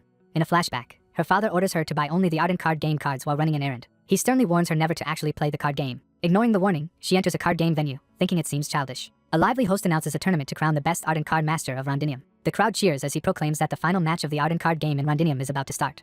Addicted to playing, she suddenly realizes 3 days have passed beyond her appointment deadline as the finals begin. The host introduces Master Heath as a fiery finalist, while she guiltily decides to at least stay and watch the last round. As the announcer prepares to reveal Heath's opponent, someone suddenly grabs her arm. Startled, she hears the announcer introduce the undefeated newcomer Lady Izira, while the person gripping her sleeve is revealed. Archduke Ethan, cloaked, demands she hand over the promised item before playing any games, calling her by name. She recognizes in shock that the man confronting her is Archduke Arden. Flustered, she denies being the famous Izira and questions why such a renowned person would be here. Ethan explains he noticed her spying on him a week ago and has been watching her since. He adds that because she failed to show up by their promised date, he sought her out himself and orders her to stop stalling and give him the item. She retorts that someone of his level should not be able to see through Lady Izira and demands how he is so certain. Ethan calmly states that appearances deceive and reveals he knows she hides her true strength, actually being a 9th order while pretending to be 7th order. She is stunned that he not only sensed her spying a week earlier but also accurately discerned her real power. Embarrassed, she admits inwardly that she arrived on time but got completely distracted by the card game and was caught. Resigned, she agrees to hand over the promised item. While passing him the pouch, she nervously asks how he realized her identity. Ethan turns to leave without answering, leaving her confused as he walks away. She stands frozen, still processing what just happened. Inside, the host calls for Lady Iora to appear for the final match while the audience murmurs, wondering if she ran away. Panicking at the countdown that will forfeit her win, she scrambles to respond. As the host counts down, she squeals in distress, unable to step out. Outside, she chases after Ethan, accusing him of going too far despite being an Archduke. She protests that he cannot just take what he wants and leave immediately. He replies that he got his item and sees no further business, while she reminds him their fathers discussed their possible marriage and asks if he is not curious about her. Pulling off her hood, she accuses him of trying to establish dominance, as if he already were her husband. Ethan coolly says Marquis Prectel must have misheard, since he rejected the marriage proposal. He clarifies he has no intention of marrying her, and sees no reason to be interested in a woman he has never met. Ending the conversation, he tells her to enjoy herself and walks away. In chibi shock, she cannot believe it, thinking of herself as the kingdom's best wife candidate. Narration introduces Izira Prectel as the legendary goddess of water, a transcendent realm spirit magician. Further narration recounts how she ended famines and droughts and drowned invading dragon tribe fleets by controlling the seas. Ethan recalls she also aided the Arden Commando unit in the war but supposedly died because of it. Comparing Izira's calm water mage reputation to the fiery girl he met, he notes she seems just as talented but very different in personality, unlike typically serene water handlers. Shrugging off the encounter, Ethan counts that he has now recovered 4 of the 8 rings. Looking at one ring in his palm, he reflects that only 3 families and a neighboring nation remain, and retrieving the rest will be difficult. In chibi form, he senses something unusual as he examines the ring. Izira, now blazing with determination, declares she is not done and refuses to leave empty-handed after coming all this way. She passionately challenges Ethan to a duel. Ethan replies that he does not have to accept such a challenge, making her groan. She ups the stakes, promising to grant him any wish if he wins against her. Ethan, aware of his considerable influence, contemplates her offer. He agrees and tells her to follow him to his personal training hall, thinking she might be useful against the 7 families. In the hall, dressed for battle, they take positions and prepare to start their duel. Izira, confident no peer has ever surpassed her, burns with anger at being looked down on by someone ranked as only 7-star. She launches a fiery spirit technique, expanding her coverage region to overwhelm him and planning to mock him afterward. Ethan calmly notes, she is a fire-type spirit user of the Ignis rank. She boasts that the surrounding flames are her domain, and asks if the heat is too much for him. Laughing from within the inferno, she offers to end the attack if he concedes defeat. Ethan smiles within the flames and reminds her what kind of power the Arden family is known for. She is confused, sensing something wrong. The fiery aura suddenly surges around the hall with even greater intensity. Ethan appears wreathed in flames himself, effortlessly controlling fire. Izira is shocked that he can manipulate her flames so easily. Ethan criticizes her for boasting then underperforming, saying he is disappointed. Flustered, she prepares a stronger spell and warns him not to hate her if he gets hurt. She unleashes another barrage, flame hail, daring him to absorb it as well. Ethan casually gathers the incoming fire into his hand, unbothered. He then sends a gigantic fiery strike back toward her. Crushed by the heat and pressure, she realizes in disbelief that this is the true might of the legendary white flames. Ethan comments that this is the true level of a 9th order and admits that while her confidence is transcendent, so is his power. Fuming but humbled, she braces herself to continue. Enraged, she vows to make him regret his words and decides to finally fight at full strength. She calls forth her highest class spirit, performing Ignis Descent to overwhelm him. She commands Ignis to attack Ethan. A massive flaming skull beast appears, but when she orders it forward, Ethan just looks on, confused. Ignis instead warns her she has chosen the wrong opponent, shocking her. She frantically asks her spirit what it is doing as it turns toward Ethan. The great fire spirit respectfully greets Ethan as a blessed one of its lord. Ethan, cloaked in pure fire, answers the greeting with calm familiarity. He casually asks Ignis how the spirit queen Rorosha is doing, learning she is always watching over him. Ethan says he would like to visit Rorosha again and asks Ignis to convey his regards. Ignis agrees and starts to withdraw. Izira is dumbfounded that the legendary spirit queen personally knows Ethan. Ethan declares the duel finished and reminds her of the promise to grant his request. Overwhelmed and unwilling to accept the outcome, she lunges back into the fight. Ethan warns that even without a spirit he is still a 9th order, letting his power surge. He activates an 8-ring coverage region expansion, flooding the hall with crushing force that slams into her. Izira screams as the overwhelming aura batters her and shatters her stance. Annoyed by her stubbornness, Ethan scolds her for acting so badly despite being a noble's daughter. She collapses to her hands, barely holding on under the pressure. Thinking she cannot move at all, she wonders how his coverage region can contain such oppressive strength. Ethan lectures that a true expert learns from failure and grows stronger, urging her to adopt a transcendent mindset. At last she concedes defeat, shakily accepting her loss and trying to speak. The oppressive power vanishes, leaving her sitting alone across from him in the quiet hall. Ethan turns away and tells her to go home, promising to send a message later about his wish. Exhausted, she kneels on the floor, breathing heavily while Ignis hovers worriedly nearby.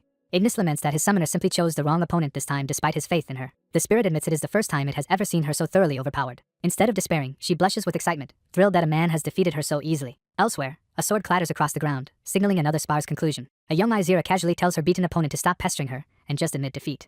The boy, a young male racial, refuses, saying he has no desire to marry someone weaker and that they need not duel again. Bloodied and bitter, he turns away, saying goodbye. He then shouts that she must wait 3 years for him. He vows to become the kingdom's strongest by 18 and defeat her no matter what. Izira reacts curtly, clearly unimpressed. She angrily yells back that she is older than him, hates his arrogance, and likes nothing about him. In the present, an older male heir of House Racial, confirms with a report that these outrageous stories are true. A servant informs him that Lady Izira Prechtel has been serving under Archduke Arden. The servant adds that she appears to have fallen in love with Ethan, which Maelton vehemently rejects. Furious and jealous, Maelton recalls loving Izira since childhood and cannot accept someone like Ethan taking her. Enraged, he storms out past the butler despite being called back. As he runs through the rain, he thinks he has finally been acknowledged as the kingdom's best swordsman of his generation. Determined, he decides he must confront Izira about the rumor immediately, and bangs on a door. Bursting into his father's office, he demands to know how their family can allow the Arden-Prechtel alliance. Duke Racial silences him with a shout, ordering him to stop his insolence.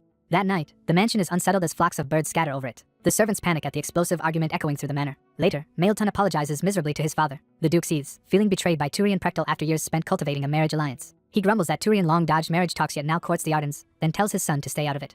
Concluding the matter is larger than his son, he orders a conference convened and asks for the crystal ball. Meanwhile, Turian happily reads a letter, pleased that Izira has finally found a partner. He reasons that if she fell in love, Ethan must have beaten her in a duel and smugly praises his own eye for people. He also realizes Duke Racial is likely furious at this turn of events. Turian muses darkly that both the Racial and Agil's families are obsessed with power.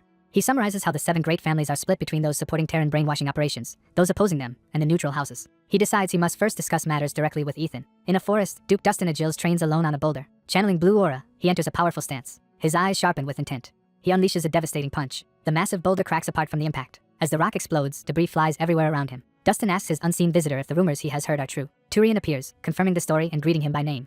Dustin says he will protect Turian as an ally but warns this situation is serious and asks if Turian can handle the pressure from the 2 dukes. Turian earnestly declares he has finally found happiness for Izira, begs Dustin as a fellow father to help him protect her and shift the balance among the 7 families. He explains that the 2 Duke houses currently tilt that balance, but with ardent support it could be redressed. Dustin, surprised by Tyrion's resolve, asks what changed him so much. Tyrion answers that though Ethan once seemed like an arrogant youth, he saw immense, uncorrupted potential in him and apologizes for asking such a big favor. Dustin laughs off Tyrion's seriousness, says he agrees, and reassures him. Tyrion looks up, puzzled as Dustin begins to add a condition. Dustin insists he must verify things with his own eyes given the stakes. He declares he will go meet Ethan immediately, startling Tyrion. Tyrion panics, worrying that although Duke Dustin is a good man, his personality will clash badly with his future son-in-law and that he must warn Ethan at once. Back at Ethan's estate, sword trainees practice the ultimate sword technique under an instructor. The recruits shout and strike the dummies in unison. Ethan arrives in casual clothes and asks the instructor if the training is progressing well. The instructor reports that the chosen students are highly talented and improving rapidly even with little guidance. Pleased, Ethan praises his work but says he needs to borrow the training hall for a while.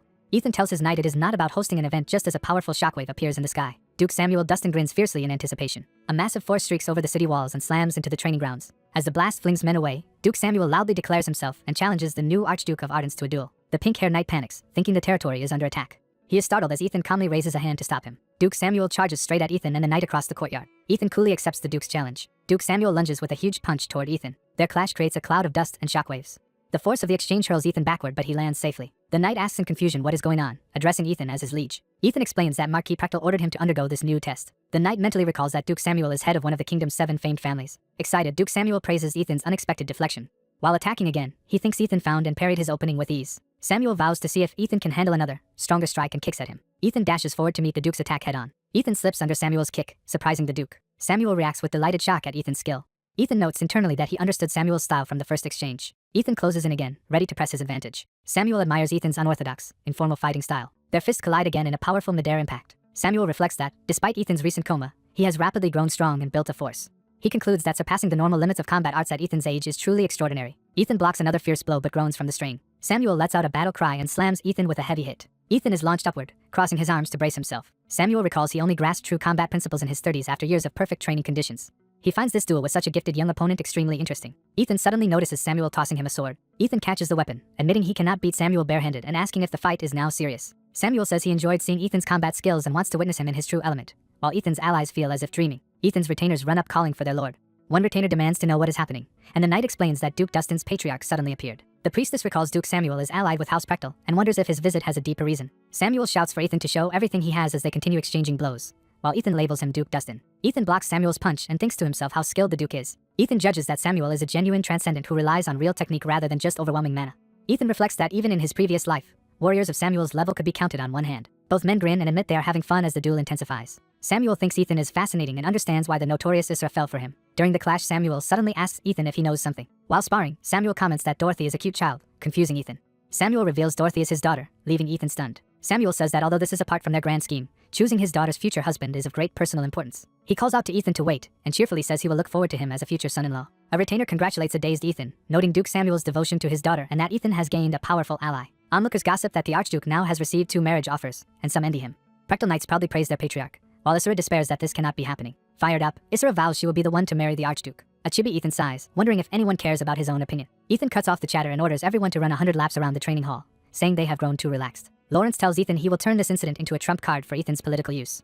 At Marquis Prechtel's residence, someone shouts in shock upon hearing the latest news. Marquis Prechtel is startled that Duke Samuel not only agreed to cooperate with the plan but also wants Ethan to marry Dorothy. Samuel, speaking through a crystal, says he understands the earlier praise of Ethan and that he likes Ethan, proposing they compete fairly to secure him as son-in-law. Samuel ominously asks Marquis Tyrion if he dares refuse this offer. Cowed, Tyrion submits and nervously agrees. At a meeting of the 7 renowned families, Samuel admits they were complacent and arrogant. He says they underestimated Archduke Ethan by trusting Count Marlek's report, and now know Ethan is far stronger than expected. Another noble points out Samuel held back his mana and could have ended the fight instantly, since Samuel is a transcendent. Samuel replies that by doing so he could properly gauge Ethan's basic skill and that Ethan clearly thinks outside the box. A long-haired noble is unnerved by Ethan's talent and concedes that if Ethan had competed at the ceremony, their own heir might have lost. Samuel insists Ethan would have won regardless and that none of their successors could currently match him. An outraged mage slams the table, declaring he objects. The mage protests that young Master Terran is not fully brainwashed yet and accuses the others of doubting his dark magic's effectiveness. Samuel retorts that even if Terran were made stronger by erasing his conscience, that would not grant him true combat enlightenment. Marquis Prechtel sternly asks whether the mage intends to forsake his noble duties to commit such atrocities. The mage, feeling insulted, accuses Prechtel of looking down on him and his house. Samuel warns there is a line those in power must not cross and that such behavior tarnishes the reputation of the 7 renowned families. The enraged mage unleashes a wave of dark power across the chamber. He transforms with sinister magic, screaming at Samuel and challenging whether they really want to oppose his mysterious master. The dark aura makes several nobles reel in pain and shock. The meeting's leader shouts for them to stop, his voice imbued with power. His command crushes the magical clash and restores order in the room. That leader concludes that Ethan, the temporary Archduke, is stronger than expected and that their Terran-based plan could fail, forbidding any further fighting during the meeting. He then prompts Marquis Prechtel to share his thoughts on the situation. Prechtel advises that striking at the Ardens now is premature, that they have a year before the flame ritual, and suggests exploiting Ethan as much as possible until then. A man worries that Ethan already sees them as enemies and asks what they can realistically do. Prechtel hints there is a hidden motive behind sending his daughter to stay with the Archduke. The leader fixates on this mention of a hidden intent. Prechtel explains that placing their heirs under Ethan's tutelage lets the families keep a close watch on him. A formal letter is prepared inviting Archduke Ethan Arden to become a professor at Hydern Academy and teach the heirs of the 7 families. In the royal palace, the king asks an aide what he thinks the invitation letter signifies. The aide says the 7 families have altered their plans, likely trying to reconcile after Ethan forced them to take him seriously. He notes that rumors of Ethan's duel with Duke Dustin spread quickly, but that this domestic tension actually benefits the king by discouraging noble infighting. The king reasons that since Ethan and the heirs are similar in age, the families probably want to spur their children's competitiveness by having Ethan as a teacher. He then wonders aloud whether Ethan will even accept, given the Arden's immunity from royal orders. The king decides Ethan likely needs funds for rebuilding his territory and instructs his aide to offer payment and emphasize the other advantages of accepting. The aide agrees and reports that some of the Shadow Knights died, diverting the Brotherhood's attention away from the Ardens. The king brushes off the sacrifice as unavoidable and says Archduke Ethan must be safeguarded. He privately resolves to protect Ethan for the future confrontation between the Ardens and the Brotherhood. Back at the Arden estate, Isra asks Ethan if it is wise to teach the heirs of the families currently holding Terran. Ethan says it is fine, viewing Marquis Prechtel's move as a way to buy him time. Ethan explains that the Eltrani archers and the Agil's family who brainwashed Terran are unlikely to send their heirs. He adds that this suits him, since facing Agil's now would spark so much anger he might kill the man instantly. Through the crystal, Samuel warns Ethan specifically to beware Duke Haimo's Agil's. Samuel clarifies that Agil's is the dark mage who altered and brainwashed Terran and is even more powerful than Samuel in magic.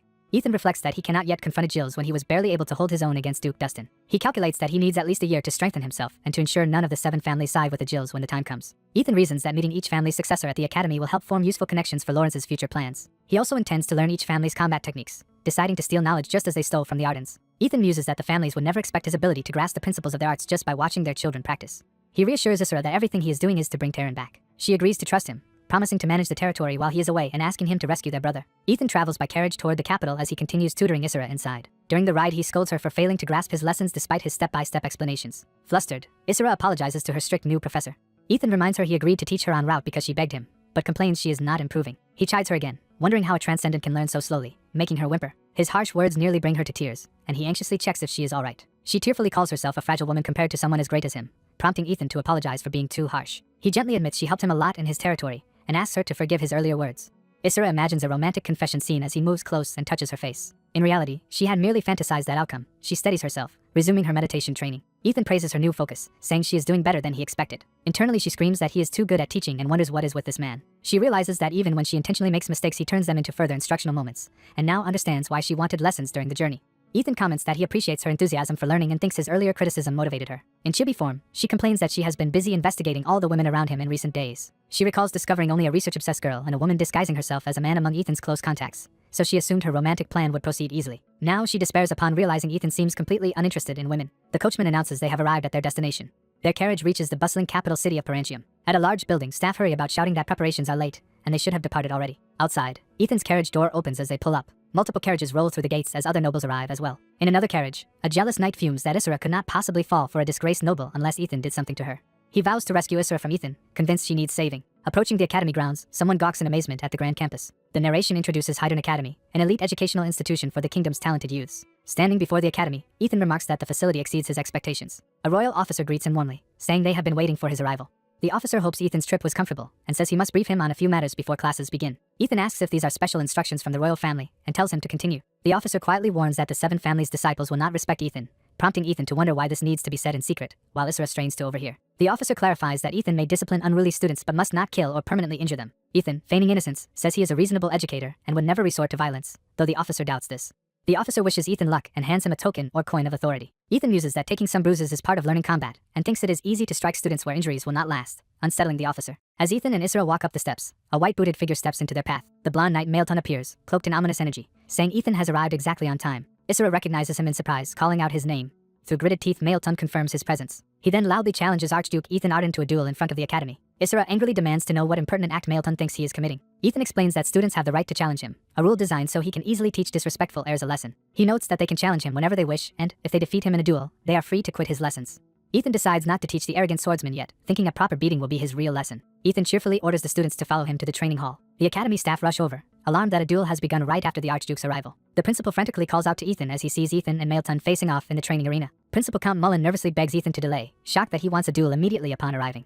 Mailton insists he has the right to challenge Ethan and is merely exercising that privilege. The principal reminds young Master Rachel that classes start tomorrow, but Ethan dismisses the timing as irrelevant. Ethan calmly asks for a wooden sword, stunning the principal, who realizes Ethan will accept the duel. The principal panics over a match between the kingdom's top swordsman and the rising archduke, fearing disputes if the loser refuses to accept defeat. Deciding it is safest if he oversees it, the principal volunteers himself as referee.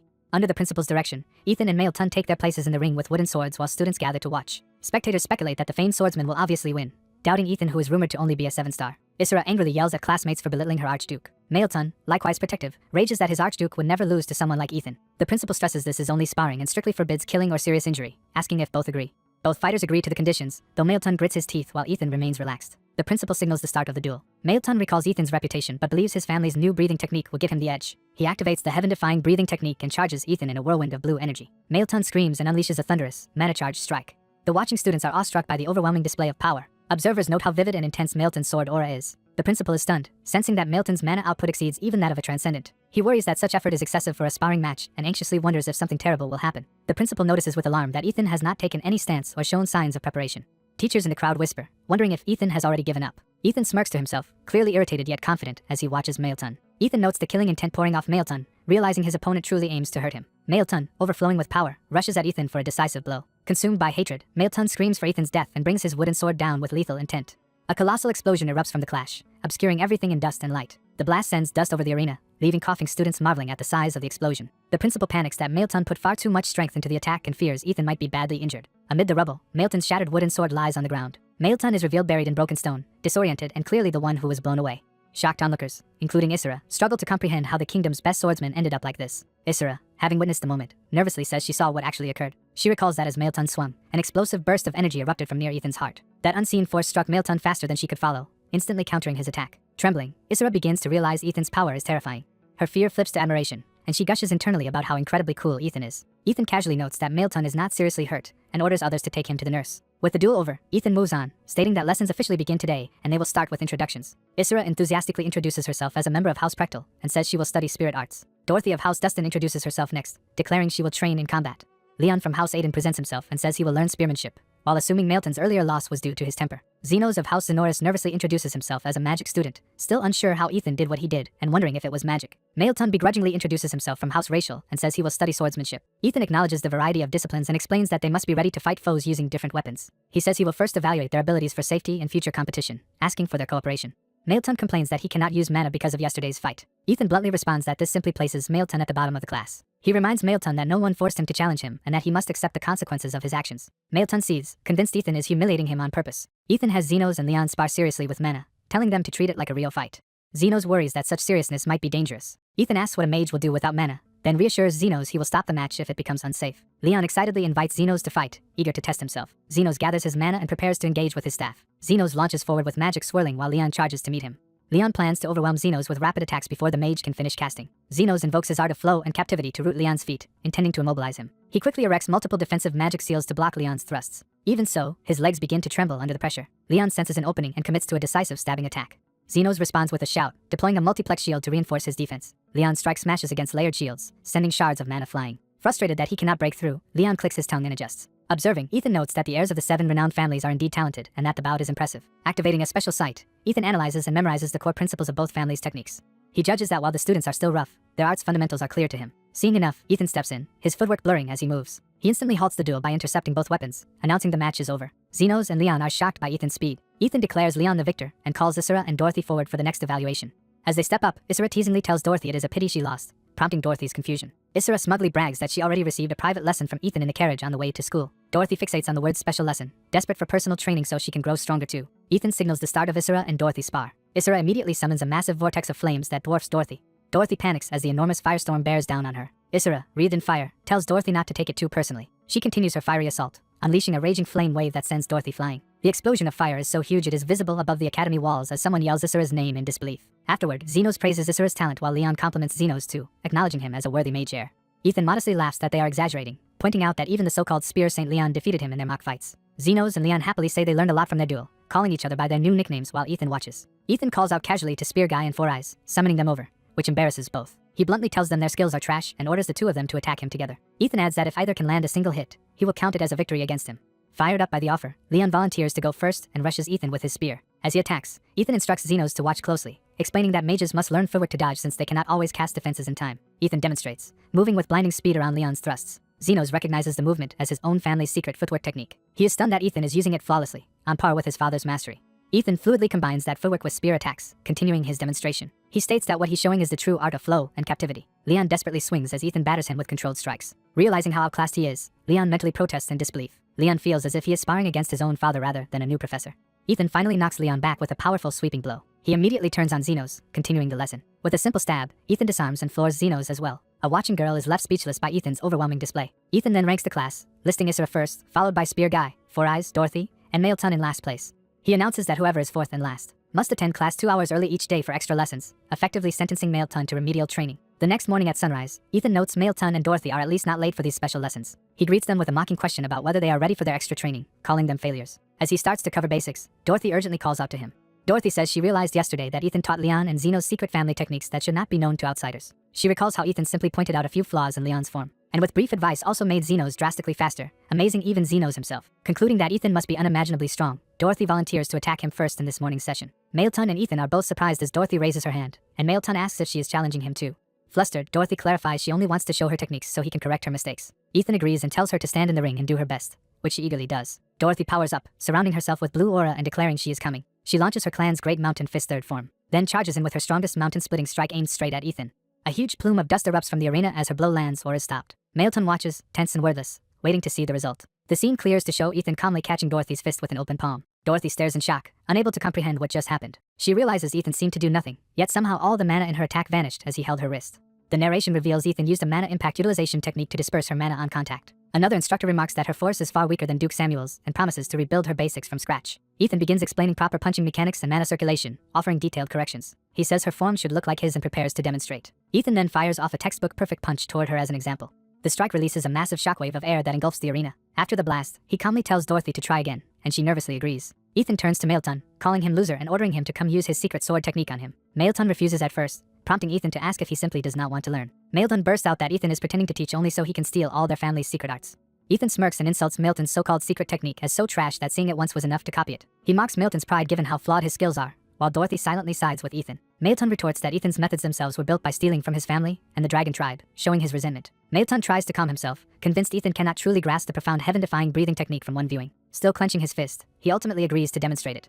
Mailton powers up with blue lightning and tells Ethan to watch closely, convinced Ethan will never fathom its depth. Ethan coolly observes the breathing technique with keen interest. Using his insight, Ethan identifies the essence of the art as mana from heart and mana core flowing in opposite directions. He further deduces that the two energies create synergy by circulating against each other, though mastering it will need extensive practice. Ethan steps behind Mailton mid-activation and remarks that this specific aspect is the real problem. He taps Mailton's back and chest, explaining how to smooth certain flows and intensify impact points to make the explosion of mana stronger. He adds that if done properly the synergy will become far more powerful, leaving Mailton stunned. Mailton internally reels that Ethan understood the breathing technique's principles after seeing it only once. At the same time, he must admit Ethan's adjustments really do make him feel significantly stronger. Watching Dorothy train nearby, Mailton wonders just how skilled Ethan truly is as Ethan continues casually coaching her.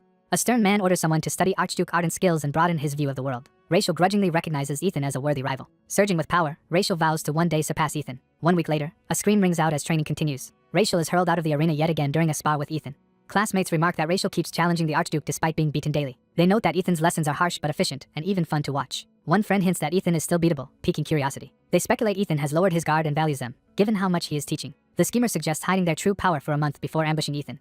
They dream aloud of defeating Ethan and becoming famous, while he overhears. Ethan ends the challenges for the day, saying Rachel is still lacking after a week and ordering everyone back to lessons. Ethan internally insults Rachel but is intrigued. Watching the exhausted noble boy, Ethan decides Rachel is interesting. Ethan reflects that Rachel has rare determination for a noble, a needed trait for transcendence. Ethan concludes that Rachel is actually not bad. He abruptly calls Rachel back, announcing the first lesson of the day is for him. Rachel, sore and angry, refuses to be looked down on and rushes back in. Memories of a harsh, older instructor berating his inadequacy drive Rachel onward. Rachel admits to himself he has never been good enough. He ignites his aura, declaring he will never give up and attacking again. He roars as he charges Ethan with all his strength. Rachel activates the heaven-defying breathing technique against Ethan. Empowered, he dashes forward shouting that he is coming. Ethan tells the others to watch carefully as he demonstrates a near-peak heaven-defying sword. Ethan then releases his own heaven-defying breathing technique, overwhelming everyone. Rachel is stunned by the perspective of Ethan's overwhelming aura as he attacks. Their empowered wooden swords clash with explosive force. The onlookers shield themselves from the shockwave. The two training swords lock together midair. Rachel stands panting, barely holding his stance. Ethan notes he subconsciously mimicked the posture and flow of Ethan's technique. Rachel realizes Ethan has just taught him the core of the heaven-defying breathing technique. Ethan relaxes his grip, ending the clash. He asks Rachel if he finally understands the basics. Rachel, sweating, starts to respond in disbelief. Ethan explains Rachel had only been imitating before but now truly applied the principles, making him finally worth teaching. Rachel reflects that this was the first time in a week he actually crossed swords with Ethan instead of being one-sidedly beaten. He silently processes this revelation. Ethan cuts off Rachel's attempt to thank him, saying he does not want him bowing after being so defiant. In chibi form, Ethan warns training will get harder from tomorrow and tells him to be ready. Rachel fumes that he only wanted to thank Ethan politely and angrily calls out to him. Izira cheerfully arrives with a homemade lunch, saying today's cafeteria food is bad. Another student tries to mention that today's menu is actually good, but Izira muffles him. Izira threateningly tells him to shut up or she will kill him if he spoils her plan. She then happily offers the lunch to Ethan, acting sweet while others watch. Rachel burns with renewed rivalry, vowing to steal all of Ethan's techniques and eventually crush him. He immediately chokes on Izira's terrible food. Horrified by the taste, he wonders what kind of flavor it is as ominous fumes rise from the bread. Even as he drops the cursed bread, he mutters that he still loves Izira. Izira urges Ethan to eat her lunch while it is still warm, unaware he is secretly incinerating it with magic. Time skips as the group's carriages head to the snowy monster defense fortress of the run. One student shivers at the cold when they arrive. The two nobles complain about having come to such a vulgar frontier with only uniforms and weapons. Rachel scoffs that if they are so scared they should go back since this training is optional. Another classmate tells him to calm down, reminding him they already rank high. They remind each other that their ranking here will affect their families' reputations, so they must show their skills. Rachel clicks his tongue, still irritated. Ethan, riding in another carriage, recalls how dangerous it was to build the fortress in the monster-infested Hykal Mountains. He thinks this wild range is the ideal training ground for these sheltered nobles. He notes they will get to fight lawless wilderness monsters, far different from school duels. The carriages stop in the mountains. Ethan assembles them outside and announces the start of a ranking match, telling them to apply everything he taught. The students look around the snowy field confused, asking where their camping gear is. Ethan explains the rules. A 5-kilometer radius is the arena, leaving it costs points, and they must survive 2 weeks with only one weapon. He declares the match begun and says he will be watching them as he departs. The students realize they must keep their mana ready even while resting and are shocked at being left alone. Izira senses that Ethan's protective aura over the area has vanished, exposing them fully. Dorothy and another suggest working together, finding shelter, and lighting a campfire. Aiden doubts they will even have time to set up camp. He suddenly orders everyone to prepare for battle as red eyes appear on the slopes. A horde of monsters charges down at them. Rachel leaps forward, vowing to protect Izira as she reacts in surprise. He activates the heaven-defying sword first form. Rachel unleashes a moon-defying strike that cleaves into the monsters. He turns back proudly asking if Izira saw his feat. She yells that he is weaker than her and does not need his protection. Moments later, enemies surround Izira, provoking a battle cry. She turns with a cold glare, unimpressed. She devastates the attackers with a huge flame reflux spell. Aiden powers up, determined to put an end to Rachel's arrogance. He uses his family's secret spear art, Essence of Explosion, against a large brute. The impact creates a massive blast as he screams. Watching, Ethan muses thoughtfully. Perched above, he judges the battlefield as chaotic. He notes that instead of protecting their mage and spirit artist, the students are fighting separately. He concedes the mage and spirit user are holding their own but comments they are wasting too much mana. An enemy hand falls lifeless, signaling the end of the skirmish. Dorothy remarks the fight was easier than expected. The boys boast that the professor underestimated them and think surviving 2 weeks will be easy. Ethan observes from afar that their confidence is only in their heads and predicts they will soon hit their limits. Later, meat skewers roast over their campfire. Rachel relaxes, warming himself while eyeing a skewer. He happily offers Izira some of the food, insisting it tastes good, but she reacts with disgust. Izira snaps that she can feed herself and tells him to stop bothering her. She also complains about eating beside a field of monster corpses they left around camp. Grumbling, she thinks she does not even need this survival test because Ethan has assigned her a special one. She stands and announces that, with the 7th monster wave already over, she sees no reason to stay here. Izira argues they are low on stamina and mana and should not remain in this spot. She adds that staying with the others will not benefit her and declares she will leave the group.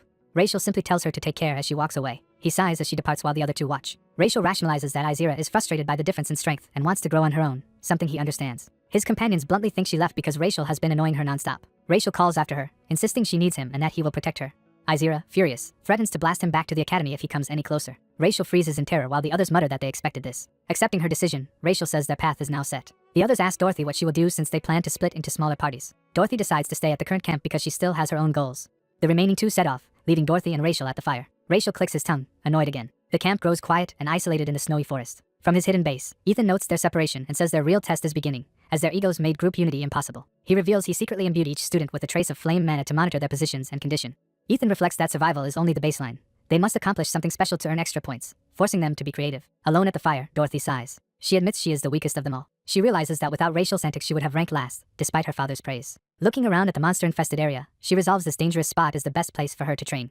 A distant roar interrupts her thoughts. A pack of Yetis charges straight toward her camp. Dorothy is shocked by the sheer number of Yetis she must now face alone. She steadies herself and activates the Great Mountain Fist's first form. Surrounded by a blue aura, she launches herself upward with vehement impact. Her blow pierces through a Yeti, making it scream in agony. The creature spits blood as it dies. Dorothy darts between the remaining Yetis, striking them in rapid succession. Midair, she calmly counts her fallen foes and notes 9 Yetis remain. She recalls Ethan's earlier instruction on adding weight and proper mana circulation to her techniques.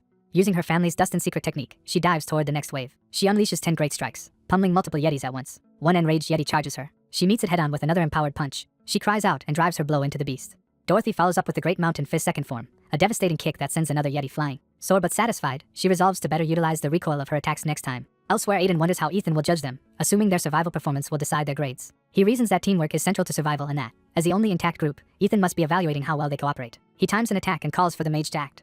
The mage responds with a flame spell, raining multiple flaming arrows on the enemies. He screams as he releases the barrage. The fiery rain obliterates the monsters below. The battlefield is left strewn with charred beast corpses. The boys start boasting about being overpowered, but the mage suddenly notices something. He shouts a warning to look above them. A powerful frost condor swoops down toward the pair. The giant bird shrieks menacingly. Its claws descend, forcing them to retreat as they yell to get back. Ethan intercepts, using his technique of return against the frost condor. A giant bird monster swoops down shrieking, forcing the two trainees on the ground to dodge its attack. One student urges a retreat and says they need a strategy against a flying foe, but the spear user refuses. The bespectacled mage insists this is their chance to push their limits and begs his partner to charge with him. The spearman, Aiden, powers up and prepares a secret spear technique. The mage unleashes a wind spell called Whirlwind to assist. Aiden is startled as the wind magic suddenly lifts him. The whirlwind propels Aiden upward toward the screeching bird monster. Using the momentum, Aiden executes essence of stabbing with his spear in midair. Feathers fall as Aiden lands and both boys look up, realizing they struck the creature. Aiden asks if the mage pushed him upward with wind magic. The mage confirms, explaining that if the enemy flies he just has to help Aiden reach it, calling it true teamwork. Aiden happily says he learned something new and jokes that even Archduke Arden might be jealous of their combo. As they laugh, a menacing red aura erupts nearby, catching their attention. Their professor Ethan appears wreathed in sinister red energy, shocking them. The professor suddenly dashes at them, initiating a spar. He swings a wooden sword at the mage so fast that the student can barely react. Aiden manages to block the blow but is clearly overwhelmed. The two trainees wonder what is going on while realizing they have no time for questions. Aiden shouts for the mage to repeat the earlier wind assist, and the mage agrees. Aiden charges in with essence of slashing ready against the professor. The mage once again activates his wind spell technique, Whirlwind, to boost Aiden. The wind encircles Aiden as he readies another empowered strike. With a battle cry, Aiden rains down spear attacks on the professor. Amazed by their own speed, Aiden thinks the professor is incredible. Using serial attack and essence of unsheathing, Aiden chains multiple high-speed strikes while the professor deflects. Aiden marvels at how fast he has become and realizes this is the power of teamwork with his mage partner. The professor counters with a powerful sweeping attack of his own. His blow knocks Aiden back, demonstrating the gap between them. The professor calmly praises their performance as not bad. Confused, Aiden thinks he misheard the compliment. Standing before the professor, Aiden is left speechless and nervous. The professor taps Aiden's weapon with his wooden sword, correcting his form. He explains that when the spearman swings a certain way, the mage should angle the wind more upward for optimal synergy. He adds that Aiden's top priority is protecting the support mage, and that in large battles he should use essence of captivity to shield his bespectacled partner. The professor then orders them to resume training. The two students watch him walk away in stunned silence. The mage nervously murmurs in awe, realizing how intense the professor truly is. They conclude that the professor must have been impressed with their skills and could not resist stepping in to teach them directly. Later, as the professor lounges in a hammock, the two boys excitedly talk about surpassing him together while he internally finds them annoying. Elsewhere, a girl in heels walks across the snowy ground, accidentally kicking a rock. The pink-haired girl stands on a high cliff in the cold, yawning as she looks over the mountains. In a flashback, the professor tells her normal survival training is too easy for a transcendent like her and assigns a special mission. Thrilled, she accepts the special assignment, and he stresses that she must improve precise mana control to meet him. Back in the present, she grows frustrated, wondering where he is hiding. She laments that 10 days of mana control training have passed, and she still cannot locate him. Blushing, she admits to herself that she misses him. She imagines the professor affectionately calling to her and asking her to find him, deepening her longing. Suddenly, her mana senses flare, illuminating her in darkness. Realizing she has finally sensed his mana, she exclaims that she has found him. Another transcendent girl, flying on green wind, spots the pink glow of the signal and heads toward it. She reaches the professor's hidden perch and excitedly yells his title, but he hushes her. Curious, she wonders what he is silently observing from their vantage point. She sees Dorothy below, surrounded by a band of ogres and goblins and being chased. One of the long-haired monsters roars and raises its club to crush Dorothy. Dorothy counters with a powerful martial kick, knocking the assailant away. She follows up with another fierce flying kick, fully committed to the fight. Her blow sends a troll hurtling, but the creature stubbornly rises again. Another monster clutches its wounded arm and snarls. Dark energy courses through its arm as it begins regenerating. The limb quickly knits itself back together, restoring its strength. The monster laughs menacingly as its body pulses with dark regenerative power. Dorothy realizes in frustration that these enemies possess regeneration abilities. Deciding to escalate, she prepares her Great Mountain Fist's third form against the charging brute. She unleashes Pulverizing Strike, slamming a glowing fist into the monster. She reasons that while the move uses massive mana, she must utterly destroy its head to prevent regeneration. Channeling all her power, she roars and begins a final all-out assault. Her pulverizing serial attack batters the foe's head repeatedly with crushing blows. Watching from afar, the pink-haired girl concedes Dorothy is impressive, though she herself would have burned all the monsters. A much larger ogre leader suddenly charges Dorothy from behind. Dorothy panics, realizing she cannot dodge in time. The ogre's punch smashes into her guard, sending her flying. She coughs blood from the heavy impact but refuses to yield. The enraged ogre roars and throws another devastating punch. Dorothy is hurled into a shattered tree trunk and lies stunned against it. Groaning in pain, she struggles to remain conscious as blood trickles down. The ogre howls again, preparing to finish her off. Dorothy trembles on the broken tree, forcing herself to get up despite her injuries. The ogre launches itself at her with another huge flying strike. Out of breath, she thinks despairingly that if only things were different. As the massive fist descends, she wishes she were just a bit stronger. Kneeling, she calls her own weakness ridiculous. She reflects bitterly that only now, in this dire moment, has she truly desired strength and wishes her body would move. A memory of her father calling her name resurfaces in her mind. The ogre lunges again, roaring, intent on killing her. She recalls her father demonstrating the Dustin family's secret ultimate martial art, the flowing water fist. Shocked, Dorothy's eyes widen as she remembers the technique. She braces herself and reaches out toward the incoming fist. To the ogre's surprise, she deflects the blow with newfound fluid motion. Surrounded by blue aura, Dorothy adopts the flowing water stance like her father taught. The ogre recoils in confusion at her sudden change. It shakes its head, trying to clear its disorientation. Then, enraged, it bares its fangs and prepares an even stronger attack. The ogre slams its empowered fist down toward Dorothy as her blue aura surges. Dorothy commits to the technique, thinking of moving like seeping water. The ogre's blow crashes into the ground as she slips around it. She appears above, her body wreathed in water-like energy, ready to counterattack. She drives flowing water fist second form, target palm, straight into the ogre's forehead. Her glowing hand penetrates its head, but she senses her mana nearly exhausted. Collapsing afterward, she realizes she no longer has enough strength left. The ogre grabs her limp body and roars triumphantly. As she falls, Dorothy apologizes to her father in her thoughts, assuming she is about to die. Suddenly red flames streak through the darkness toward the battlefield. The professor arrives in a blazing impact, catching Dorothy out of the ogre's grasp. Later, Dorothy sleeps by a campfire under blankets as her wounds are tended. She stirs awake, still groggy from the ordeal. The pink-haired girl greets her casually by the fire, eating skewered food. Dorothy, seeing her friend, confusedly asks how she is still alive. Isra explains that Dorothy blacked out and that the professor rescued her when things became too dangerous. She adds that he left Dorothy in her care to check on the other students and that Dorothy was marked as dead for the exam, earning minus 200 points. Dorothy accepts this with a sigh, saying she understands. Then she brightens, saying she is fine with the score because she gained a valuable new technique. Isra grumbles inwardly that Dorothy's pure optimism makes her frightening in its own way. Isra remembers watching the professor carry Dorothy safely in his arms after defeating the ogre. Elsewhere, the professor senses another student's mana signal, which has rapidly weakened and gone out of his detection range. He decides that student has effectively failed and deducts 200 points while sprinting toward the location. Reaching the spot where the signal vanished, he notes this must be where the student's situation turned critical. He muses about the so-called strongest swordsman whose signal disappeared. Climbing down an icy cliff, he remarks that regardless of that title, the swordsman has clearly landed in serious trouble. He discovers an underground cavern where the student apparently fell. Inside, cultists address him as their Black Demon Squad leader and report that tributes and the captured knight are ready. Smiling, he thinks that Raisha has uncovered something quite interesting and reveals a glowing purple gem. The captured blonde swordsman, gagged and bound, panics inwardly and demands release. Hooded cultists mockingly tell the strongest swordsman to feel honored, saying he will be offered as a sacrifice to their deity. Deeper in the lair, a dragon-like master awakens as the sacrifice is wheeled before it. The cultists present the knight as part of their prepared tributes and beg the master to feast and bless them. The creature is revealed as a metallic dragon named Elas, lounging ominously. Elas inspects the offerings and remarks that the sacrifice quality is good, asking if there are two humans. The confused cultists wonder if the dragon means them as well. A sudden explosion erupts beside them, taking them off guard. One cultist yells in shock at the unexpected attack. More blasts follow, rattling the bound swordsman. The professor strides in, having struck Elas, and casually calls him perceptive. Sword drawn, he explains that given how much metal the dragon has eaten, it should realize what is happening. Elas laughs that he is lucky today, expecting to devour two mana-rich humans. The professor charges and slashes at the dragon while calling it a psycho. Elas retaliates with a heavy swipe of its clawed hand. Their clash explodes in a storm of golden impacts as sword and claws collide. The battle continues with rapid fiery exchanges filling the cavern. The professor, annoyed, glares at Elas through the flames. The dragon laughs darkly as it scaled arm ignites with even more power. Another instructor watches and admits the dragon's body is so tough that even this powerful sword struggles to scratch it. The professor tells the restrained swordsman to watch carefully. He announces that he will later teach the swordsman the special technique he is about to use. Empowered by heaven-defying sword succession, he rushes the roaring dragon for a finishing strike. The narration names this ultimate technique heaven-defying sword succession.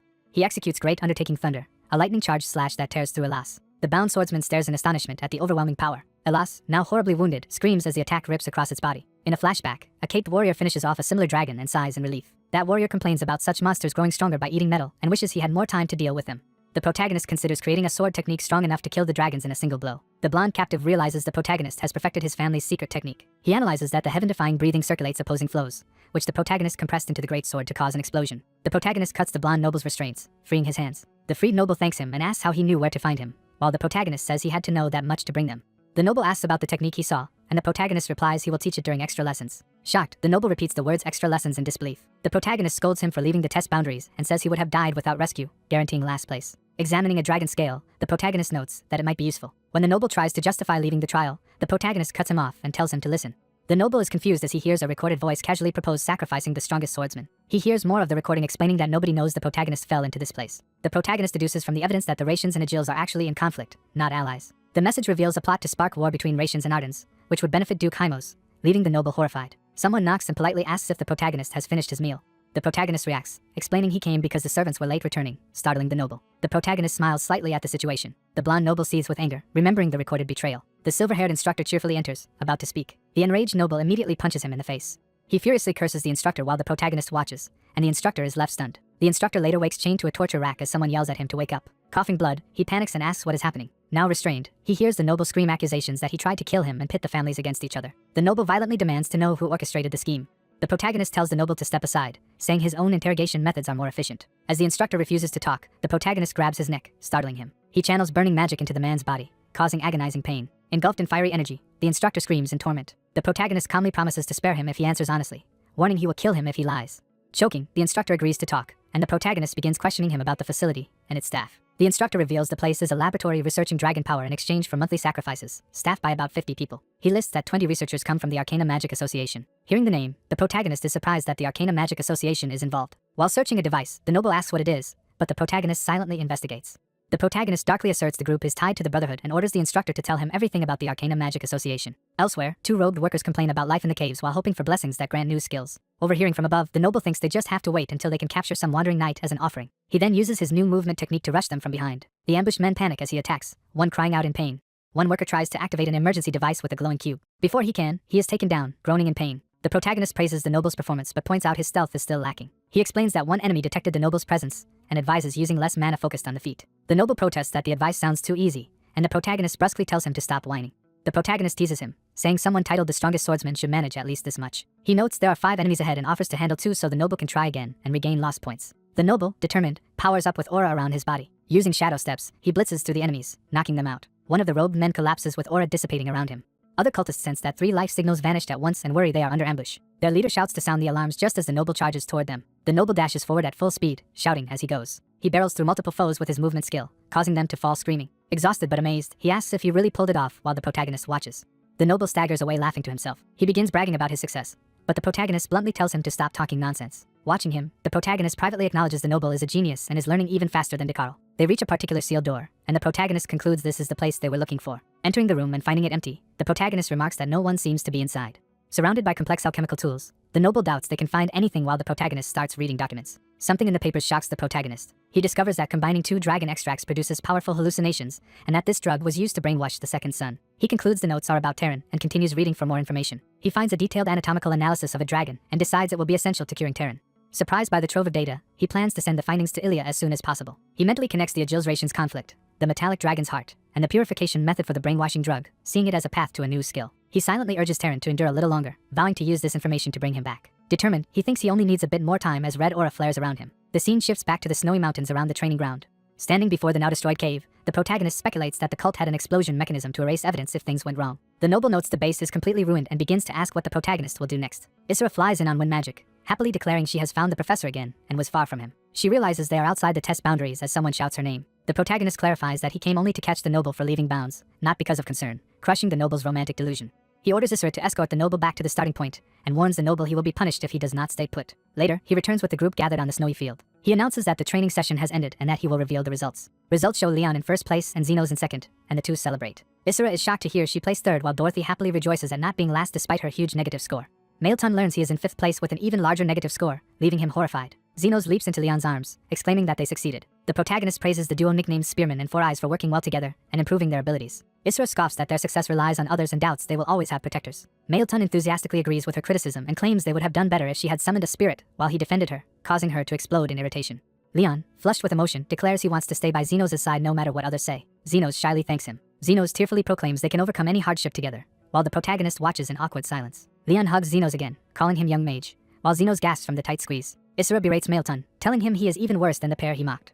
The protagonist yells for silence as Isra chases Mailton with a flaming fist. He evaluates that Isra did well tracking him but failed to show survival growth. He notes that Dorothy achieving 8-star power is impressive but deducts points since she technically died during the exercise. He calls on Rakien, preparing to address his performance. Mailton protests that the outcome is unfair and insists he was promised a chance to regain points through special lessons. The protagonist coolly replies that his score was simply too low and that he should have done better. Dorothy cuts in, complaining that she never got any special lessons. Remembering everything, the noble realizes the Archduke saved him, taught him footwork and the heaven-defying sword, and senses something odd about the situation. He wonders if the Archduke is now trying to teach the others alongside him because he recognized his talents. Convinced this must be admiration, the noble smugly thinks the Archduke could have just said so. Observing the noble's strange laughter, the protagonist concludes he is simply bad at expressing his emotions, while the others wonder what is wrong with him. The protagonist announces they will return, prompting mixed reactions as Dorothy cheers and Isra broods. Dorothy celebrates the end of harsh training, while Isra silently thinks the protagonist understands nothing about her situation. Isra reflects that he does not know why her points are low or why she tried so hard to stay alone. She recalls that he told her to find him but actually focused on Dorothy and later left her behind to go rescue Mailton instead. Walking through the snow, she wonders aloud to her late father whether she can ever make the protagonist fall in love with her. Time passes and the scene shifts to the Grand Academy under a warm sunset. A carriage arrives at the gate, its driver calming the horses. The protagonist and Mailton disembark as a large man approaches. The protagonist looks up in surprise. The man runs toward him calling his name, and the protagonist recognizes him as Myers. Myers joyfully lifts Ethan off the ground, exclaiming how long it has been, while the students watch. Leon and Zenos are shocked that someone addresses the Archduke so casually without honorifics. In a chibi gag, Ethan remarks Myers has grown more and asks to be put down, and Myers apologizes. Myers confirms these are the students Ethan has been teaching. He introduces himself as Ethan's younger brother Myers Arden and says the family heads asked him to train with them. Dorothy politely greets him and curiously asks what he means by being requested by their patriarchs. Myers explains that since no one has ever beaten Ethan in a duel, they can challenge him instead to experience Arden's swordsmanship, and he wants to learn their family's techniques as well. Clenching his fist, he likens himself to their sparring partner but hints there is more to say. Surrounded by ominous black flames, Myers proudly declares he is an Arden knight who wields black fire, warning that defeating him will not be easy. He then casually suggests to Ethan that they go eat. The brothers walk off chatting about how they have been, leaving the students speechless. Mailton and Dorothy stare after them, stunned that this carefree man is Ethan's brother. A watching officer notes, with surprise, that Ethan is capable of smiling. Later, Ethan hears of a special lesson to be held while the patriarchs observe. In a meeting, he drinks tea with an officer who confirms that the parents want to see their children's growth. The officer admits he does not know what Ethan is planning but can tell he is taking the matter very seriously. The officer thinks the patriarchs will likely approve because of Ethan's growing reputation as a teacher, but senses there is more behind it. He questions how a lesson under the patriarch's eyes relates to their broader plans. Ethan states that they must set their plans in motion soon and that he intends to shake up the 7 families. Morning light streams into a luxurious room at the academy. Mailton washes his face in the basin, preparing for the day. He dries off at the sink, still half-dressed. Fully uniformed and using a cane, he walks out feeling unusually confident. He decides to generously overlook the Archduke's clumsy way of showing affection, imagining a personal one-on-one lesson with his special disciple. Bursting into the training hall, Mailton dramatically announces the arrival of the great young master Rakian for his special lesson. He finds Myers already there sparring with Ethan and is confused by the scene. Myers casually explains he was just warming up with his brother. Mailton immediately asks Myers to leave, insisting it is time for the professor's private lesson with his student. He bluntly says Myers would only get in the way, inwardly insulting him. Mailton rationalizes that Myers is intruding merely because he is the professor's brother and misinterprets the situation as Ethan setting up a private lesson with him out of shyness. He thinks even Ethan does not know what to do, internally mocking Myers as a stupid orc. Myers refuses to leave, claiming he is also part of the special lesson. Mailton reminds him that he has to beat Mailton first before challenging Ethan. He powers up with blue aura, arrogantly asking how Myers dares think he can match the kingdom's best swordsman. Myers answers with crimson aura, scoffing at the title and saying it is embarrassing to proclaim that in front of Ethan. Both grip their weapons tightly, ready to duel. Ethan stops their argument and instructs them to go ahead and fight. He declares he will give the winner a personal lesson and promises Mailton a chance to challenge him if he defeats Myers. Myers points out he gains nothing from this but agrees that it is fair since he was not originally part of the lesson. The arrogant blonde swordsman resolves to prove the vast difference in skill, declaring himself the kingdom's best swordsman. Observers note that the blonde is recognized as the era's strongest swordsman as he faces the shield warrior. The shield warrior scoffs internally, finding that reputation absurd. Enraged that this boast was made before his brother, the shield warrior's aura flares as he prepares to fight seriously. The blonde admits his opponent's strength is real. Confident he is still superior, the blonde activates a powerful heaven-defying breathing technique and charges. Cloaked in blue energy, he rushes the shield warrior with a spinning attack. The shield warrior braces himself as the energized wooden sword comes down in a heavy strike. Their powers clash, sending out a shockwave of blue energy. Pushed back, the shield warrior realizes he underestimated the blonde's strength. The blonde unleashes another high-level explosive fusion technique and dashes in. The shield warrior roars and charges to meet the attack. He counters with his own ultimate heroic strike as the blonde rushes forward. The blonde grits his teeth, refusing to yield. He leaps through the air using a midair step, diving down at the shield warrior. The shield warrior strains to block the descending blow. Their clash sends energy surging as they collide again. The shield warrior is driven toward the wall and notes how dangerously cornered he is. Realizing he will lose if he keeps getting pushed back, he decides he must reverse the situation immediately. He gathers all his power in a desperate, all-out assault. The blonde senses his opponent intends to finish the duel in this next exchange. Accepting the challenge, the blonde readies heaven-defying sword third form. He fires the technique 7-point strike, sending multiple lethal blows at the shield warrior. The shield warrior roars and whirls his weapon and shield to fend off the many strikes. He resolves not to retreat, focusing only on protecting his vital points from the barrage. He thinks that even if he lets this attack hit, his counterattack will land twice as hard as he charges in. Their full power techniques collide in a massive explosion of red and blue energy. The aftermath shows broken wooden weapons and a staff member catching the Warhammer ball, signaling the duel's end. The instructor stops them, saying this was not meant to be a death match, and declares Rakian the winner for targeting the throat. Rakian, panting heavily, struggles to accept the result. He grips his wooden sword and insists he cannot accept the victory. Reflecting on the fight, he admits to himself that he did not truly win and might have been crippled if it had continued. He respectfully asks that the match be ruled a draw, surprising the shield warrior. The instructor agrees, letting both train under him and thinks a rival of similar strength will motivate them. He notes that because their fighting styles are opposites, training together will be a valuable experience that accelerates their growth. Later in his office, a student asks about an embedded crystal and Ethan explains it holds proof of the Agil's family betraying Ration's family. Rakian is shocked to receive something so important, but Ethan tells him to deliver it to his father. Ethan says Ration's father must know his son nearly died and insists he will not use the evidence for political leverage like a coward. Rakian falls silent, emotionally affected. Ethan cuts off his thanks, mentions an upcoming lesson in 6 days with the patriarchs present, and tells him to inform his father. Ethan adds that Ration's father must attend in person instead of sending a proxy, which Rakian finds obnoxious but agrees to convey. Alone with the box, Rakian wordlessly contemplates what he has been given. Ethan wonders how Duke Jaren Rakian will react to proof that could fracture the alliance of the 7 families. He also thinks about Mailton Rakian, curious what choice the boy will make. Ethan imagines Mailton walking alone into a dark path and asks inwardly what decision he will choose. At the Rakian estate, the furious Duke slams his hand down after hearing Mailton failed the student rankings twice. He berates his son for repeatedly failing and shaming the family. Mailton, now home, is scolded that as the Duke's only child he is a disgrace, leaving him speechless. Mailton then presents the crystal recording as the real reason he came. The projected image reveals that Agil's agents plan to fake Mailton's death to spark conflict between Duke Rakian and Archduke Arden.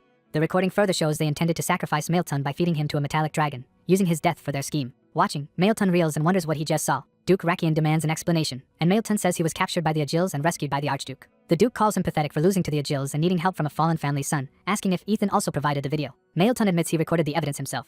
The Duke grudgingly acknowledges his son's remaining pride, keeps the crystal to investigate personally, and dismisses him. As Mailton leaves, he also forces himself to relay Ethan's message that parents must personally attend the lesson in 6 days. The Duke agrees to attend but coldly reminds Mailton not to forget how much he has invested in him. Mailton leaves the room in silence. Narration reveals Mailton's mother died giving birth to him, and his twin brother was born dead from starvation. People cruelly labeled Mailton as the son who consumed both his brother and mother, ostracizing him. Mailton knows he prefers hearing about his father's financial investment to being blamed as a cursed child. Yet that history makes him question whether his father secretly wished he had died. He now wonders in anguish if his father truly wanted him killed by the Agil's plot. Overcome with rage, Mailton screams. He smashes his fist into furniture, splintering it. Looking at the wreckage, he thinks he was only a chess piece to his father, and that his death would never have mattered. He sighs heavily, sunk in despair. Time passes and the academy exterior is shown under calm skies. Ethan finds Mailton late and slumped in his room. Ethan, concerned, asks if something happened. Mailton hides his feelings and says nothing is wrong, wanting only to rest. Ethan coldly refuses, ordering him to pick up a wooden sword while Mailton begs to be left alone. Ethan studies him silently. Instead of relenting, Ethan grabs Mailton by the arm. He drags the protesting Mailton out, ignoring his shouts. Outside, Mailton struggles and yells to be released as Ethan hauls him toward the training ground. Ethan throws him down onto the arena floor. As Ethan begins sparring with him, Mailton wails in pain and confusion. Ethan tells him to get up and attack if he is angry. Consumed by emotion, Mailton charges with a wooden sword, screaming for Ethan to leave him alone. He wildly swings again and again at Ethan. Ethan calmly moves with the blows, engaging him. Mailton roars and continues his frantic assault. Ethan repeatedly strikes him, knocking him down each time. Mailton, eyes bloodshot with hatred, curses Ethan. He explodes with mana, vowing to kill Ethan as blue power surges. Ethan answers by matching his speed and suppressing the outburst. Eventually Mailton drops to his knees, exhausted and sobbing. Ethan says he did this because Mailton's mind was clouded and asks if he is crying from the pain. Mailton shouts that he is not crying. Ethan notes, with relief, that Mailton's voice has regained its spirit. Ethan explains the risk of a mind demon, a condition born from repressed anger and grief that once ruined many nights he knew. Observing Mailton's despair over his father, Ethan thinks venting that rage on him has reduced the risk. Mailton, fists trembling, recalls how his father smiled when seeing that he had nearly died. He says his father never asked if he was okay and only cared about destroying the Agils. Collapsing, Mailton asks Ethan what he should do in his place. He says he understands his father's feelings because his mother and twin brother died at his birth. Ethan cuts off Mailton's self-blame, asking bluntly whether any of that is actually his fault. Mailton is stunned into silence. Ethan argues that precisely because of those tragic circumstances, Mailton ought to strive for a happier life. Ethan reflects that everyone he lost wanted him to live happily, and asks if Mailton's mother and brother would really wish for his lifelong suffering. He concedes Mailton's upbringing was awful but says even if his family truly wanted him to suffer, that does not mean he should obey. Ethan challenges him, asking whether he intends to fulfill such cruel wishes by staying in despair. Mailton tearfully repeats his father's constant talk of investment and debt weighing on him. Ethan scoffs at the word invest, finding the Duke's attitude contemptible. Ethan says plainly that Duke Gerund is a terrible father and vows to confront him about it. He sends Mailton to rest, warning that tomorrow's training will be doubled, and then casually asks if Rakian is his only name. As Ethan walks away, Mailton weakly answers that his other name is Mailton. The name Mailton echoes in his mind, marking Ethan's acknowledgement of his true self. Elsewhere, the academy principal reacts in shock to a letter. He reads that in 3 days there will be a lesson attended by all 7 patriarchs, including the fearsome Duke Dustin, and panics. Looking at the academy, he wails in frustration at Archduke Arden for springing this news so late. Hearing the principal scream from afar, Ethan walks the corridor unfazed. Ethan sympathizes a little with the principal but muses that a hunter would never normally announce the time and place of his next hunt. He thinks that the time has finally come to advance his grand plan together with his allies.